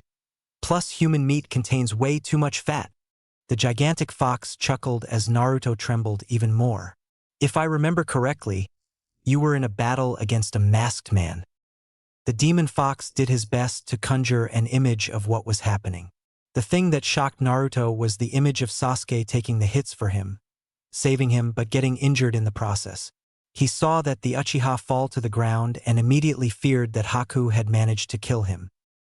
I can sense that your friend is still alive, but he may not be for long if you just sit there and do nothing like a blundering idiot. But nothing I do seem to be working. Then I will give you a little bit of my power for now. But there is something I want to discuss with you later. Now go. With that last bark of the QB, Naruto was forced out of his mindscape. Finding himself in the real world, facing Haku and a dying Sasuke, the Uzumaki instantly felt a surge of power course through his chakra coils, making him feel that single-handedly he'd take on Kakashi and win. Haku looked on in shock as a red aura began to surround his remaining opponent, forcing out the needles that were struck in him before healing the wounds. What is that? He stammered before Naruto released an inhuman growl and charged him. Plus, with the battle. Outside Atsushi was muttering curses as he stared at the still-standing ice dome. All of a sudden, he froze up at the enormous amount of killing intent radiating from within the dome, which was followed by an inhuman growl. What is going on in there? The Kishida wondered. Hinata also felt the killing intent radiating from the dome and took a look. She noticed an orange chakra with her Byakugan, and how it had basically devoured Naruto's blue chakra. What is that orange chakra? She wondered with a worried look on her face. Plus, with a strike of his fist which was condensed with Kyuubi's chakra, Naruto punched Haku out of his mirror, shattering it along with the dome collapsed. Haku managed to regain himself, but his mask was cracked and his head ringing, most likely suffering from some sort of concussion. Naruto's next attack came swiftly in form of a strong punch to the chest that sent the fake hunter Nin skidding across the ground. As the Uzumaki lashed out once again, Haku's mask crumbled off, revealing the same boy he had met in the forest only a few days ago. Plus, flashback. Naruto was asleep in the clearing, having worked off his rage by throwing himself into his training. Currently, he was surrounded by trees that were either burned, slashed, impaled, or smashed. Haku had entered the clearing with a basket while searching for some herbs to help head Zabuza. The fake hunter Nin found Naruto and, recognizing him as one of Tezuna's bodyguards, knelt down next to him and contemplated on what to do. With a sigh, he decided to shake the blonde awake. I'm too soft, Haku thought, watching as the genin opened his eyes. Ugh! Naruto mumbled as he rubbed his eyes. He opened them to see a pretty lady standing over him. Jumped to his feet with a faint blush appearing on his cheeks, the Uzumaki began to introduce himself. Hello there. I'm Naruto Uzumaki. The girl gave him a warm smile, made he think. She's almost as pretty as Hinata-chan. Wait. Where did that come from? Nice to meet Naruto. My name is Haku. So what were you doing out here? Haku asked, fishing for information. Nothing much, just training, Naruto answered. Training? Are you a ninja? Haku asked, setting down the basket. The blonde grinned. Yep, I'm aiming to be one of the best there is. Oh, but aren't you strong already? Haku asked, wanting to see Naruto's goals. The Jinchuriki shook his head negatively. I need to be stronger, so that way I'll be able to help everyone who I care about, he answered. So you fight to protect your precious people? The Uzumaki nodded. Then you're already strong. Naruto gave a confused look, so Haku explained. I believe that a person can be truly strong when she is protecting those who are precious to them. Naruto smiled, now getting it. So do you have any precious people? He asked. Yes. My father is the only person left in my life. Must be nice to have him. It was Haku's turn to give him a confused look. What do you mean by that? I'm just wondering how nice it might feel to have parents, Naruto replied with a hint of sadness in his voice. Realization set in. You're an orphan? Yes, the blonde nodded. I grew up all alone, but I try not to think about since it doesn't matter anymore. I'm sorry, it must have difficult. Naruto waved the apology off. Like I said, it doesn't matter. Well, do you have any friends? The girl asked, changing the subject. A change which was welcomed. My teammates are, the genin answered before releasing a chuckle.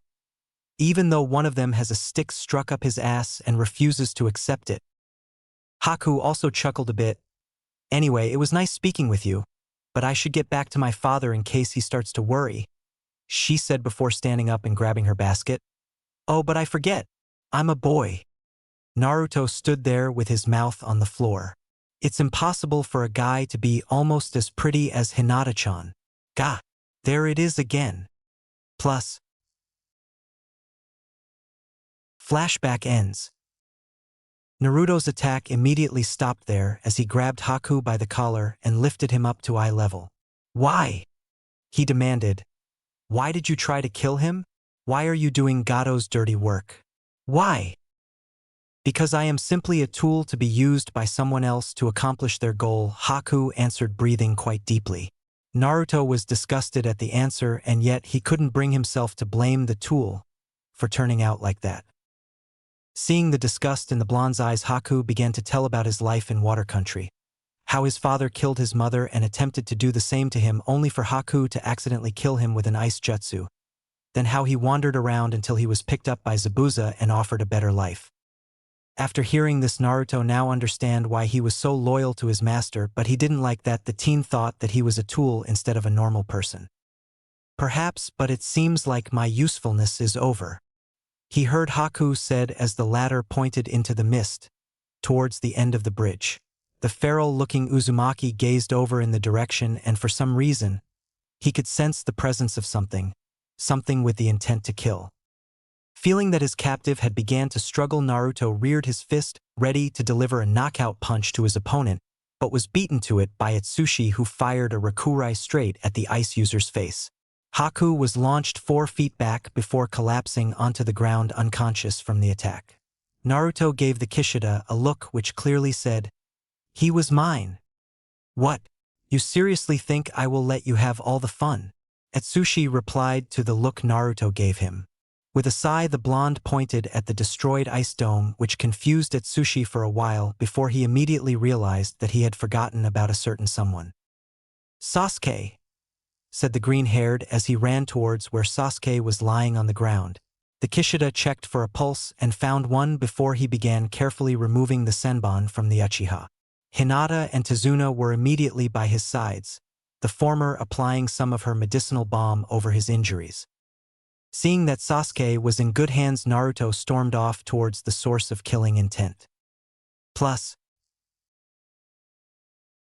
Some minutes back. "How?" Zabuza asked as he was immobilized by the copy ninja's summons. "How did you find me?" Kakashi pointed to the nuke's nin blade. "I used the blood on your blade to track you." He paused as a wave of demonic chakra flooded the atmosphere. Turning around, he immediately pinpointed its origin in the direction of Naruto. Zabuza also felt it and began to have flashbacks of his fight against the 4th Mizukage. One of those brats is a Jinchuriki. Thinking that the seal had broken, Kakashi decided to end things. "I have copied 1000 jutsu, Zabuza, but now you will see my original jutsu," the Jonin said, making a few hand seals before a mass of lightning shrouded his hand, morphing into a blade. "Raikiri, lightning blade," the silver-haired called as he dashed towards the nuke nin, intending to kill him with his signature move. Said swordsman visually panicked as his opponent sped towards him, his right hand covered with what appeared to be a blade of lightning. However, said opponent was intercepted by the most unexpected turn of events, as some man had come flying out of nowhere and took the Raikiri to his gut, dying instantly. Zabuza looked over at his stroke of just pure dumb luck, then realized that the man was one of Gato's thugs. "Kakashi, release me so I can dispel the mist and we can get a better look at what is going on," he said. Of course, the Jonin didn't buy it. "And why should I?" Kakashi asked, pulling his arm out of the thug. "The minute I do that, you're either going to resume your attack or try and kill Tazuna. That man is one of Gato's men. Haku and I suspected Gato would try to double-cross us, and we were planning on killing him after we were captured the builder. If one of his men is here, then that only means that there is more of him here. I just need my arms to get rid of the mist," the nuke nin explained. Kakashi thought about it. Fine, but try anything then next Raikiri will be going straight through your head. He threatened before ordering the dogs restraining the swordsman to let go. Now Free Zabuza did as he said he would and released the mist. Once the mist cleared, Kakashi could see what was going on. There was a group of roughly 50 to 60 thugs on the far end of the bridge and Naruto beating up one who was unfortunate enough to get too close. Zabuza looked over at the battered Haku on the ground and his cold exterior began to melt. Now realizing that the rest of Gato's men could see him, Naruto retreated back to where the rest of the team was. He could feel the demonic chakra drain from him as he did so. So they are not dead yet. How disappointing, Gato called out, looking at the exhausted ninjas standing in front of him. Why are you here? Zabuza simply asked. It's simple. I actually planned to do this from the start. I'm here to kill you, the short man claimed with a sick smug. It's what I do. I hire missing ninja to do my work and when they are done, I kill them so that I don't have to pay them. Nice plan, don't you think? The only problem is you. Zabuza, the demon of the bloody mist. You can't even live up to your name. Kakashi, this fight is over. I have no more reason to fight you or go after Tazuna. Zabuza said to Kakashi, who nodded in understanding. Gato walked over to Haku, who was lying unconscious on the ground just in front of the rest of the ninja and began kicking his unconscious body. Yeah, take this, you little punk. This is what you get for breaking my arm, he shouted before pulling out a blade from his side. This is what happens to a worthless tool of mine. Naruto tried to rush to save Haku, only to be held back by Zabuza himself. What are you doing? The blonde shouted. Can't you see that he's going to kill Haku? Don't you even care just a little bit? He's done everything for you and you've done nothing but look at him as a tool. He's more than just that, you know? Stop, kid, Zabuza said, tears rolling down his face. I know what I need to do. Can I borrow a kunai? Naruto nodded and handed Zabuza one of his knives. Zabuza instantly disappeared and reappeared behind Gato, driving the kunai into the back of the businessman's skull, killing him.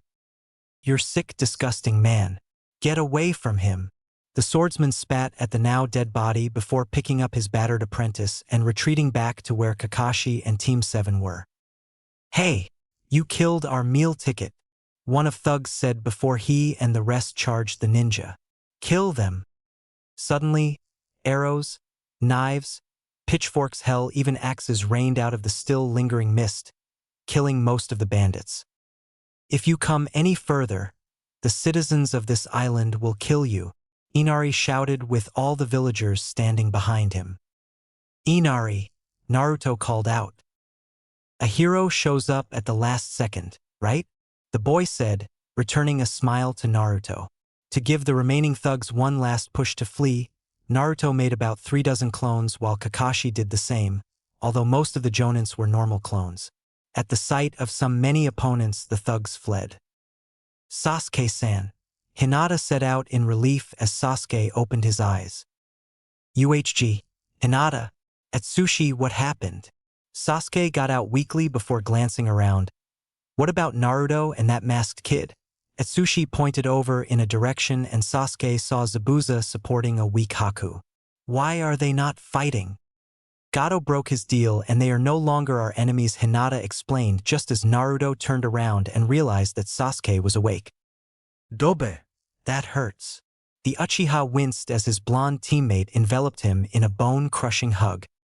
I thought you died, team, Naruto said, slowly reducing his death grip. Looks like I missed the main event.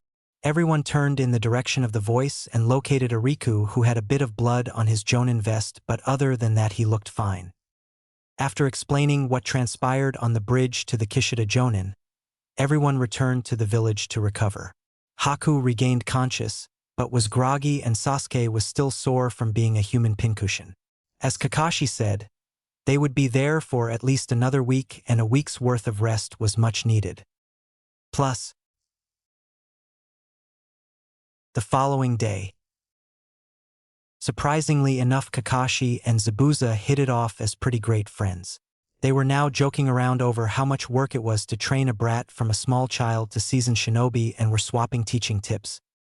After learning that Zabuza is actually a member of the Mist's revolutionary forces who was only pretending to have gone rogue because he was building up funds to help his organization plan another assassination attempt on the current 4th Mizukage, Yagura, who declared war on all bloodlines users in Kirigakure and by extension Water Country. Team 7 and the swordsman then raided Gato's residence in search of any valuables or ownership documents. Naruto, Atsushi, and Hinata were recruited for the operation with Sasuke and Haku being dropped due to their injuries. They were given directions to their destination by some of the Wave citizens who knew where Gato lived but were too afraid to do anything in fear of being killed. Using her Byakugan, Hinata pointed out that the building was currently uninhibited, but filled with traps to keep unauthorized guests away. She also revealed where the traps were to prevent any of them from being triggered accidentally, especially by a certain blonde. It appears that Gato was extremely careless with securing his valuables, judging by how easy it was for Ariku to find the ownership documents of various shipping companies and the codes for the high-security vault lying bare on top of his bedroom desk. Once the vault was unlocked and opened, the entire group of ninjas gaped at gigantic sum of cash present, about 205 million ryo, and it happened to be ripe for the plucking. Gato's foreign accounts weren't forgotten, but those were left for Wave to decide what to do with it. Zabuza and Haku were given 54 million ryo, Wave and its daimyo got 138 million, which is roughly 1/6 of what Gato took from the country. 10 million was set aside for the payment of the C-turned-to-rank mission, and lastly 3 million to Team 7 for the excellent job done. The next week was quite eventful, as Wave's economy immediately recovered from its bedridden state due to the amount of funds that pumped in. Jobs, career opportunities were created and businesses flourished as the country regained its shipping and business rights. Hinata later questioned Naruto about the orange chakra which surrounded him during his fight against Haku. The Uzumaki replied with a white lie which the Hyuga heiress accepted. Tazuna was appointed mayor by the Wave daimyo for the risks he took while building the bridge. Zabuza and Haku were invited by Kakashi to help train Team 7, which both accepted.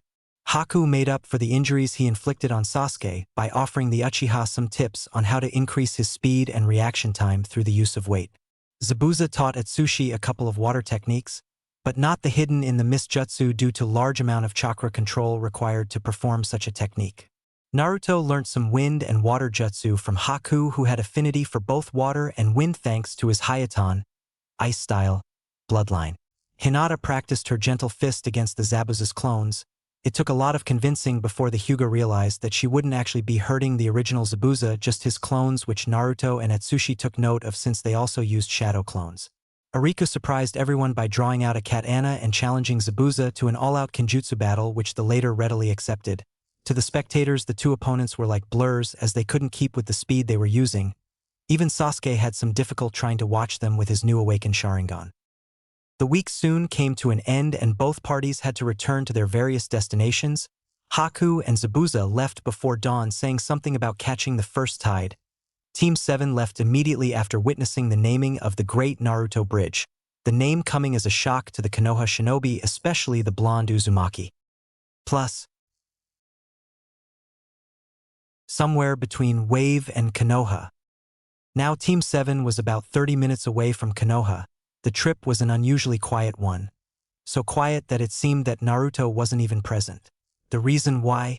Because the Uzumaki was busy thinking about his most recent conversation with the Kyuubi. Plus,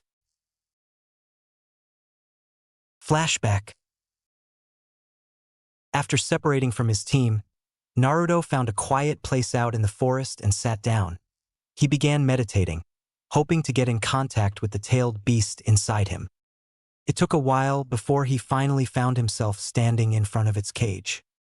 "Well, it seems as if you still want to talk," the fox said as it drew closer.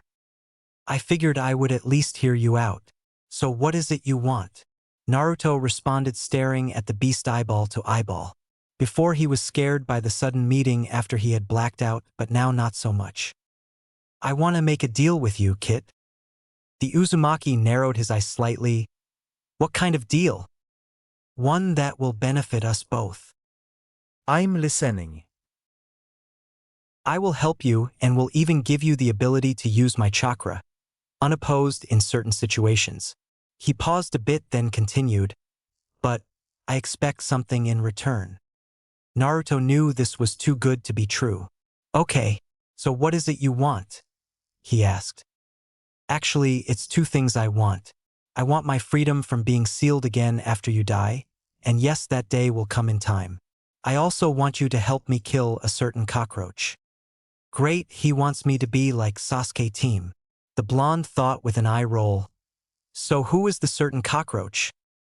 The QB growled a bit, letting out some of his killing intent. Madara Uchiha. Madara Uchiha? I've heard that name before. But where? The QB then explained to Naruto that he probably heard it during class as the battle between the first Hokage, Hashirama Senju, and Madara Uchiha was one of the biggest pieces of Konoha history. Naruto nodded his head and told the fox that was probably one of the lectures that he had not slept through. But wait, Uchiha? Does that mean Sasuke is Dash? Yes, that little Uchiha brat on your team is most likely a descendant of Madara Uchiha. However, Madara abandoned his clan in search of power. He was bitter at the fact that his rival, Hashirama, had received the position of Hokage instead of him.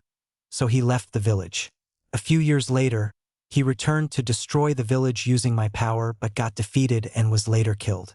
However, the bastard must have found a way to cheat death because he returned 13 years ago and freed me from my previous vessel, but before I could even take a free breath, he had me under his control again with that blasted Sharingan dash.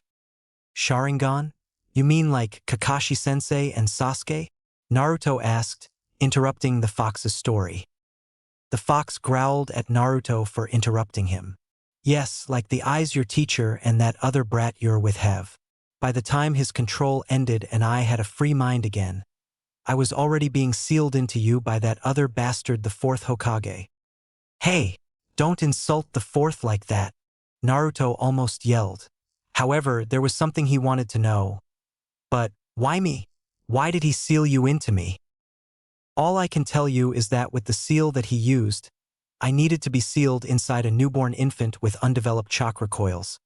Otherwise, I would destroy my host upon sealing. I guess you just happened to be the only newborn around. The QB laughed at Naruto's misfortune, but quickly resumed the remaining portion of his story. For the past 13 years, I have been trapped inside you. We haven't talked until now because you haven't been shocked enough to draw my attention until just yesterday. Okay, but if you want your freedom, then what's to stop you from destroying the village? Naruto asked, now concerned with what the fox was asking. I never wanted to destroy the village in the first place, but in order to ease your mind, the fox rolled a contract out in front of Naruto, revealing his agreement. This is a blood contract. Even to demons, this is binding. Basically, it states that I will lend you my chakra should you find yourself in a situation when it is required. With my help, you could become as strong as or even stronger than any Hokage. What I am trying to say is that I will help you along your journey to become Hokage, but when you do, you will make sure that I am granted my freedom upon your death. I even promise to leave your village alone once I'm free so long as they don't try to imprison me. Furthermore, I will do whatever is within my power to ensure that you die of old age and not battle, although that will still be a possibility if you get too far in over your head. Wait, what do you mean? How can you help me survive till I'm an old man? Have you noticed that you heal extremely fast compared to most people? Yeah. Arika-san told me that you were responsible for that. Yes, now the seal allows for a small amount of my chakra to mix with yours, giving you that increased healing factor of yours and even that massive chakra reserve that you've developed. Naruto had already been informed that he had a massive reserve of chakra after he proved that he was able to create thousands of shadow clones on the night of the Mizuki incident. However, this seal does pose a problem. Although it is weakening slowly, allowing me to safely flow some more chakra into your system, it was initially designed to keep the two of us separate. I can't just give you all of my power at the moment because that would break the seal, killing both of us. In fact, the most I can give you right now is just a little more than I gave you yesterday.